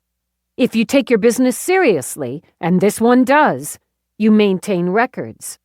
Outlay, profit and loss, cost per product. You're probably going to want some sort of studio and the equipment to shoot vids, take photos, and somebody who knows IT well enough to get them onto the dark web without leading us right to them. Business manager, she continued. You have to calculate what to charge the pervs for viewing, what to charge if you rent out the product, what to charge when it's time to sell, or which one should go up for auction. Willoughby shrugged. And I'm not telling you anything much you haven't already concluded. I'm probably not adding anything much by saying if whoever took them has a solid business model, financial backing, and contacts, those two girls would go for top dollar. With those looks, that age bracket, 8 to 15 million on the block after some smart marketing. Explain the marketing. Photos, anywhere from provocative to hard porn. Same with some short vids. No penetration, so if they used a male partner, everything but that. Some girl on girl, some solo. We've come across actual brochures listing kids. They give them names like Candy or Hank, list their data, their skill set a price, or, if it's for auction, a minimum opening bid. Can you copy those to me? Sure. Explain skill set. Willoughby shifted, brought up her legs to sit cross-legged in the chair. They're going to hype, but if they want to grow the business, want return customers, not overhype. Rate them on their skill in giving or receiving oral sex, coming or bringing to orgasm, fondling, masturbation, seduction techniques, if they're dominant or submissive, or can do both and all that. If they're not selling or renting as virgins, how they rate as full sexual partners, vaginally or anally for the girls, more than one partner, group sex, role-playing. Then there's domestic slaves, pets, whipping boys, party favors. Okay, wait. Since she wanted it, Eve got them both more coffee. Domestic slaves, easy enough to figure. Round up the rest. Pets, usually the younger ones, but not always. Somebody wants a kid they can dress up, play with, train, like a pet. Whipping boys, girls there too, for sadists. Somebody they can knock around, torment, torture. You know, had a bad day? Here's your punching bag. Party favors tend to be somebody they can pass around to guests and friends. Those probably aren't going to look like our girls up there, Willoughby added. Unlikely to be virgins, as rape would be part of breaking their will. Regular physical punishment, too. And they sure as hell aren't going to put them in high-dollar silk underwear. Not enough return on the investment. Not pretty enough, Eve muttered and began to pace. That's where that came from. Okay, not adolescent beauties who'll draw top dollar. Kids broken down enough to serve other needs. Rent 'em and rape 'em, buy 'em and beat 'em. I'd really like a shot at helping you crack this one open, Lieutenant. If I could work with somebody from EDD, McNabb, or somebody as good. Work with how? I've been working on prying open a door in the dark web, and I'm really close. I've got a handle, a persona. I've filtered in some data. I'm a rich bastard toying with the idea of buying a product. Just testing the waters, right? If I have some tech help on it, I really think I can break through, but I need that background solid. Any organization like this is going to do serious checking. I need to look like I've got the money to buy a prime product. Have you cleared it with your LT? He's waffling some, so I've been putting most of my time on it when I'm off duty. A word from you would make a difference, especially if Captain Feeney got on board. I'm close. I know I'm close. And one more thing. They had Mina Cabot for over 8 months. She was 13. They had to be about ready for auction. She wasn't the only one about to go on the block. They've got to have an auction coming up. And if we're right, they've lost 2 returns on their investment. They need to recoup that. Not only bring in new girls, but prep any they have for sale. And I've got some street contacts. I already put the word out on Dorian Gregg. If she's in New York, we've got a shot at finding her. I'll talk to your lieutenant and to Feeney. I appreciate it. Almost as much as the coffee. She got to her feet. Why SVU? Why minors, particularly? Me? I had a perfect childhood. Good as it gets. My dad's uncle was a cop, in Queens. He had the best stories, like fairy tales to me. I wanted the academy. My parents weren't thrilled, let me tell you, but they gave me a year to get it out of my system. I didn't. Then my second week in uniform, we find this kid, 7 years old, beaten half to death. His father did it before he passed out drunk. Mother was doing her second round for fraud down in Virginia, where she'd taken off when the kid was about 5. She shrugged. That was it for me. Where's the kid now? Evan? Evan Hawkins. He was lucky. He had grandparents living upstate who wanted him, with no idea he even existed. He just graduated high school. He's going to fricking MIT. Too many aren't lucky. But now and again... I'll be in touch, and so will somebody from EDD. Great. I'll send you those brochures.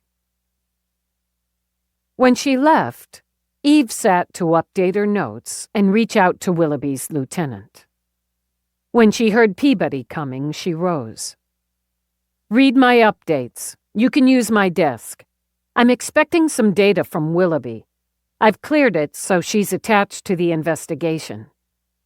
Oh, okay. How? I have to go up to EDD. Did something break? How long have you been here? Shift just started. I got in early. Read the notes. Do you know if McNabb's clear? He closed one yesterday afternoon, but read the notes, Eve said again, and yes to the damn coffee. She swung through the bullpen, tried to avoid eye contact with Jenkinson's tie as he stood by his desk slurping coffee. She failed, had her retinas blasted by what might have been a depiction of the Big Bang. She just kept going. She'd known, of course, she thought as she jumped on a glide. Willoughby's general information hadn't been news.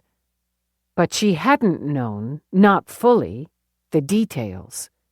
The terms used for the children in trafficking. The categories, she supposed. She needed a hook, and Willoughby might help her find it. She saw some openings now. Dorian Gregg could bust those openings wide, but she'd begun to see. When she stepped into the carnival of EDD, Jenkinson's tie seemed tame, almost ordinary. Colors blasted and clashed, neon baggies, polka dot suspenders, screaming t-shirts, and crazed air boots. She spotted McNabb standing in his cube, hips twitching, long blonde tail of hairs swaying as he worked on whatever he worked on. She moved quickly into the sanity of Feeney's office. He sat at his desk, scarred brown shoes up, baggy, crap-colored suit reassuring, as was his explosion of ginger gray threaded hair. His basset hound eyes slitted in concentration as he studied his wall screen. Got a minute? Barely got my ass in the chair, this crap coffee in my hand, and already caught one. Frickin' cyber fraud. Already hauled in $5 million inside 12 hours, targeting centenarians. I get that old and stupid, stun me. You'll get that old, but you'll never be that stupid. I need McNabb, or somebody on his level you can spare. I just tossed the boy one. Frowning, Feeney slurped coffee. I could have him pass it off, maybe. You need an EDD man on the dead kid? It's a ring, Feeney. I know it. A trafficking ring. As she filled him in, he put his feet on the floor. You got him. I can shut down this scam in an hour. It'll pop up somewhere else, but I can shut it down. You can have me, too. Sick sons of bitches. Give me the data on the kid you think's in the wind. I can put some of my uniforms out there. Thanks for that. We've got some channels into porn sites. Helped bust a trafficking case, adults though, a couple months ago. Bringing women, 18, 20 couple, over from Eastern Europe on a cargo ship. Jamming them into 2 or 3 rooms on the Lower East, then renting them out to pervs, using the better-looking ones for underground porn sites. Yeah, this is like that, only bigger. More rooms, I think. Slick, sophisticated, Mira called it. I'm gonna copy you on what I've got. Anything pops for you, I'm ready to hear it. You got that. I'll pull Willoughby up here. Have her and McNabb work in the lab. Let me shut this damn stupid shit down. I'd pass it on, but one of the suckers who tossed in $5,000 is the wife's grandmother. Are you kidding me? You think she'd know better? He shook his head in disgust. Promise Sheila I'd take care of it myself. He grabbed one of the candied almonds from the rickety bowl, crafted by Sheila, on his desk. Popped it. Stun me, he repeated. Put me down. Solemn oath. Thanks. She headed out and back to homicide. Peabody, her eyes horrified, looked up. Oh, Jesus, Dallas. They're like sales kits. Like brochures. I know. Send them to your unit and get me some printouts. Send them to McNabb and to Feeney. I need the desk. Come back in 10. Yes, sir. Take your coffee. Peabody just shook her head.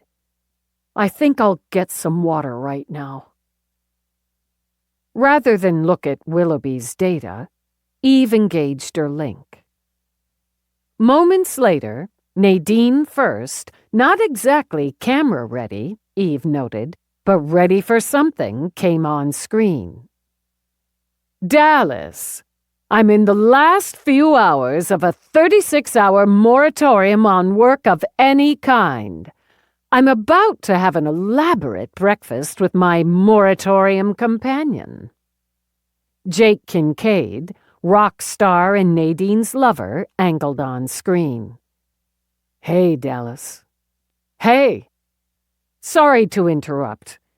Nadine, why don't you give me the contact of your top assistant or researcher, and I'll give this to him or her. Give what? Damn it. Go, Lois, Jake said, and kissed her cheek. I haven't had any media source in my life for 24 hours. 27, Nadine corrected. It's a record. I bet Jake I could make it 36. I bet extreme sexual favors. Win-win, Jake said off-screen and made her laugh. What did I miss?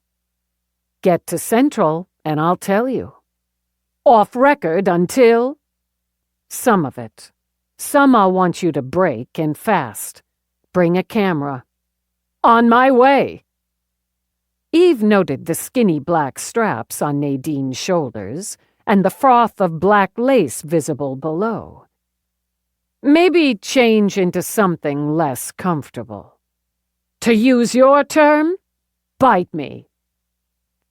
When Nadine cut her off, Eve rolled her shoulders. She decided Peabody had a point about water, rose to get some. Then sat and read the brochures. 9. Despite the black lace, Eve knew Nadine would double-time it to Central. She did the same to the bullpen and Peabody's desk. Shake it off, she ordered. I need you to do the coffee thing in the conference room. I hooked the same one. I want to set up the electronic board in there so I can give Nadine some details, then shut it down for her camera." "Nadine? I want as many hands and eyes on this as I can manage. She's coming in cold." Eve gave Peabody a come ahead so they could walk and talk. She had some bet with Jake about her taking a media blackout for 36 hours. "Nadine?" Peabody repeated, but with a laugh. "What did she bet?" "She almost made it, and serious sexual favors."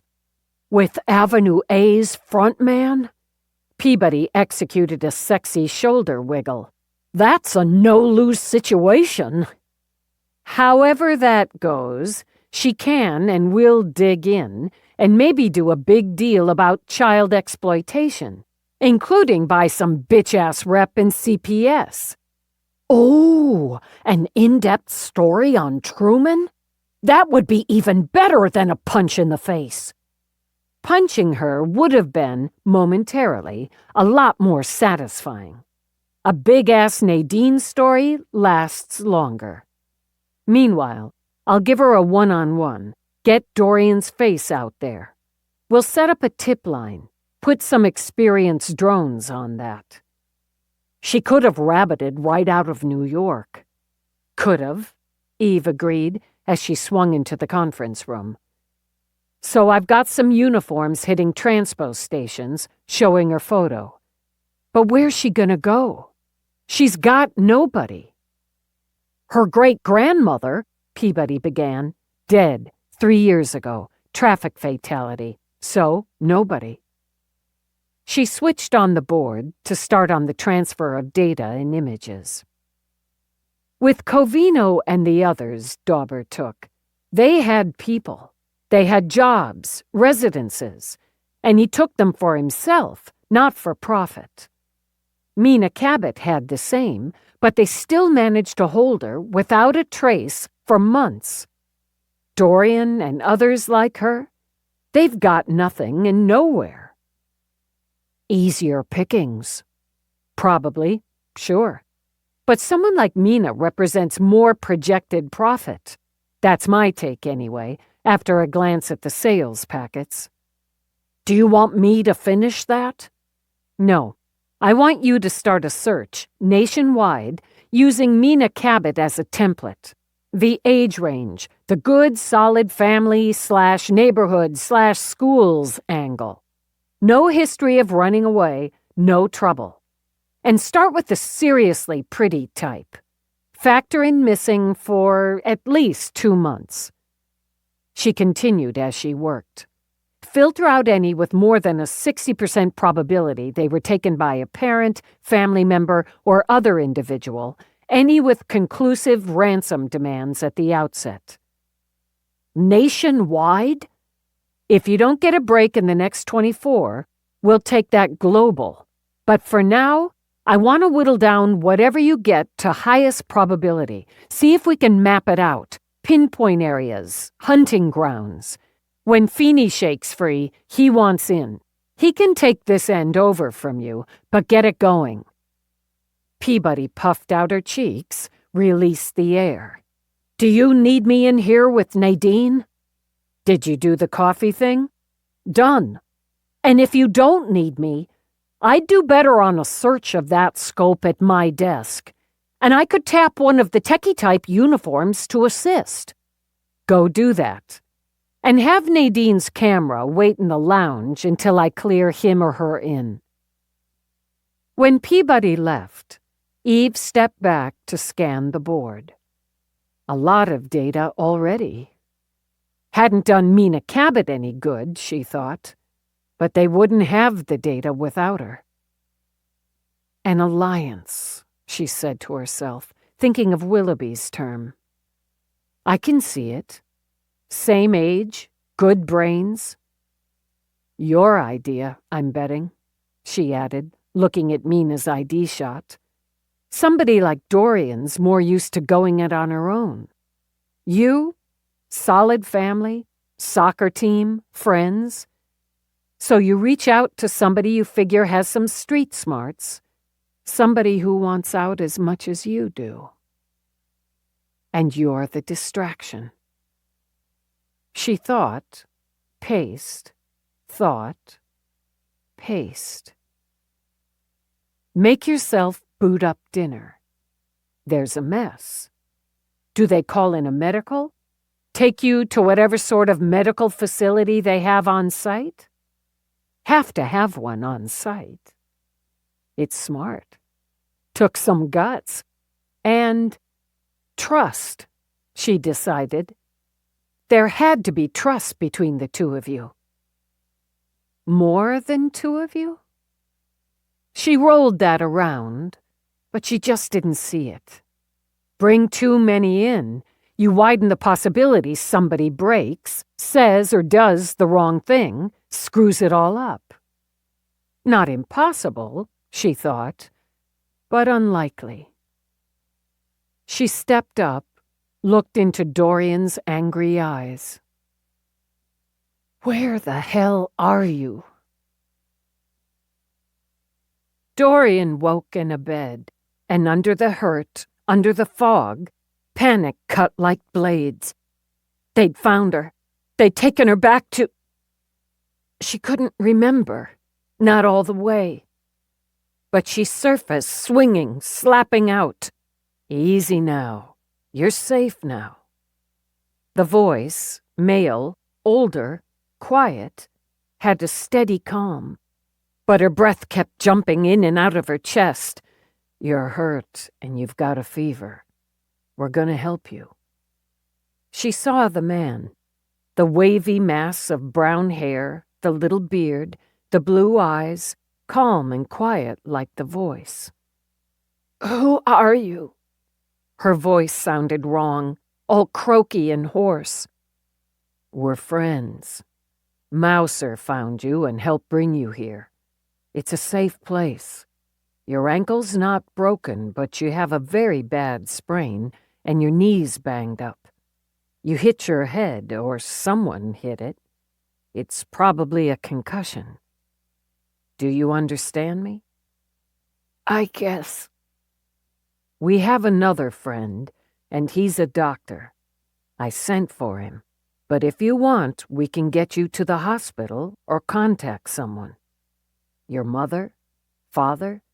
No. All right, we won't do that. Drink a little water. When he held a cup to her lips, she grabbed it, tried to gulp it all at once. Not too much too fast. You'll just sick it up. I'd like Dr. G to have a look at you before we give you anything more than the water. Do you want to tell me what happened to you? I don't. It's all messed up in my head. He nodded as if he understood, and she saw something in his eyes she hadn't seen in many in her life. Kindness. That's the concussion, he told her. Don't worry about all of that right now. He set the water glass aside, then took her hand. Do you want to tell me your name? It doesn't have to be your real name if you're not ready. She had a fresh moment of panic when nothing came. Then it did. At least that did. Her relief rose so fast she didn't think of making up a name. I'm Dorian. He smiled at her. Hello, Dorian. I'm Sebastian. Nadine First powered into the conference room in a sharp blue dress paired with a short white jacket and towering white heels. She carried a bag approximately the size of New Jersey with big blue flowers over a white field. Her streaky blonde hair fell in a new style to swing, ruler straight, at her chin. Cat green eyes scanned the board before shifting to Eve. I filled myself in on the way over. Mina Cabot, age 13, missing from a Philly suburb since November. Her body was found yesterday morning in Battery Park, impaled. Your primary. Early reports suspect a mugging gone wrong. She scanned the board again. Which is bogus, or you wouldn't have tagged me. Who is this? She gestured toward Dorian. Who is Dorian Gregg, and why is she on your board? Eve walked to the auto chef, programmed coffee for both of them. None of this goes on the air yet. I'm turning off the board before I give you the one-on-one. I've got that part, Dallas. Give me the rest. What do you know about chiclets? Youth sex trafficking, sex traffic in general, and kiddie porn. For one thing, if you ever watched Now, you'd know we devoted an entire show to the bust a couple months ago. Importing women from overseas, locking them into the sex trade, selling them. Chiclets are generally between 11 and 14, too old for the kiddie circuit, too young for the adult. A prime spot for certain types of predators. Why do you think this is that? 2 12-year-old girls, 12 when Mina was taken and when we project Dorian was, were abducted. Devon, Pennsylvania, and somewhere, we believe, between Freehold, New Jersey and New York for Dorian. Beautiful girls, Nadine commented. Strikingly pretty girls. Was Mina raped? No, she died a virgin. One in very good health, who'd recently used high-end hair products and was wearing a custom-tailored white shirt, her old-school uniform pants, and silk underwear that retails at a couple grand. Nadine opened her mouth, and Eve pointed to the conference table. Don't ask, and I'll tell. She ran it through with the respect and trust that had built through friendship. She ran it through, Eve realized, almost as she would for another cop. An organization, Nadine commented. What you see as a structured and sophisticated, even practiced one. Do you think it focuses on girls in this basic age range? Can't say, can't know. But it's a hard swallow for me to believe these were the only two. Selling in bulk, either auctions or choosing and grooming a girl for a specific client or client type. You have the setup, the structure, the staff, the facility, and some of that is steady outlay. Additional girls only cost to feed and clothe, essentially. Nadine sat back, held her coffee mug in both hands. Jesus, Dallas. If you're right, and they have scouts in other areas, it could draw girls in nationwide, even import them from overseas, or have other locations like the one here in New York. There has to be a money man. You can't start up an organization like this without serious financial backing. Money to buy the property. You're not going to rent unless you're renting from a head guy. You need money to hire, for a security system, for medical, for food and clothes. She'd already pushed up as she'd briefed Nadine, and now continued to pace in front of the board.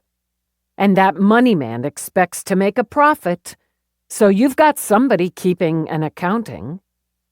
And how do you hide girls, however many, without anyone noticing? How do you keep them contained without restraints or drugs? They might use either or both at first. Want these bindings off, kid? Behave. And still, my best guess is they have a solid front. Maybe run some business out of part of the property, or have the look of it. Some people coming and going, so it looks like it's a business or residence. Some property that has a garage or a shipping dock or something that allows them to bring the girls in, take them out when it's time without drawing notice. And you're confident this second girl, Dorian Gregg, not only didn't have a part in killing Mina Cabot, but got out with her? It's unlikely she'd have the strength to drive the weapon clean through the victim, and she sure as hell wouldn't have been able to move the body to the dump site alone. Once again, Eve studied that young, angry face. shook her head. Add her blood was planted. No reason for that but to throw suspicion on her. No reason to throw suspicion on her unless she got out. I'm trying to think of an argument to that, but really can't. Nadine set the now empty mug aside. If you're right about the setup, you're right on the rest. Like Eve, Nadine studied the face on the board, the pretty girl with the angry eyes. You want me to get her name and face out there? I want you to do that, and do whatever you can to have her name and face out in as many media markets as possible. How long she's been missing, all of her data, and as a material witness to the murder of Mina Cabot. You want to implicate her? Eve angled her head. Is that what it sounds like? It will to some. They wanted to throw suspicion on her, you said. Won't calling her a material witness solidify that? Be nice if it works that way. And I've already gone there, Eve said before Nadine commented. They'll look for her, too. They already are. If they have any contacts in the NYPSD, the local government, the media, and they likely have some whether the some know it or not, they'll try to push to see what we have. But they won't get anything unless you want them to, Nadine concluded. You run a tight ship. With a nod, Nadine looked back at Eve. How much of this can I air? Eve crossed to the auto chef to get more coffee for herself. Other than the data on Greg, I'll give you a one-on-one on Cabot, as much as I can. And that's going to include the angle that she and Greg met up, hooked up, ran into each other on the streets, so we believe Greg may have witnessed the murder or have some salient information on it.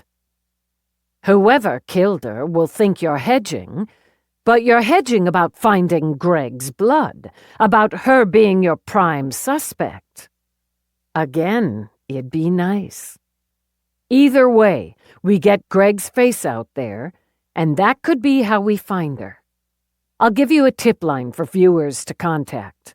We'll get a lot of bullshit, a lot of cranks, but it only takes one genuine sighting to give us an opening. You think she's still here, in New York. Now Eve turned to the board again. I know you, she thought as she studied Dorian. I know you. Where's she gonna go? How's she gonna get there? She's got no one, and most likely nothing but the clothes on her back. She might be hurt. She's 13, and if she isn't scared, she's not as smart as I think she is. All right. Pushing away from the table, Nadine rose. We'll get this started. One more thing. You maybe want to take a look at Prue Truman, CPS, Freehold. And why would I want to look at her? Dorian's caseworker, or shitbag excuse for her caseworker, could be a big, juicy story on neglect, abuse, and how some, even one, inside the system designed to protect, can corrupt that system and lead to the exploitation of those they've sworn to protect. Nadine's eyebrows winged up. You've given this some thought. Yeah, I have. All right. I'll take a look. Good. Eve shut off the board. You can bring your camera in. It took longer than she'd wanted. Nadine was thorough. But if it paid off, well worth the time. When she walked back into the bullpen, Peabody hailed her. I've already got 9, using your filters. I pulled in Officer Jonas, and she's running west of the Mississippi while I'm doing east. 9. I figured more. That's 9 on my area, and with the filters, so far. But I wondered about the runaway filter. We would have figured Greg for a runaway, so maybe... Good thought, Eve said before Peabody finished. Add them in. Then we'll work through them. Some, maybe even most, probably took off on their own. But so did Greg. That puts my number up to 17. The other thing is the pretty level. It's, in the eye of the beholder and all that. Use your judgment there. We have to start somewhere, Peabody. Odds are they've snatched up others who aren't as physically striking for other levels, purposes. But we start with, the high end. When we bust this open, we bust it all. I get you. Stupid for me to think you're not pretty enough, like she didn't count. That's not it. It's not. We keep the focus tight, we have a better shot. Keep at it. As she walked back to her office, it occurred to her she wouldn't have made her own cut. Too skinny, bony. What was the word? Gawky? She supposed it applied. Definitely not a high-end product. Had he raped her to season her, or because he enjoyed it? Probably both, she concluded. And it didn't matter, she reminded herself. Unless her own experience somehow applied, somehow helped the investigation, it didn't matter. She got more coffee, sat, and thought. Location. But where did she start? What kind of building, facility? Not abandoned, condemned, up for sale, and not, she believed, recently acquired. What type? An apartment building? Converted office building or warehouse? Factory? Something that could be tightly secured. Apartments and office buildings had windows. Sure, you could install one-way glass, break-proof. A big expense, she considered. Less glass in a warehouse or factory. And either of those likely had, shipping docks, garage access. She'd do a search, for what it's worth, and take a hard look at anything that seemed remotely hinky. She admitted Roarke would have a better system, but she didn't want to ask him. Stupid, she admitted. Like Peabody feeling guilty about judging girls on their looks. But she just didn't want to put him into this one. It hurt him, brought too much stress and worry with it. So she'd get it started her way, and while she ran properties, she'd pull up Peabody's search results and start digging into missing girls. Too many, she thought. Too many lost, angry, scared young girls. She needed to find one to have a chance at helping others. She glanced back at Dorian Gregg. You're the damn key, Dorian. She felt better. A lot better.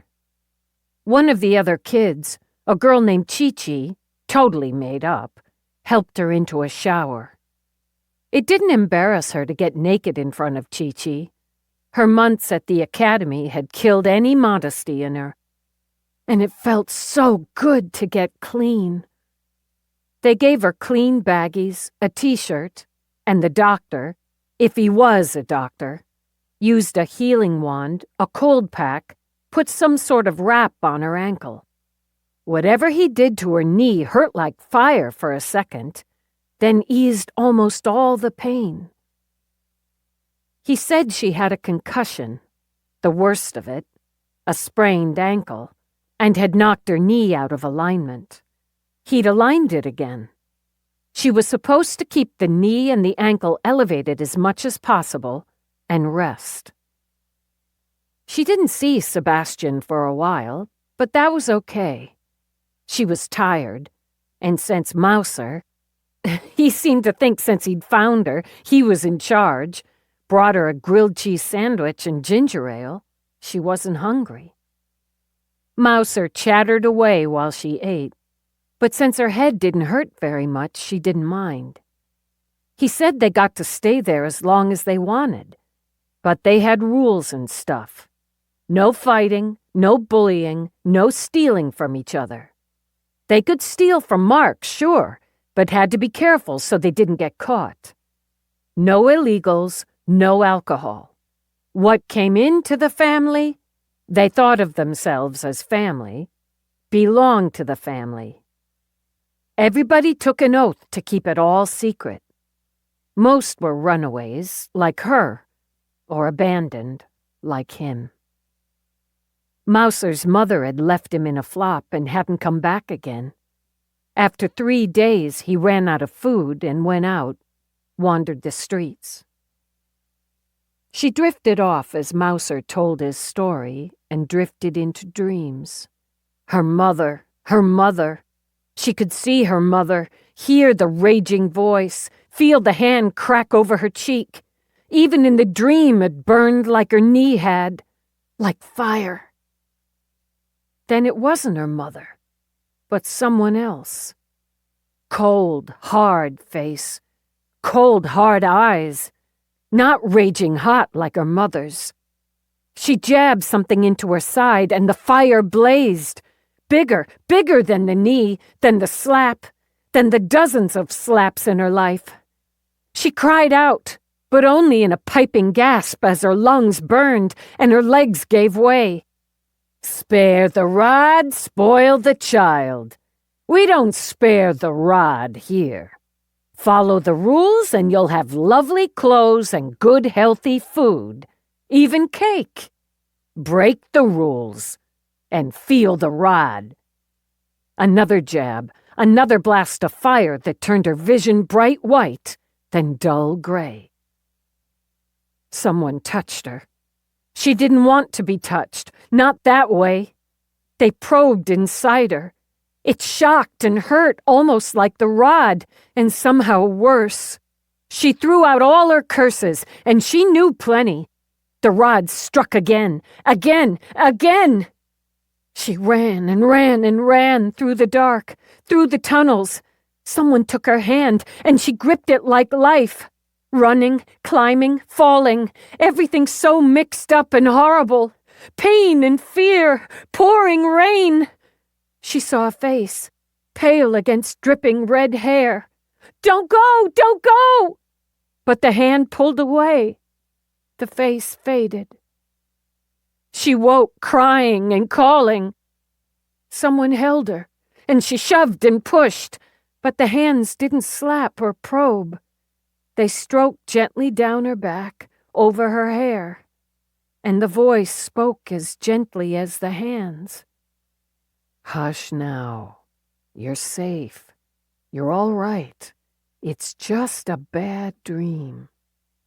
Is she okay, Sebastian? Is she? Is she going to be okay? She'll be fine, Mouser. You go get her some water. She had a bad dream. I used to have them. I know. But you're okay, aren't you? Bet your butt. I'll be right back. Try to relax now, Sebastian told Dorian. Do you want me to let go? No. Nobody held her or stroked her hair. It felt strange, made her a little ashamed that she liked it, and made the awful less. Do you want to tell me about the dream? I don't know. It's all mixed up. Everything's all messed up, all mixed up. And my head feels too big or something. It's no bigger than it should be, but you knocked it hard. Is there pain? Not really. Not like before. I'm so tired. She rested her cheek on his chest, heard his heart beating, and her eyes filled and spilled because in that moment she felt safe. And no wonder. So you rest as long as you need. And here, quick as a mouse, is our mouser with some water. Sip a little." When she did, she looked up at the man who brushed tears from her cheek. She should have felt shame that she'd shed them in front of him, but she felt relief. He looked smart, she thought. Looked like somebody who knew lots of stuff. But why was somebody smart living with a bunch of kids? Why was he giving her a place to stay when he didn't even know her? "The wheels are turning," he said, and tapped a finger on the side of her head. "You can't know the answer to a question if you don't ask it." "I wondered, why are you helping me?" "Why wouldn't I?" "Mostly people don't help." He smiled, but she thought his eyes looked sad. "Only the wrong people don't help. You've met too many wrong people, I think." "We help each other." Now, when he smiled at Mouser, his eyes smiled too. "Absolutely. Go on now. You're a good boy. I need to talk to Dorian for a minute, then she can rest." "I can stand guard in case she has another bad dream." "A good boy and a good friend. It's all right. Go out, get some sunshine. It's a bright summer day." "I'll be back later." Sebastian waited until Mouser shut the door. "It might help if you'd tell me about the dream, even if it's all mixed up. Or if you've remembered anything else and want to tell me." "What is this place?" "It's home for now. A building I came by. A small apartment building once, and now home." "Are you rich?" "Not the way you mean, but we've got enough. And there's more to be had when needed." "I ran away. I remember that. My mother hits me all the time and gets high and brings men in. I ran away from that, and I'm not going back. If you try to make me, I'll just run again." "I don't believe in making people do things. I especially don't believe in making children stay with people who hurt them just because they share blood." "I'm not a child. I'm 13. "From my advanced age, that makes you a child. Did you run away to New York or live here already?" "I came here, but it gets mixed up. I remember some now, but it's all blurry and jumbled up." "Why don't you tell me what you remember, and we'll see where that takes us?" When she did, he listened. When she spoke of the prod or the probing, he took her hand, held it. She cried again. She couldn't help it. "I can't remember more. I don't think I made her up, the girl with red hair. I think she's my friend." "But if she's my friend, why can't I remember her name, or how come we were running together?" Sometimes the mind protects us from what we're not ready to remember. "But I want to." "And you will. You're so much better already than you were just hours ago. A little patience, Dorian." "I don't like patience." Now he laughed, and she liked the sound of it. "I can't think who does. And still, we need it. Why don't you rest a while?" Can I get up? I don't want to stay in bed. Can I get up and see more of where we are?" "If you promise to tell me if you get dizzy or feel sick, or if you have pain." "I can promise. I don't lie after I promise, so I don't promise if I think I'll need to lie." "That's a very clever philosophy. I follow a similar one myself. Well then, let me give you a tour. We can start here. This is your room, as long as you need it." It wasn't very big, but she'd never had big. It was clean, and had a window where the sun shined in. It had a bed and a dresser with 3 drawers and walls painted a bright, bold blue. I liked the color. It's pretty. The last girl who stayed here painted the walls her favorite color. What happened to her? She moved on. She liked to cook and got a job in a restaurant kitchen and a little place of her own. It's how it should work, the moving on when the time comes. Until it does, this is your room.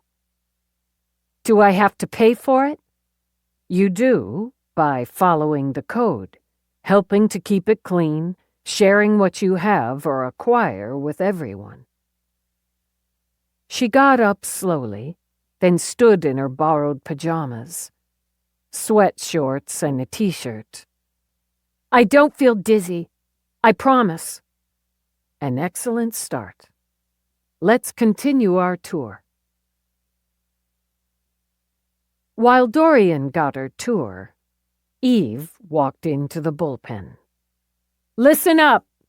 I need volunteers to take shifts manning a tip line. She ignored the collective groan because she sincerely sympathized. We're looking for information on this girl. Peabody, put Dorian Gregg's ID shot on the main screen. Dorian Gregg, age 13. You can read her data. A runaway and likely abductee. We believe she was held in the same child trafficking facility as Mina Cabot. Cabot, also 13, was found early yesterday morning, impaled. She briefed them quickly. Officer Carmichael, if you'll select 4 uniforms to assist on the tip line. Detectives, you can rotate. 2 hours on unless you're running hot. We need to find this girl before whoever killed Mina Cabot finds her. Any tip that doesn't include her being carried off by alien overlords gets a follow-through. Even the alien overlords get documented. The media's about to cut loose on this, so we'll get the leading wave of calls in the next 24. Any problems? I'm in my office till end of shift and working this at home when I get there. Because, Eve thought as she went back to continue her searches, if they didn't find her in the next 24, odds were she went rabbit or got herself caged like one. 10. In her office, Eve pored over search results. She knew the expression was finding a needle in a haystack, but that was bogus. Who the hell would put a needle in a haystack? Plus, she wasn't entirely sure what a haystack was exactly. Still, she accepted trying to find probable, even possible buildings that fit her requirements in the whole of New York equaled the damn needle. On the other hand, if somebody was stupid enough to toss a needle into a stack of hay, the needle was in the stack of hay. So, she adjusted some factors of the search, started another run. While that worked, she shifted to Peabody's progress, and McNabb's, and Feeney's. Too many girls, she thought. Too many names and faces. But she believed she had a better shot at finding a pattern. She separated the potentials into 2 categories. What she thought of as the Mina type, solid family, good neighborhood, no history of trouble. Then the Dorian type, basically the opposite. She added a 3rd category for a mix. The girl from a good home who fell into trouble anyway, the girl with a crappy home life who kept her head down.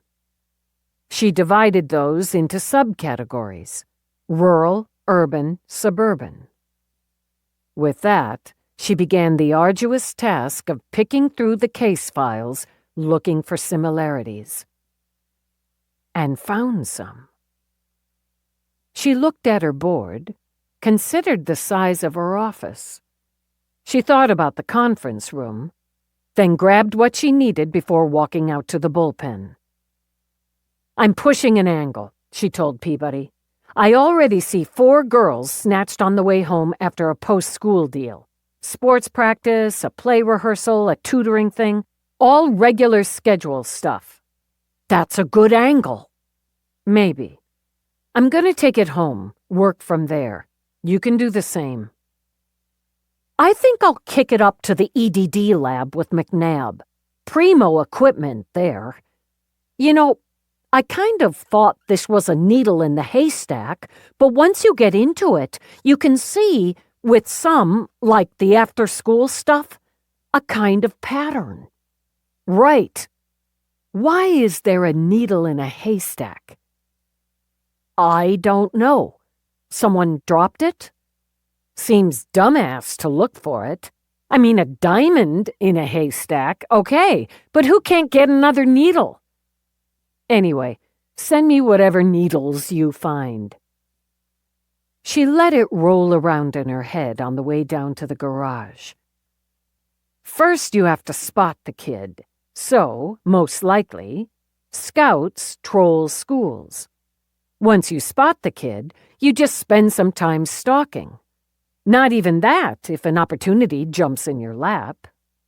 Snatch the kid, transport the kid, collect your fee. Had to be a sizable fee, Eve thought as she got into her car. Kidnapping a minor would get you a very long stretch. The scouts had to blend into their hunting ground, she concluded as she swung out of the garage and into snarled traffic. Good clothes, decent haircut in an upscale area. Or a uniform. Delivery person, for instance. Repair guy. Cop. She put more weight on cop. Wouldn't a kid tend to go with a cop and not tend to go with some random stranger? An authority figure, anyway. Or... She let it roll around a little more as she dealt with the stop and go. Why not use another kid? Or someone younger? Not so threatening, as Willoughby suggested. She played around with the idea. A teenager, or someone who looked like one. Non-threatening. Hadn't she recently used Jamie Lingstrom, college boy, in a ruse to get a murderer to open the door? So maybe at least some of the scouts were young. Or some worked in pairs. The runaways or troubled kids made easier targets. You spotted them on the street and grabbed them up. Maybe offer them some zoner or a place to flop, whatever. They might possess more canniness than the Mina type, but they wouldn't stand a chance against an experienced abductor. Transportation. Had to have it. A closed van, a fake, or not, cop car. A vehicle trunk, if you could work fast enough. She had dozens of angles, questions, possible answers circling in her head as she battled her way uptown. On impulse, she detoured, and after a hunt for parking, doubled it on 49th off 5th. She hiked her way to a stall selling I Heart New York caps and T-shirts and other tourist paraphernalia. The kid had had one of those growth spurts, she realized as she watched Tico make a sale. The young entrepreneur still had a baby face, but he now wore his hair in short dreads and sported a pair of the wraparound shades on sale in his stall. He shot Eve a grin when he spotted her. "You need these." He plucked up a pair of the shades, mirrored lenses and black frames. "I've got shades." "Why'n you wearing 'em?" She'd probably lost them again. No, left them in her desk. No, in the car. Shit, who knew? "I want to show you a couple pictures." His grin faded. "You got trouble." "Someone does. I'm going to show you, then I'm going to send copies to your links so you can show them around." "Hold it. Buy 3, he told a potential customer. You get the third, half price. Short-handed today, he said to Eve. Girl who helps me went and sassed her mama and she got herself house arrested. He made the sale, turned back to Eve, then studied the photo of Mina Cabot. That's the girl got dead. Saw about it on screen. It's sad. Did you ever see her before that? Before on screen? Hard to miss that hair. Check it. And the looks with it. Right. How about this one? Eve swiped to the photo of Dorian Gregg. Tico frowned, turned his head side to side. I remember her. Eve felt a lurch in her gut. Don't tell me what I want to hear because I want to hear it. Why'd I lie to you? You're the good cops. I took my granny to see your vid about the clones. Frosted Supreme. I remember her, but it's back during holiday sale time. Maybe December, maybe November, but late in that, 'cause I had turkey stuff on clearance. Turkey stuff. So after Thanksgiving. For sure after. He held up a finger, walked over to a couple fiddling with the shirts and caps, made his pitch. Damn good pitch, Eve decided, as he sold and bagged 3 shirts, 2 caps, some sort of purse thing, and sunshades. For sure after, he said again when he stepped back over to Eve. And not here. I got a second stall downtown. I expanded. The grin popped back. I got 5 employees. 2 stalls, 5 employees, Eve thought, and he was younger than the child in the morgue. Do you have any trouble? Anyone trying to hassle or hustle you? He married a snort with a shrug. Maybe they try, but I handled that. Plus, I made friends with the beat cops, even the droids. I just show them the card you give me, say Dallas is a friend of mine. They look out for me and my staff. She decided the kid would likely give Roarke a run at owning half of New York one of these days. Okay, tell me how you remember the girl from months ago. She is fine, he said simply. Gotta look twice at that kind of fine. And she's staking out the stall. I got scarves and hats. Good quality, good prices. Gloves and bags. I know a street thief when I see one. Check it? Yeah, I check it. So even if she's fine, I give her a look that lets her know I know, and she better not try lifting from me. And I think might be she's cold, so I tell her if she's got 5, I've got a few scarves under my table, got some flaws, and she can take one for 5. I think she's pissed I made her so easy. But she dug up the 5 and took a scarf, an orange and black one. Jesus, you remember all that? You're absolutely sure? 100%. Hold it. He dealt with the trio of customers already loaded with shopping bags. After Thanksgiving, Eve said the moment he freed up again, but before Christmas. Had to be. Scarf she took was like Halloween and Thanksgiving stock and already on discount, so I could break even selling it to her so low. I had the Santa stuff and snowflakes and the good quality gift scarves and hats and all. Did you see her again after that? Once, not long after, few days maybe. She had on the scarf and was stalking some tourists. I didn't say anything to the beat cops. He shrugged. I figure she's just trying to get through, right? That's different than the bad guys. All right. I'm going to send the pictures to your link, and I need the exact location of your downtown stall. She get dead too? No. She do something you gotta arrest her for? No. In trouble then? Yes, she's in trouble. I want to find her, get her out of trouble. Anybody can, it's gonna be you. But you need these shades. They're badass. I'll give you a cop discount. She bought the shades, got the stall location, transferred the photos to his link. Thanks for the help. He just pointed at the shade she'd slipped on. Badass. Check it. On the way back to her car, she ordered up some uniforms to canvass a 4-block radius around the downtown stall location. If Tico had spotted Dorian twice, someone else must have seen her. The orange and black scarf wouldn't hurt pinning a sighting. Tico added weight to what she already firmly believed. Dorian had been abducted from New York, and now the most logical conclusion targeted that abduction after Thanksgiving and before Christmas. Wouldn't she have roamed the same area? And if so, Tico, sharp eyes, quick brain, would have seen her again. Either way, she thought, and launched the battle with traffic again, Mina's abduction came first, and by at least a few weeks. She contacted Peabody to relay the information. Tico? Jeez, that's a serious break.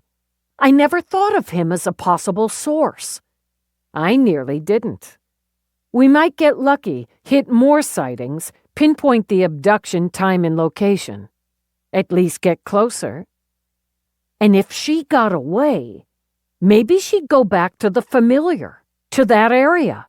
Maybe she had a hold downtown and near enough to Tico's stall for him to spot her twice. We'll see what the uniforms dig up. We're gonna stick in the lab a while, then take a break and go by the house. We'll run some auto searches from home after. Just keep it coming. I'm nearly home. I'll pick it up from there. If anything pops from the uniforms, we'll follow it up in the morning. I'll let you know. Eve clicked off. It felt like movement, she thought. Maybe a direction. And when the gates opened for her, she thought of Roarke. How much did she include him in this one? She had Feeney and EDD all over it, but he had his own way, and that way proved invaluable time after time. What felt like movement meant she couldn't afford to push aside anything or anyone who could inch the movement forward. She studied the house, the elegance, the fantasy of it against the summer blue sky. Almost always, just the wonder of it lowered her stress level. This evening, it lifted it. Stupid, she admitted. Roarke would deal just as she would, as they would. But with this, she didn't bring only death into their house, but the misery of the past with it. It weighed on her as she went in. But instead of Somerset and the cat looming in the foyer, she saw Roarke with Galahad. It's a visual illusion, like a hollow. She peered down at the cat as he jogged to her. Maybe you're not you either. Somerset's having an early dinner with Ivana before a night at the theater. Now he walked over, kissed her. Even an illusion or holotech couldn't make Somerset do that, like that. I guess you're you. On the other hand, look at you, Lieutenant, in those shades. Badass, right? That was the sales pitch. Definitely. Studying her face, he skimmed a finger down the dent in her chin. Let's have a glass of wine on the patio. You can tell me what's brewing in there. He tapped a finger to her temple. Then we'll go up and deal with it. I didn't want to bring it home to you. Bring yourself home to me, and anything that comes with you is fine. More her problem, she thought. So much more hers than his. So she leaned into him, held on to him. Let's just do this for a moment first. Are you hurting? He murmured. I'm not. I promise I'm not. It's in there, I know it, but I have a grip on it. It's different now that I know I can get a grip on it. I'm okay if you are. And I am. Then I'd like to sit outside for a bit. I think maybe we caught a break. I don't know if it'll open it up, but I think it's a break. And, she continued as they began to walk to the back, I could use your help. I wasn't going to ask, didn't want to, because I didn't want to bring it home. Does it make it easier if I tell you it helps me when you ask? I guess it does. She waited until he'd selected a bottle of wine, opened it. And when they sat together amid the tumbling flowers, she took her first sip of something white and bright. I'll start with the break. I went by Tico's midtown stall. Roarke sat back, stretched out his legs. Tico! Well, now, of course! And explains the sunshades. The boy has the eyes, the ears, the instincts. Did you know he has a second stall downtown? I do now. How do you know? I happened to go by one day a few weeks ago. I told him, when he's ready for a shop, I'll find him a space and back him on it.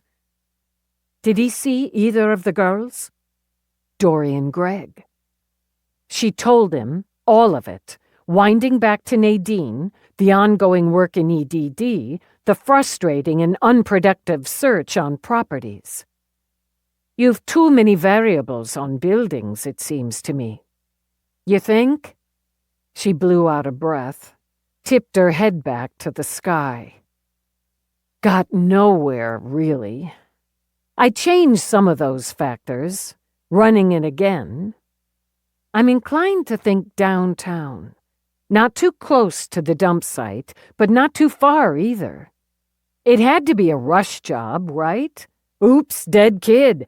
How can we get rid of her and use her? But she may have escaped from a location farther away. They may have transported her a longer distance in hopes of doing more to cover tracks, and, Roarke continued as she scowled and drank wine, without a solid idea of how many girls might be held, you can't judge the size of the building. 2 girls, 3 or 4, you'd need one thing. A dozen or more, surely you'd need another. Yeah. However, your call on windows, for instance, the lack of them, or minimal numbers, seems logical. One-way glass as an alternative, shatterproof. The shipping dock or something of the kind seems logical as well. I go back to that lunatic dauber and the 3 women he held. We knew all the arrows pointed to a private residence, single occupancy, probably with a basement, and in a fairly narrow target area. And that wasn't a snap to run searches on. This, I'm punching its shadows and know it. I could punch it some for you if you'd like. I didn't want to bring it home to you, she repeated. Are you hurting? I'm not. I'm worried for you, and you shouldn't expect otherwise. You've barely come off another case involving abduction and brutality that brought back hard memories, and this, on top of that, involves children. But we'll get through it, and you'll find who's hurt these girls. I have every faith there. In a bit of a while we'll have a break, a nice long one in Greece and in Ireland. We'll get through it. Greece and Ireland seemed, at that moment, like some floating fantasy. I feel like we've got some movement with Tico spotting her.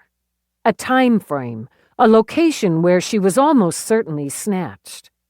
We know she was taken from here, from New York. For Mina, blocks from home in the Philadelphia burbs. And if we can solidify any of the other missings into a pattern, we have something to build on. And now you have Dorian's face out there through Nadine. Unless she lucks into someone with a vehicle who'll drive her out, she's unlikely to get out of New York without being spotted. We've covered all the transpo stations. I've got them monitoring for her at the bridges and tunnels.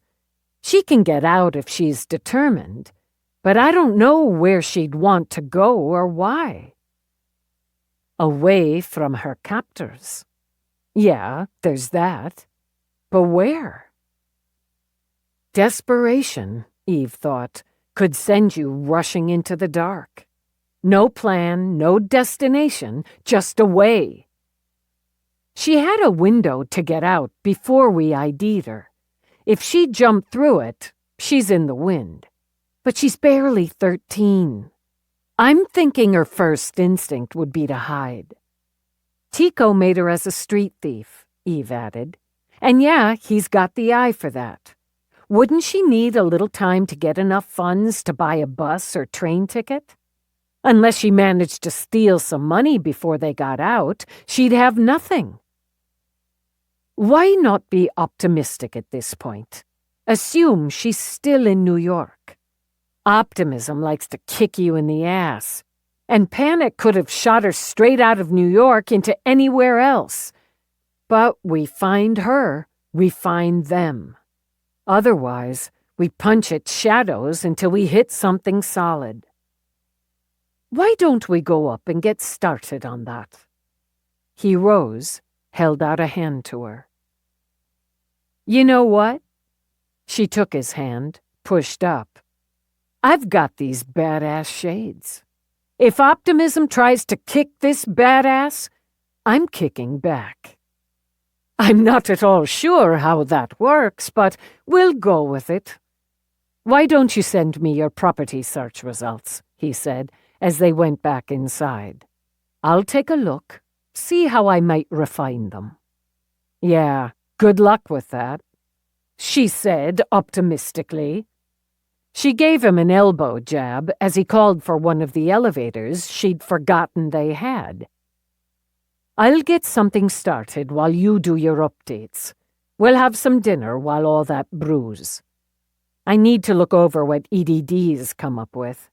I need that pattern. And I want to check in with Willoughby if she hasn't sent me anything. We'll start and see where it takes us. When they stepped into her office, he walked over, opened her terrace doors while she went to her command center. Galahad, sprawled over her sleep chair, yawned. Do you want the search results in your office or here? She asked Roarke. My office for now. You take the room. Let's try for an hour. She sat, sent Roarke the whole damn mess, then remembered to take off the sunshades.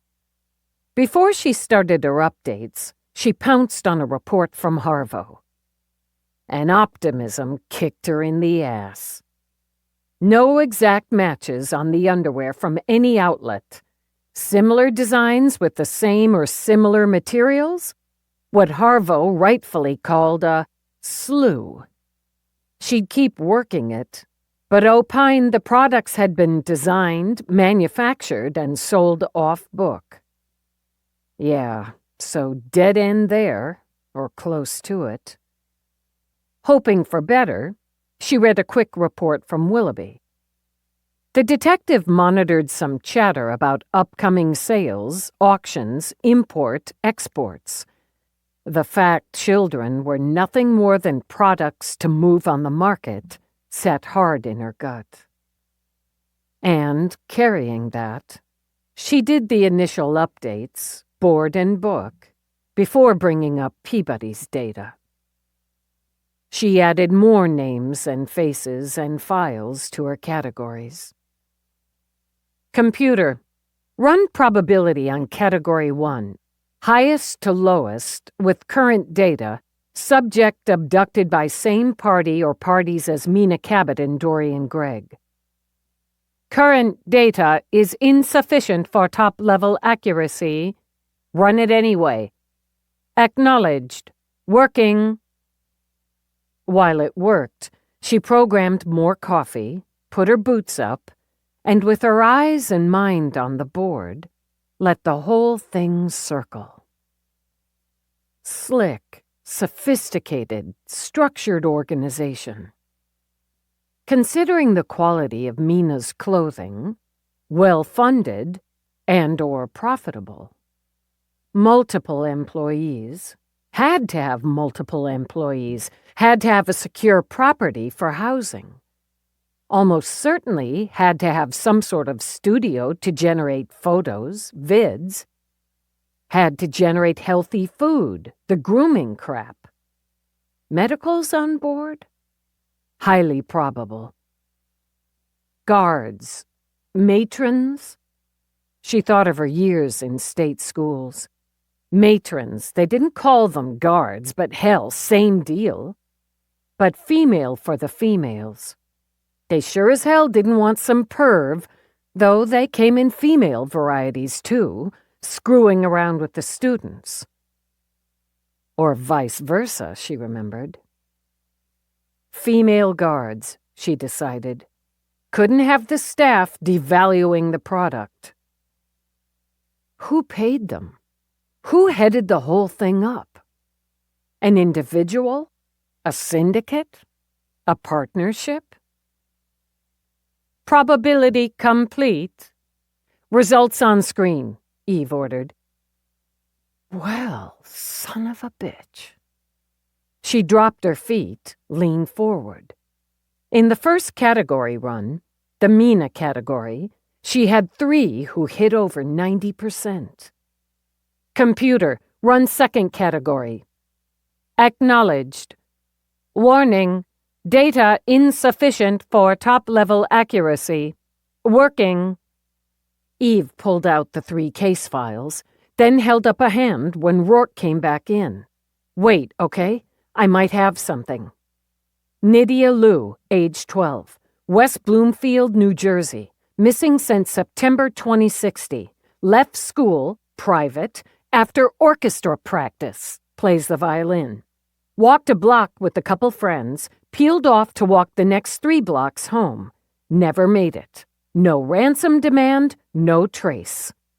What do you see? A striking young girl. Mixed race, gorgeous, happy eyes, a shy smile. Eve ordered a printout. Put her up on the board, will you? She brought up the next. Aster McMillan, age 13, Potomac, Maryland, missing since February. Play practice. Vanished on the 4-block walk from school. Private. Exclusive, too, this one looks like. Wealthy family. 1 older sib, 1 younger. No ransom demand, no trace. You'd say striking again? I would, yes. Blonde hair, blue eyes, bright, confident smile. Got 1 more who hit over 90 probability. Insufficient data, my ass. Liberty Stone, age 11, 12 now. Pike Creek, Delaware. Missing since October 2060. Choir practice. School choir. Private. 2 fricking blocks from there to her house. Solid family. 1 sib. No ransom, no trace. Another young beauty, Roarke said. Golden brown skin, green eyes, hint of dimples. If these girls were taken by the same people, that's up to 5. It's going to be more. These are just the over 90 in the Mina category. I've got it running the Dorian type. Then I did a mix on a 3rd, plus the insufficient data crap. It's factoring locations, distances. When we opened that up, she pushed away from the command center, began to pace. Coincidence equals bollocks. These 3 popped because this is the goddamn pattern for this type. Jesus, we could have a dozen, more, just from the Northeast and Mid-Atlantic. Toss in Pennsylvania, and what would it be, Ohio? Maybe they have more than 1 location. West Coast, Midwest, South, Southwest. Or they bring them all here to New York. A port city, Roarke pointed out. If I set up a business to smuggle out any sort of illegal product, I'd want port cities. Busy ones, he added. Major ones with a variety of transportation hubs. She looked back at him. You did have a smuggling business. We could call it that, he said easily. More, I'd say, interests, but it comes to the same for logistics. He glanced over as her comp signaled, and Eve pounced. It only gives me 1 over 90 here. Lottie Krug, age 12 from the Heights. Got a juvie sheet. Truancy, shoplifting, chronic runaway. Comp's basically matching her up with Dorian, but she fits. Missing since April, suspected runaway. She's got the looks. She does. You have 6 in the 80% range. Yeah, I see. I'm going to add the 2 that hit between 85 and 90. 1 from Queens, 1 from Baltimore. Baltimore foster kid. Queens, abusive father's how it reads. Mother filed restraining order, blah, blah. They slide right in from where I'm standing. It's a goddamn pattern, Roarke. It's a fucking system. I agree. Run your third. I'll see to dinner. You'll eat, he said before she could object. Think it through, talk it out, and we'll talk about how my own search is going. If I had something definitive, I wouldn't be programming dinner. He kissed her forehead. Run the third. 11. She thought it through, and when the next results came in, printed out more young faces. She had 10 now. 10 she considered mid to high probability from Boston to Baltimore. I'm going to set up another. Start with Mina's category, but take out the physical appearance factor. Follow me here objectively, okay? All right. Richard Troy intended to sell me off, but not like Mina, for instance. I didn't have the looks. Don't, she said quickly. You see me the way you see me, but reality is, I sure as hell didn't have the looks. I was bony, scrawny, awkward. They're called slaves or pets, depending. I'm aware, he said flatly. I'd have fit one of those. You don't need to invest so much, so you can sell for a lot less, but it's steady profit if you're just snatching them. And I need to start working on younger. Say 8 to 11, all categories. If we're going in the right direction, an operation like this would probably diversify. Say some of the potentials for major sales just don't pan out. You sell them as a slave or pet or whatever the assholes call them. She could actually see him work to set his personal feelings aside. Sometime, she thought, some way, she'd show him what just that, meant to her. All right. Well then. A good foundational business plan might have what you'd call their private label, very high-end, and work down to the more accessible. You might say store brand. That's what I'm saying. He just said it better. So I want to work on that, going with the basic pattern. I can help with that. He walked to her when she didn't respond.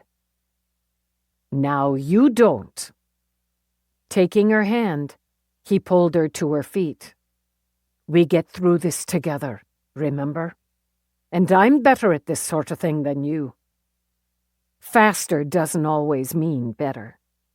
But she shrugged as he led her to the table. Maybe better and faster. I'm thinking maybe Peabody and McNabb or Feeney can do runs like this, but other regions. If they find a similar pattern, I know it's but if it's the same organization, do they transport them here or have those other locations? Other port cities, other transportation hubs? Or are they sticking to this region? The more data, she continued as Roarke removed the domes from the plates, the better. On the plate, she saw a colorful pasta salad. Some of the color came from vegetables, but she'd handle them. In addition, he'd come up with some sort of fish, she thought, that looked a little burned. AC going wonky? It's blackened swordfish. You should like the heat. Maybe. Who decided to eat some fish with a sword? You have to wonder if the first guy who caught one thought, holy shit, this damn fish has a sword. En garde, he said, and made her laugh before she sampled it. Okay. I can see why he decided it was worth it. Before he could do it for her, as he invariably did, she broke one of the rolls in half, offered it.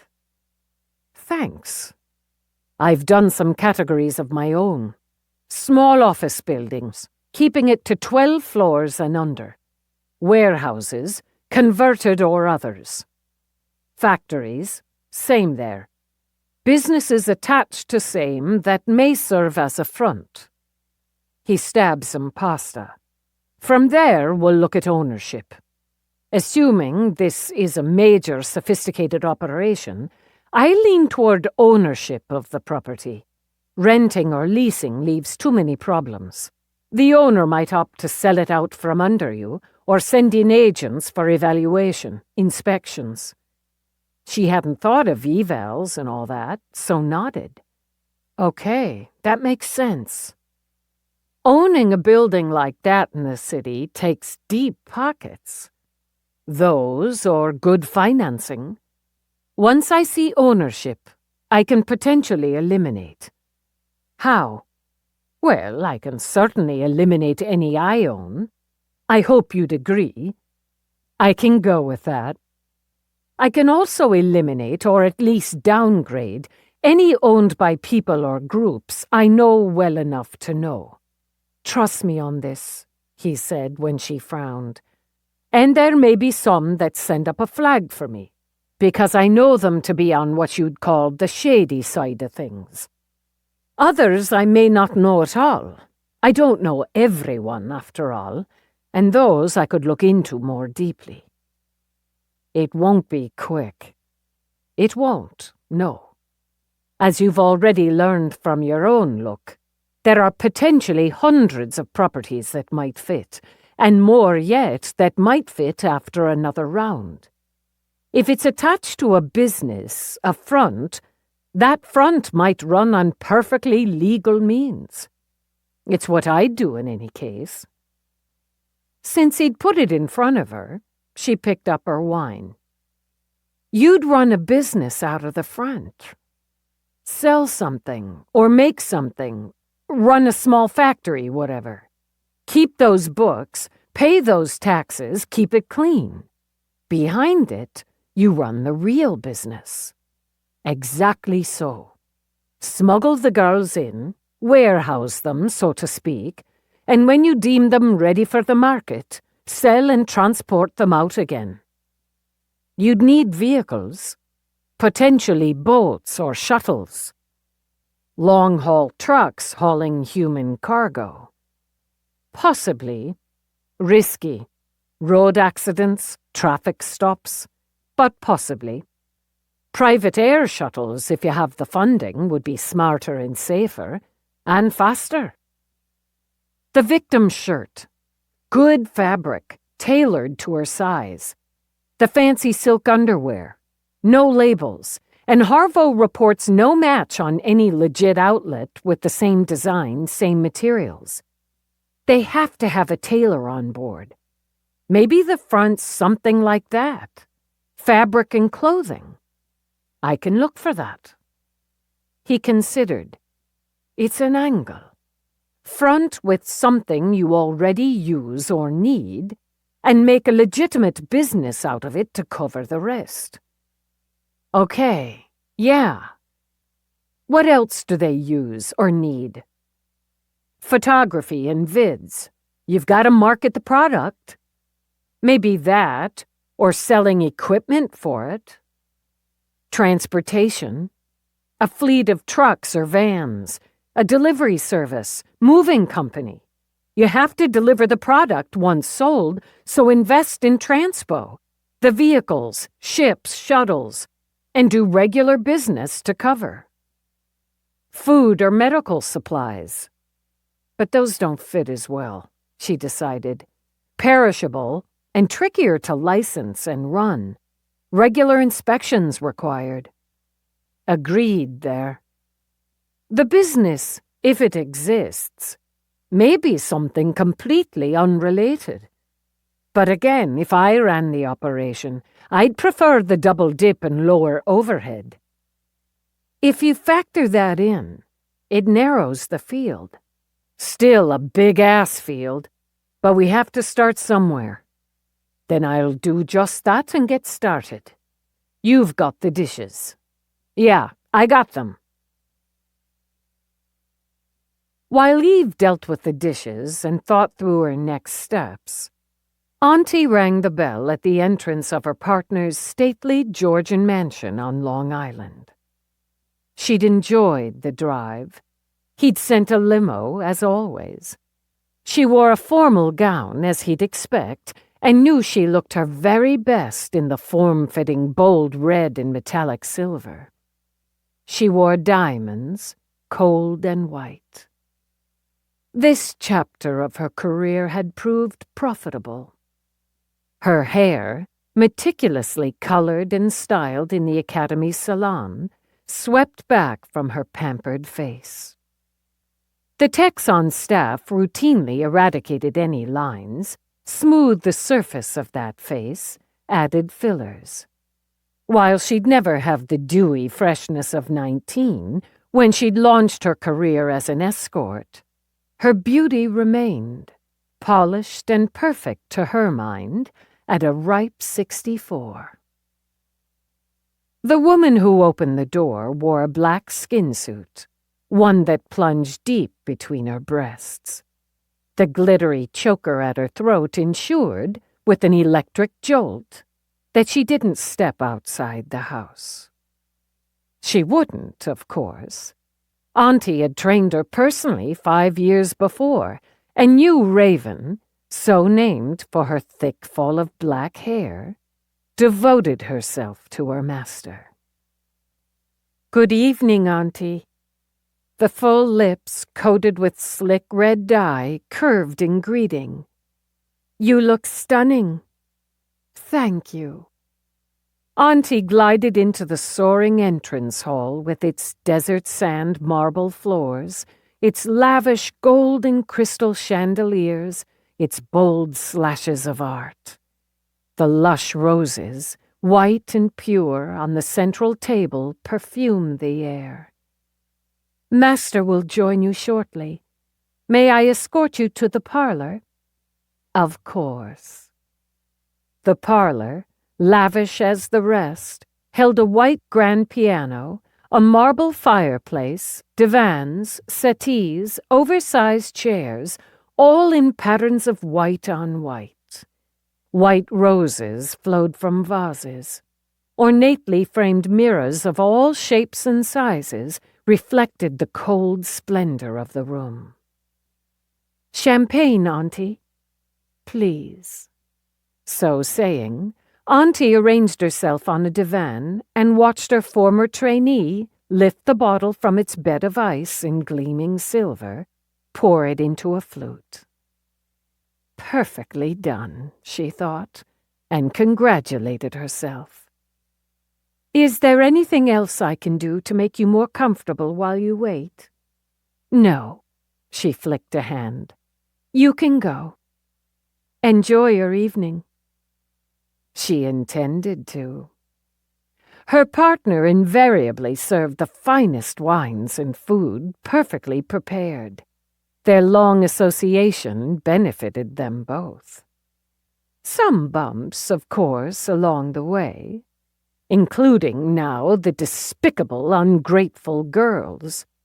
But a successful business accepted certain losses as part of doing that business. A certain percentage of trainees failed, and that was the reality of it. She and her partner would discuss it all over dinner. He'd been a client once, she mused. Long ago. And long ago he'd seen her potential. He'd financed her when she'd launched her own escort service. A hugely successful one. One that had catered to the wealthy, the exclusive, the famous and infamous. That partnership had done exceedingly well. Then the government legalized the sex trade and regulated it. Those regulations, inspections, screenings, taxes cut deep into the profits. Licensed companions, she thought, disgusted.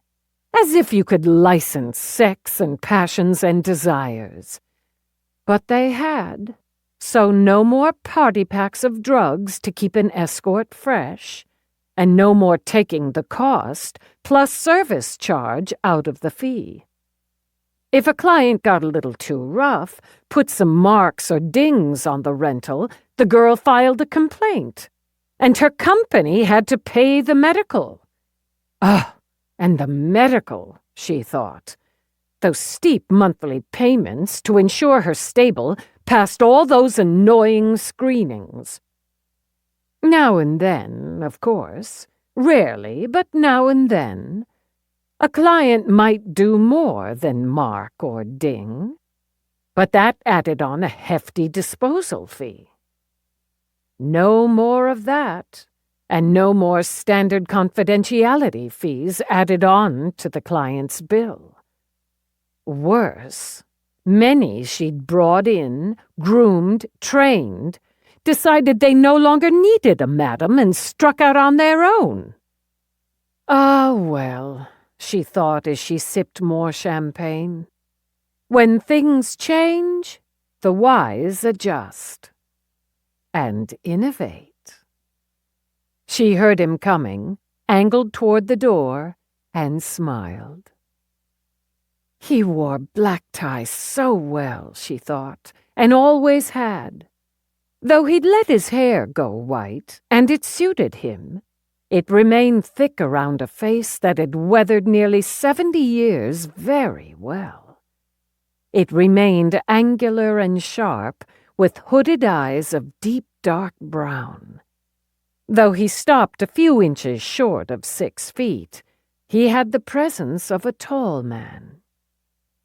Perhaps it came from being born into wealth, then inheriting it all before he turned 25. Jonah K. Devereaux possessed a sharp and canny mind for business and, she thought, whatever else he wished. In their long association, she'd seen him burn through lovers, one literally, as he'd ordered the cottage in Switzerland where she'd fled to, torched, with her inside. Auntie admired his decisive ruthlessness because it melded so well with her own. Once she'd bedded him, and others, for his viewing pleasure, had jetted and sailed with him. While they remained genuinely fond of each other, their sexual relationship had ended some 2 decades before. She knew she'd simply aged out of desirability for him in that regard, and cast no blame. "Iris, my flower, how lovely you are." She rose so they kissed cheeks. "How was Majorca?" she asked him. "Warm. I wish you could have joined me, even for a few days." "As do I, but it's all so busy right now." "What would I do without you handling all that busy? Let me get you more champagne." He topped off her glass, poured his own before lifting it. To friendship and profit. Why don't we sit, get this discussion out of the way so we can talk of more pleasant things over dinner? Jonah, she sighed as she sat. I can't tell you how angry and disappointed I am. I knew 238 posed some challenges, and I know I was well on the way to overcoming them. You have a sense for these things. I already had 2 buyers in mind for her, ones who enjoy a bit of feisty, a touch of sass. We'd already started the marketing plan for her. But 232? The lying bitch. Closing her eyes a moment, Auntie held up a hand. You know I try not to take it personally when one of them doesn't meet expectations, but honestly, I feel duped. It doesn't go down well. It's a rare occurrence. Clearly they plotted together. I blame 238 entirely there.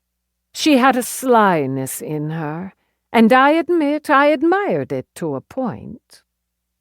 They have her name, her face, the media as well as the authorities. Yes, I know. We should consider that an advantage. I have hunters out, naturally. I expect she'll run, far and fast. Another advantage. With her history, she'd never go to the police. And if they managed to find her, her history and her blood on that wretched 232 go against her. Is there any way she could lead them to the academy? I don't see how. She was unconscious and contained when brought in as his SOP. They fled through the tunnels, a considerable distance. We believe we know where they came out, and in a rainstorm, another advantage. Clearly, she'd already run, leaving 232 to fend for herself. Auntie drank again. Just another street rat, one who killed a foolish runaway for her shoes. Even if they suspect abduction on 232's part, there's no trace to us, and the results are the same. It's a concern. Yes, but one we'll manage. If the police find her, and I very much doubt it, the network will hear and will deal with her. With no family behind her, she'll be forgotten quickly. This is a bump in the road, darling Jonah. We've had them before. Haven't we, though? He laughed, then leaned over to kiss her cheek. Adds the spice, doesn't it? Smooth gets boring after a while, and I do enjoy the spice. And the hall matron, the medical? Both terminated. I won't tolerate that sort of incompetence on staff. I told you investing in the crematorium would pay for itself and more. You did. I should always leave the investment decisions in your hands. I have a candidate for the medical position. We're screening and vetting her now. And I leave the staffing decisions to you. Which reminds me, I'm ready to trade in Athena. No fault of hers, really, but she's becoming a bit of a bore. It's time for a change there. Of course. I'll need to check the records, but she's about 25, 26 now. He didn't have a taste for the kiddies or chiclets, she thought as she tried to form a mental picture of his current sex slave. You'd know better than I. I'll take a look at her before I leave, get an estimate of value in a trade. Tell me what you're looking for as a replacement. Perhaps something a bit more interesting. Something with some of that spice. I'll check the market. With the auction coming up, we can work a deal, especially since you prefer the experienced, slightly older type. Send me one to try out. He patted her hand. Let's go into dinner. I'm famished. Eve added more girls to the pattern. When she hit 20, she started a second board and transferred all of them there. She shifted regions and began again. She was about to get up, just walk off the sitting, when her link signaled. Willoughby. Dallas, what have you got? I've been cruising the dregs. EDD deepened my cover, so I moved up a few slots. I'm getting some chatter about an auction, a major one, multiple sellers, and a couple of them did some previews, like advanced marketing. Do you have faces? A few. Like I said, a preview. I've got 2 so far in our age group. 1 chicklet and 1 ripe. Ripe's like 15 to 20, maybe 22, depending. 1 full flower. Those usually go up to maybe 30, usually for trades or a tag-along. Ripe and full flower go as breeders, depending. Jesus, Eve thought, but only nodded. Let's see the ones from our age range. Let's start there. I've got 20-odd potentials. Maybe we'll get a match. Sending now. Can you send me yours? I can look out for them as the marketing gears up. Yeah. When they exchanged data, Eve studied the photos on her screen. The second girl, the blonde, Eve said. They changed her hair. Cut it, dyed it, but I've got her. Jackie, Jaci, Collinsworth, age 12, Detroit, missing since April. The first one hasn't popped for me yet, but I'll run her through. Got it. I'll pull her file and dig in. When's the auction? We've got 3 days. If I can work it, I'll get some shipping, transfer, and/or delivery locations. Problem there is, a winning bidder gets a special code sent to their comp to access that data. We can spread it out, bid on some, but we're never going to get them all that way. Most of these buyers are going to be plenty rich and plenty savvy, so they'll get around CompuGuard like it was nothing. It ain't that much anyway. We can bust some of the dumbasses, but what we're after, they're not going to sell to the dumbasses. Let me think about that. Eve glanced toward Roarke's office, then glanced at the time. Pretty late, Willoughby. Is it? I guess. Or it's considered late if I had anything resembling a social life, which at the moment I don't. More, I want to get these fuckers, Lieutenant. We're going to. Lots of little cracks now, and little cracks make big breaks. Keep in touch. Count on it. Eve sat, studying Jackie's photo. Did those bastards bring you in from Detroit? Or did you get scooped up by some other asshole?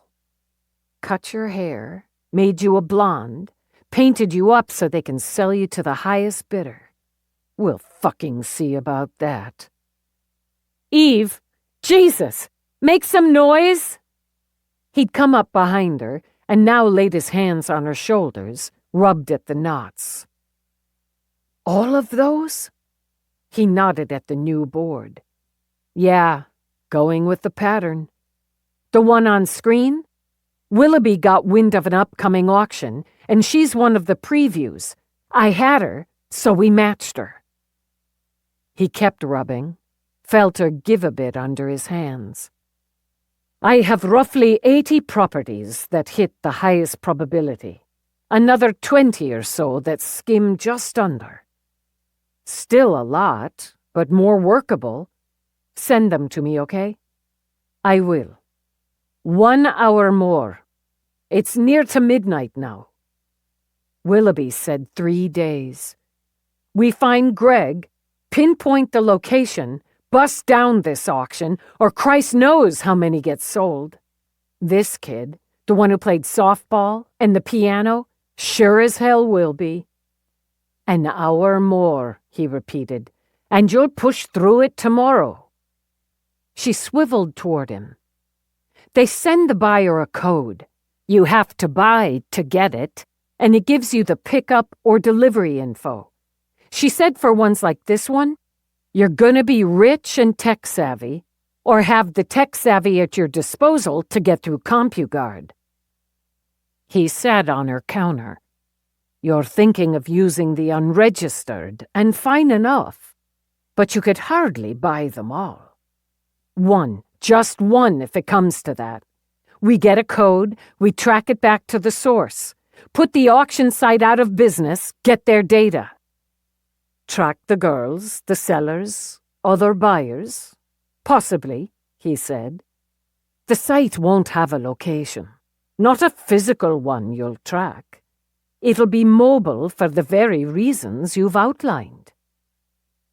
EDD set Willoughby up as a potential buyer. They can do a couple more. You do a couple. She shut her eyes. And an operation like the one I'm after is going to be really careful about new buyers. We'd need a lot more than 3 days to set up solid bona fides. Shit. Your brain's tired. We'll think about it more when it's not. See if we can work something. I'll talk to Feeney, bat it around a bit. It may be we can work it another way. What other way? We'll work on it. Is your brain tired? Tired enough. Can I see your results? Just run them through with me and we'll call it. There's a deal. He reached around her, keyed something. On screen, he ordered. All right then. The first, a pre-urban factory in the garment district. They went through them all, and though they ran over the hour, he thought she'd sleep easier for it. Sebastian didn't.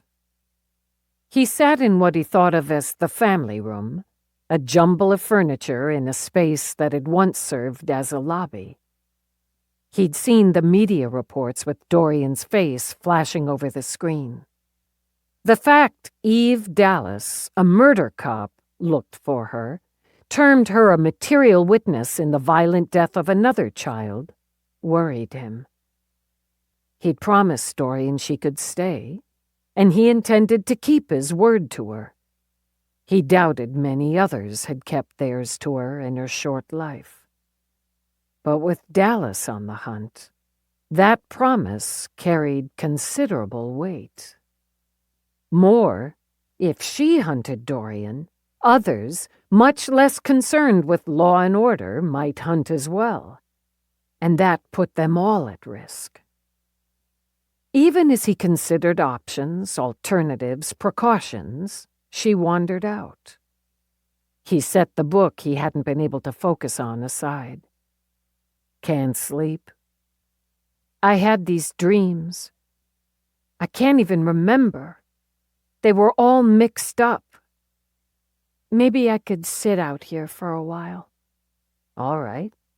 It's what I do sometimes when I can't sleep. Like tonight. She took a couch covered with wild orange flowers someone had set on the curb. Tall for her age, he thought, and very, very lean. Even with her sleepy eyes and disordered hair, she made a picture. You like to read books? I do, he told her. Do you? We got to read them on a tablet in school. But I never brought mine home. Why not? She yawned hugely. She'd have sold it, probably. I don't ever want to go back there. I don't know what happened to my backpack. I had it when I left. Memories eking back, he thought, piece by piece. When you left home? Uh-huh. I had my stuff in it, and some money. Enough for the bus. I had to get farther than I had before, so I took the bus. I told the lady I was going to visit my grandmother. I don't really have one, but I can lie good when I have to." "Where'd you go?" "I went to Staten Island first. I needed to get more money, and I found a basement to stay in a while. A guy chased me out, but I still had my backpack. I had it when I got to New York. I like it here. Except..." "Except what?" "I don't know. They locked the doors. I don't like when they lock the doors. I don't want to think about it." Because she'd curled into a ball, Sebastian didn't press. He'd have to, he knew, but not tonight. "Why don't I read to you? I can start the book from the beginning." "What's it about?" He smiled. "Let's find out." 12. Eve woke before dawn. She saw Roarke working on his tablet in the dim light he'd ordered in the sitting area. She felt the cat stir, uncurl himself from her lower back. Her guards, she thought, and couldn't decide if that annoyed or reassured. Roarke glanced over when she sat up. "You could take another hour." "No," she shook her head. "I'm good." He set the tablet aside, rose to go over and sit on the side of the bed. "You had a restless night, and not much of that." "Sorry."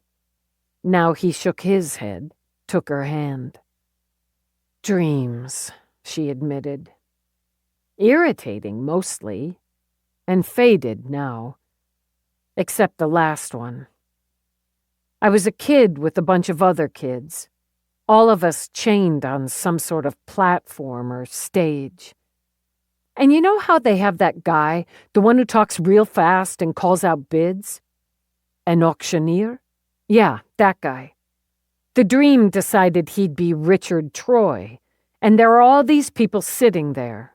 A lot of them I put away, others all blurred. And they're bidding on us. And he says he'll start the bidding on me at $1 because I'm not worth much. Got a lot of laughs out of that."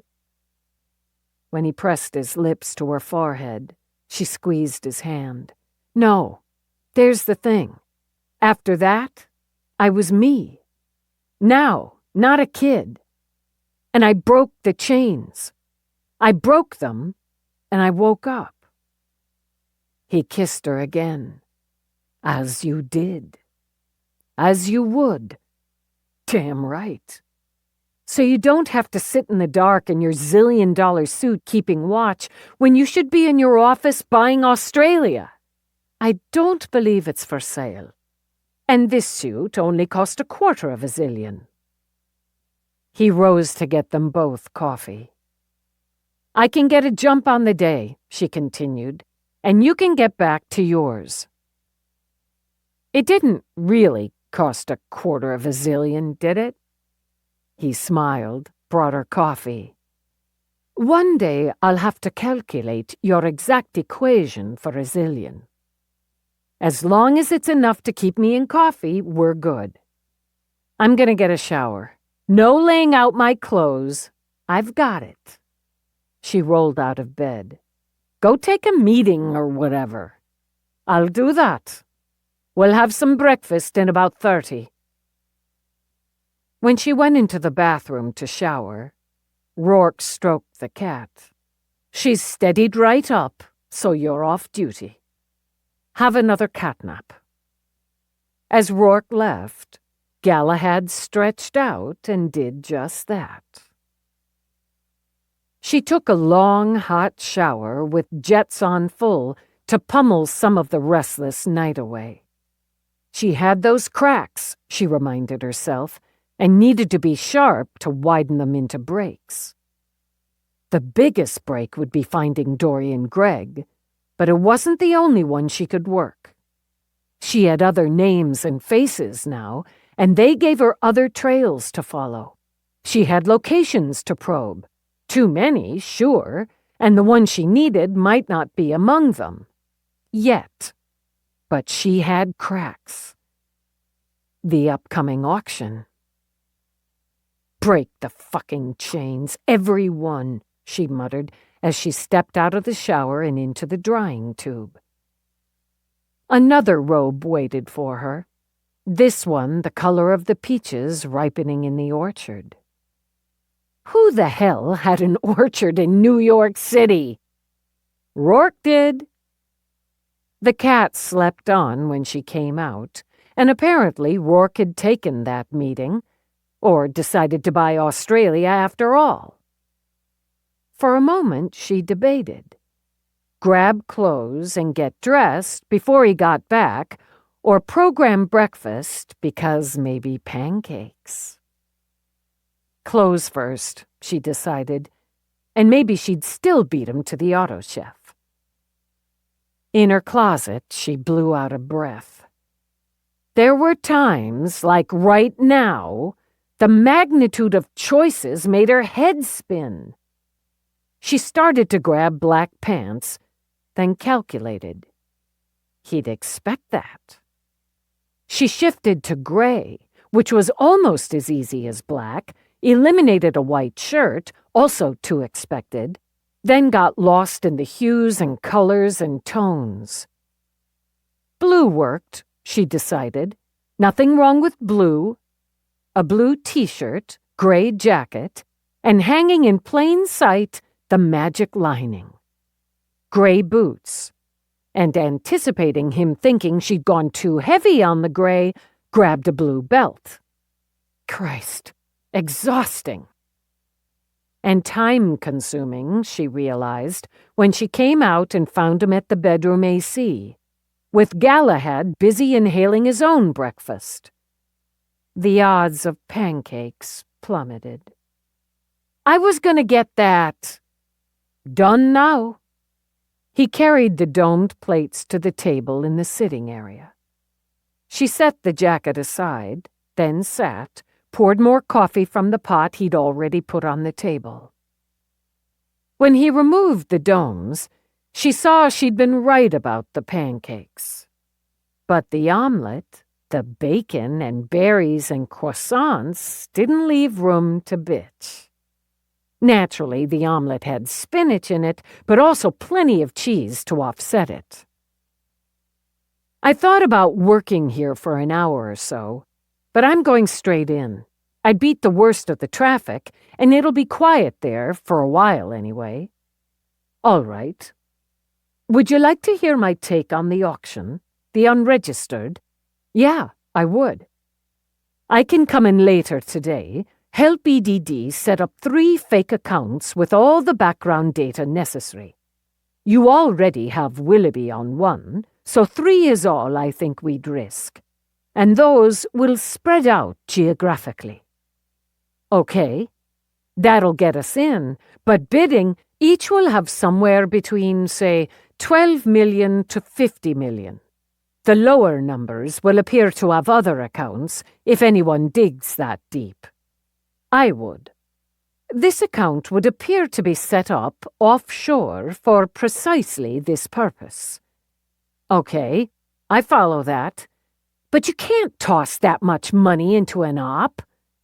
"I could and would if necessary, but it isn't. I said appear. Just as we'll make it appear whenever we win a bid. The money, I assume it would be a down payment, the rest on delivery, has been transferred." "But it won't be?" "There won't be any funds to transfer, but the amount will appear in the seller's or their agent's account. We'd likely have about 12 hours to identify the sellers, their locations." "How do you do all this?" He ate some bacon. "Trade secret." "No, seriously." "I am serious, Lieutenant. I haven't had to run this one for a very long time, but, well, riding a bike." "You're going to ride a bike?" He turned, grabbed her face with both hands, and kissed her. I simply adore you. Like riding a bike, they say, when you haven't done something in a while, as you don't forget how to ride a bike. You could forget how to ride a bike.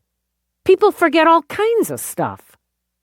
Be assured, I haven't forgotten how to run this con. And the tech's improved considerably since last I did, so it'll only be easier, as long as the NYPSD doesn't arrest me for it. You're covered there. 12 hours from the transfer to the cutoff? It may be longer, but I wouldn't want to risk it. Meanwhile, we could work on hacking the other bidders' accounts. It's unlikely, you have to understand. We'll get all. We get the sellers, they'll have records. 12 hours. Who knows how many girls sold and shipped out? I'm gonna have to call in the feds. Teasdale's good. She's solid. I want to wait another day. 36 hours, max. I'll clear that with Whitney. I want to see how much of this we can put in place, what progress we make on the other angles, but I need to pull in the feds within the next 36. She rose to put on her weapon harness. We narrow potential locations, even by 20%, that's major progress. We track back the abductees I've matched, maybe we find some crack, some little mistake. She swung on the jacket, began to load her pockets. If we find Dorian Gregg, it blows wide open. If we don't by end of day, I've got to figure she's way into the wind, or they found her first. She turned back, looked at him. I'm gonna say I was wrong. It can happen. About what? About pushing you back, or trying to push you out of this one.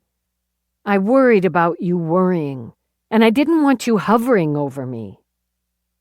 He gave her a long, deceptively neutral look. Hovering, is it now? That's how I justified trying to block you out, and I'm saying I was wrong. I'm steady, and I need you to believe that. I do. Part of the reason I'm steady is because of you. And when we find some of these girls, I know we won't save them all, but every one we do, you're part of the reason too. We break the chains, you're part of that. I need to be. For you, for myself, for them. I need it. I know that too.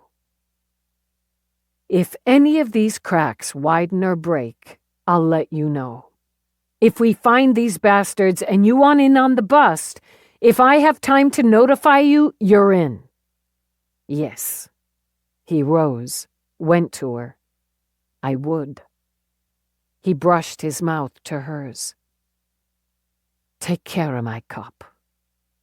She wound her arms around him, held for just a moment, then stepped back, put on the badass shade she hadn't managed to lose already. Take care of the guy in the $250,000 suit. He looks damn good in it. She beat the worst of the traffic and the morning cacophony of ad blimps. She cruised a 3-block area around Tico's downtown location, circled the blocks, did it again. She didn't expect Dorian Gregg to jump out and wave, but she took the shot. Even if she came back to her old territory, Eve thought as she continued the drive to Central, no reason for her to be up and out so early. Far too early for tourists, so the sidewalks opened for the dog walkers, the domestics heading to work, the street joggers, the street-level LCs finally calling it a night. If she remained in New York, and Eve held on to that as highest probability, she had a hole, cobbled enough together for a flop, or had a contact they hadn't unearthed as yet. But Eve banked on her having the smarts to know whoever snatched and held her hunted her. And still, she was barely 13. Scared, probably traumatized, possibly injured. Crawl into a hole, she thought, pull it closed and stay put. Come out when the sidewalks teemed with people, she decided as she drove into Central's garage. Snag a wallet, a bag, get enough money to buy some food, and crawl right back into the hole. Nowhere else to go. No one to go to. She rode the elevator all the way up, with very little traffic there as well. Her lucky day. Then she walked into homicide, and Jenkinson's tie assaulted her senses. "What the hell are you doing here? And what the hell is that on your tie?" "They're dragonflies." "From what galaxy?" "Unknown." "We caught one. 04 freaking hundred. People ought to have the courtesy to kill each other at reasonable hours. We already bagged him, asshole. Knifes a guy right outside a sex club, both of them sky high. He runs off, but we're on scene when the fucker comes back, bloody shirt, pinwheel eyes, because he figured he could get back in to finish jerking off. Sometimes they make it too easy. Not at 4 freaking hundred. Reineke's escorting his sorry ass down to booking, probably catching a quick nap in the crib now. I just wrote it up. Well, good work. You can catch a nap of your own. Actually, you got a minute? I've got one. Maybe back in your office?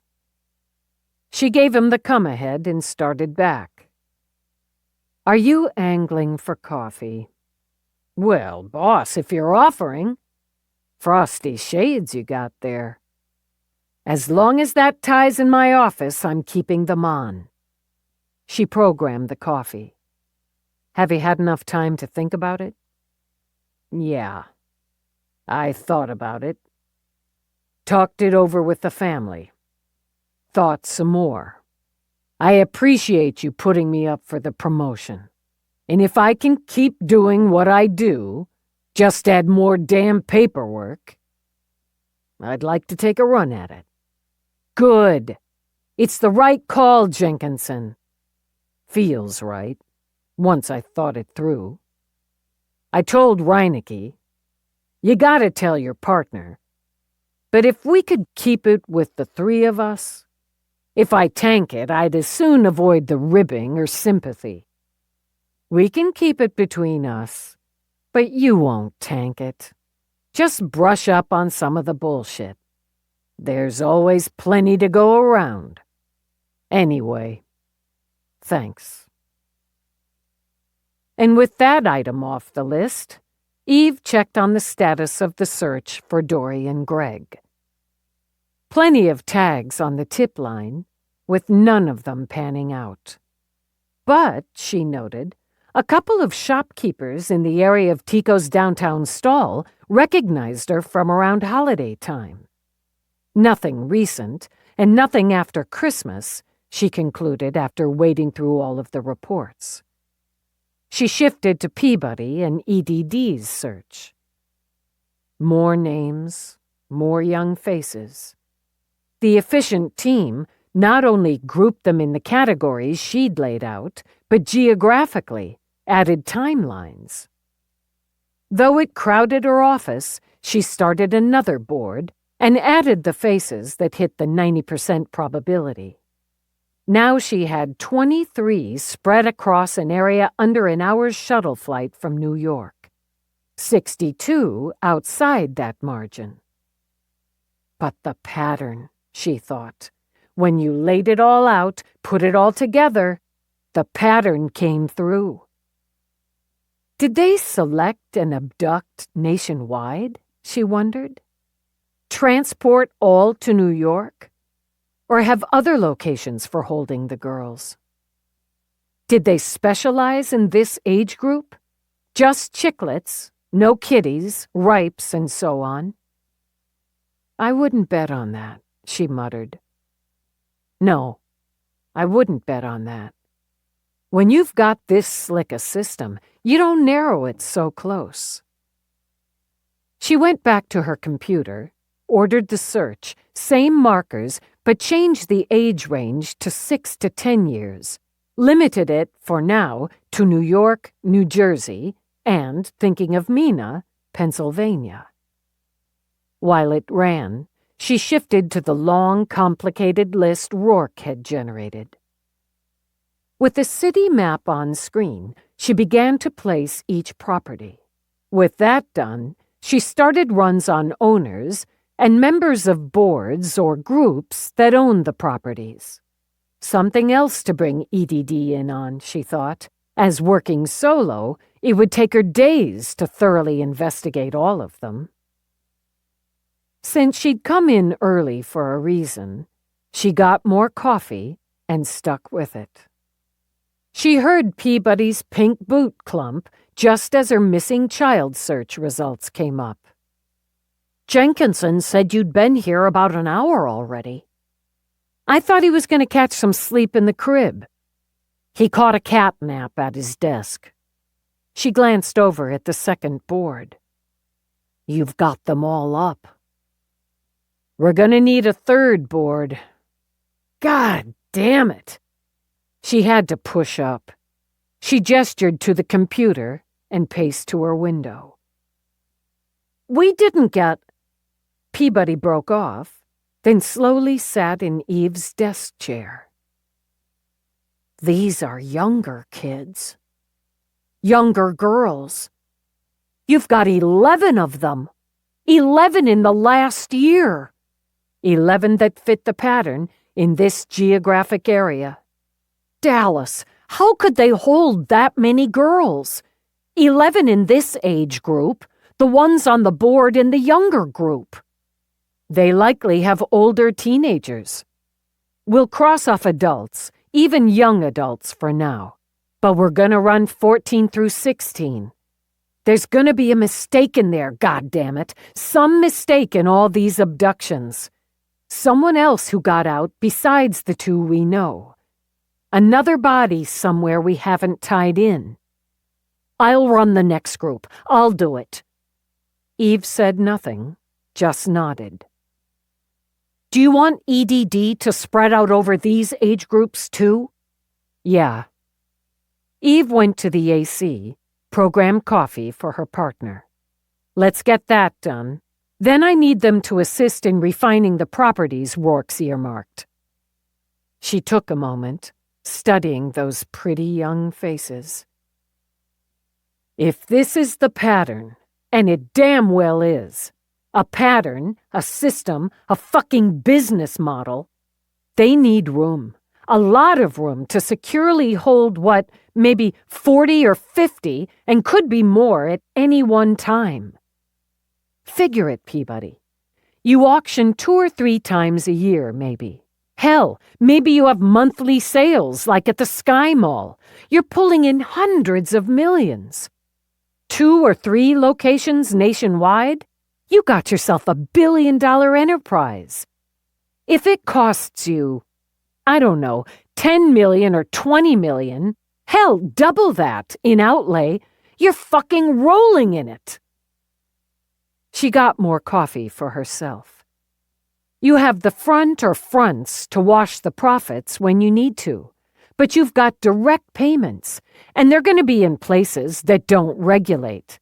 You infuse the business, sure, need the food, the clothes, the payroll, and all that, but you've got the fronts.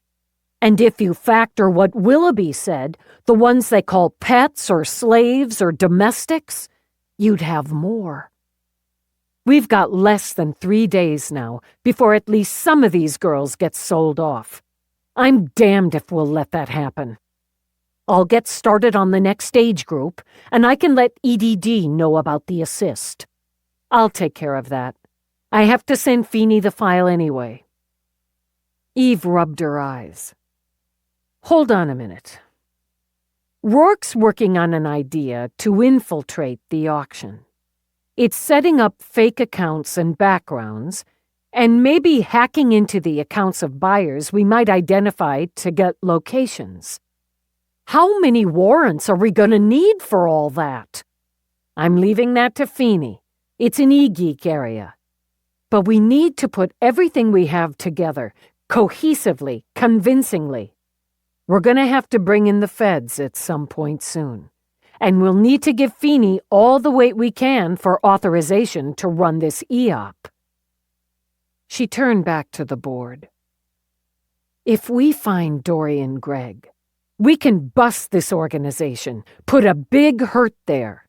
But even if that happens, I want to go through with the rest. This may be a big one, but it's not the only. Damn right. All the motherfuckers need to pay. Amused, heartened, Eve looked back at Peabody. Listen to the mouth on the free ager. I'm a cop, and a goddamn girl, Peabody hissed out of breath. Hell, there's gonna be boys, too. Maybe not the assholes we're focused on, but there's sure a hell of a market with these perverts for little boys. And when we bust through this, we're giving a hell of a lot of data to the feds to bust through that. Okay, I'll get on it. She rose. If it's going to take another board, at least, you're going to run out of room in here. Yeah, I'm holding the conference room. It annoys the hell out of me. I like my space, but we'll need one for full briefings and when we pull in the feds. I'm going to request a meet with Whitney to discuss that part and bring him fully up to date. Maybe ask him to come down here.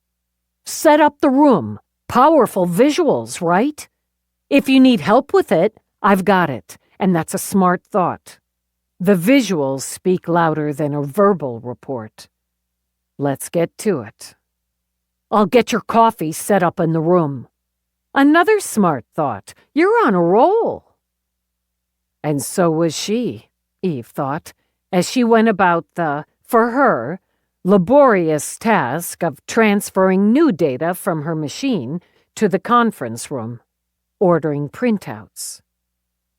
She took backups just in case and headed down to set it up. Once she had, she contacted Whitney's office, requested he meet with her, then did the same with Mira's office. More backup, she thought. And because she was there, she sat down with the conference room comp to continue her research and runs on the potential target properties and owners. She had about 30 minutes in it when Mira came in on heels made up of lots of crisscrossing blue straps. Summer sky blue, Eve noted, like her trim, knee-skimming suit. Thanks for making time, Eve began, and Mira waved that off. I wanted to catch up, and I see even with your writtens I have considerable catching up to do. Good God, Eve. So many? It's stunning. Even knowing how many children are taken, it's stunning to see them grouped together. And they do group together. I'm as sure of that as I can be. It's not just gut, it's pattern and type and system. I don't disagree. While that coffee smells tempting, I think I'll stick with tea. Before Eve could rise to get it, Mira waved her off again. You said the commander would be briefed as well, so wait for him. Do it all at once. You're working, and I don't want to interrupt. It's possible locations. A lot of possibles, even though Roarke culled them down more than I could. She gestured to the screen. I've got them marked on the map. I'm digging into who owns them. The site could be rented, but if it is, it's going to be part of the business plan. Whoever owns the building has to be part of it. It's too risky otherwise. Because? Mira asked as she programmed her tea. The owner or owners may decide to sell. They may send him agents or reps to inspect the property, make sure it's in good repair, or appraisers if they're considering selling. Yes, I see. And with the sort of enterprise you're outlining here, purchasing the building is a business investment with much higher security. And if you own, you can outfit as you need. Rooms, facilities, that security. Even as Eve spoke, Whitney came in. She got to her feet. Sir, I appreciate you coming down. He wore a dark gray suit over broad shoulders that carried the weight of his command. The silver in his close-cropped black hair added a kind of dignity to his wide face. He said nothing for a moment as he stood and studied the boards. So many, he said at length. I believe more, Commander. But these are highest probability generated by Peabody and myself and Feeney's team in EDD. All fit the pattern, including 3 types of victims within the age range 11 to 13. I've begun, and Peabody is continuing, to factor in others between the ages of 6 and 10. Geographically, she began, but he held up a hand. Let me get some coffee, and first tell me where we are on the second girl you believe escaped. Sir, the canvas in the area of the witness's stall turned up 2 shopkeepers who ID'd Dorian Gregg from sightings last December. Both were sure of the ID and reasonably sure of the time frame. December, prior to Christmas. We've yet to find anyone who's seen her since then. We're still canvassing. And the LEOs in Freehold are on watch for her, but she won't go back there. He got his coffee. Dr. Mira? I agree with the lieutenant on that. She has nothing there. She may have found a way out of New York between the time she escaped and we identified her and put out the alert to transportation stations, but that would be awfully quick work, even for a bright young girl. If Mina had a plan, Eve added, it would have been to get to the police and or contact her parents. Dorian Gregg wouldn't do either. Possibly last resort, but she has no reason to trust either her mother or the authorities. You're putting a lot of weight into the stand she got away because of the planted blood. Yes, sir. If they recaptured her, she remained a valuable product, but on the loose, she's a liability. Smarter to discredit and implicate the liability, especially one with a history of trouble and some violent behavior while you continue to hunt for her. Find her, sell her off cheap, or eliminate her. Eve paused. Which they might have done, she said. She's smart, and she's been on the streets before, but these people are organized and experienced and very well funded. They had several hours head start on us in the hunt. And knowing all that, you want to continue to deploy the manpower to canvass? Yes, sir. He nodded. I agree. I read her file and your report. She's had a raw, rough life. You should know Truman's been terminated from her position at CPS. Now he sat. Geographically? Geographically, Eve repeated, and brought him fully up to date. He stopped her several times, questioned, consulting Mira for opinions, and when Eve finished, sat back with the second cup of coffee. Authorizing and running this EOP would be easier with the FBI already on board. Possibly, Commander, but we've got the best on it, And we have movement. I'd like the next 36 hours to refine it. I would also request we go through Agent Teasdale. She's not only proved capable, but she knows the team we'd have working that area. It's not for credit for the bust, sir. I know that very well. Why another 36? For the chance to find Dorian Gregg. That's primary. An opportunity to find her, to gain her trust before the bureaucracy crowds in. We may get more cooperation from her if we offer her a choice. A choice of what? The foster system, or a place in Ondidan? As Whitney's eyebrows lifted, Mira smiled. Very good, Mira murmured. Very good. First, a choice gives her some personal power, and second, you don't believe for a minute she'll go for the system. The school offers some freedom, some boundaries, of course, but a way out of the cycle she's been trapped in. The feds may not have that choice to give, or may not want to offer it. I think I could convince Teasdale on it, but she wouldn't have the full authority, as I see it, to give that the green. So, you'd preempt them, make a deal with her, which we can use to block or attempt to block other avenues. You have to find her first. Yes, sir. And if we don't in the next 36, the odds are we won't, at least not before this auction. But there are a lot of lives at stake. If we find her, any information she has leads us to this organization, the location of many of the faces on these boards. We shut it down without alerting any other locations, any other sellers, buyers, and we follow through with the EOP, with the feds, to break the backs. Mina Cabot remains central.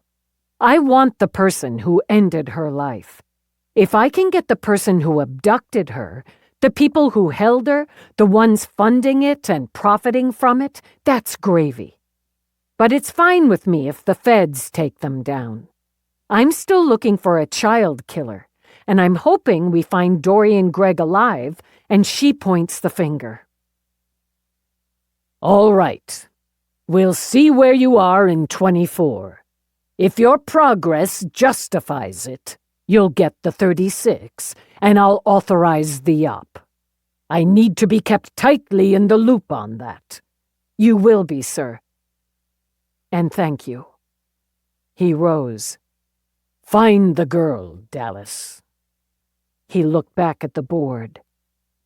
Let's find all the girls.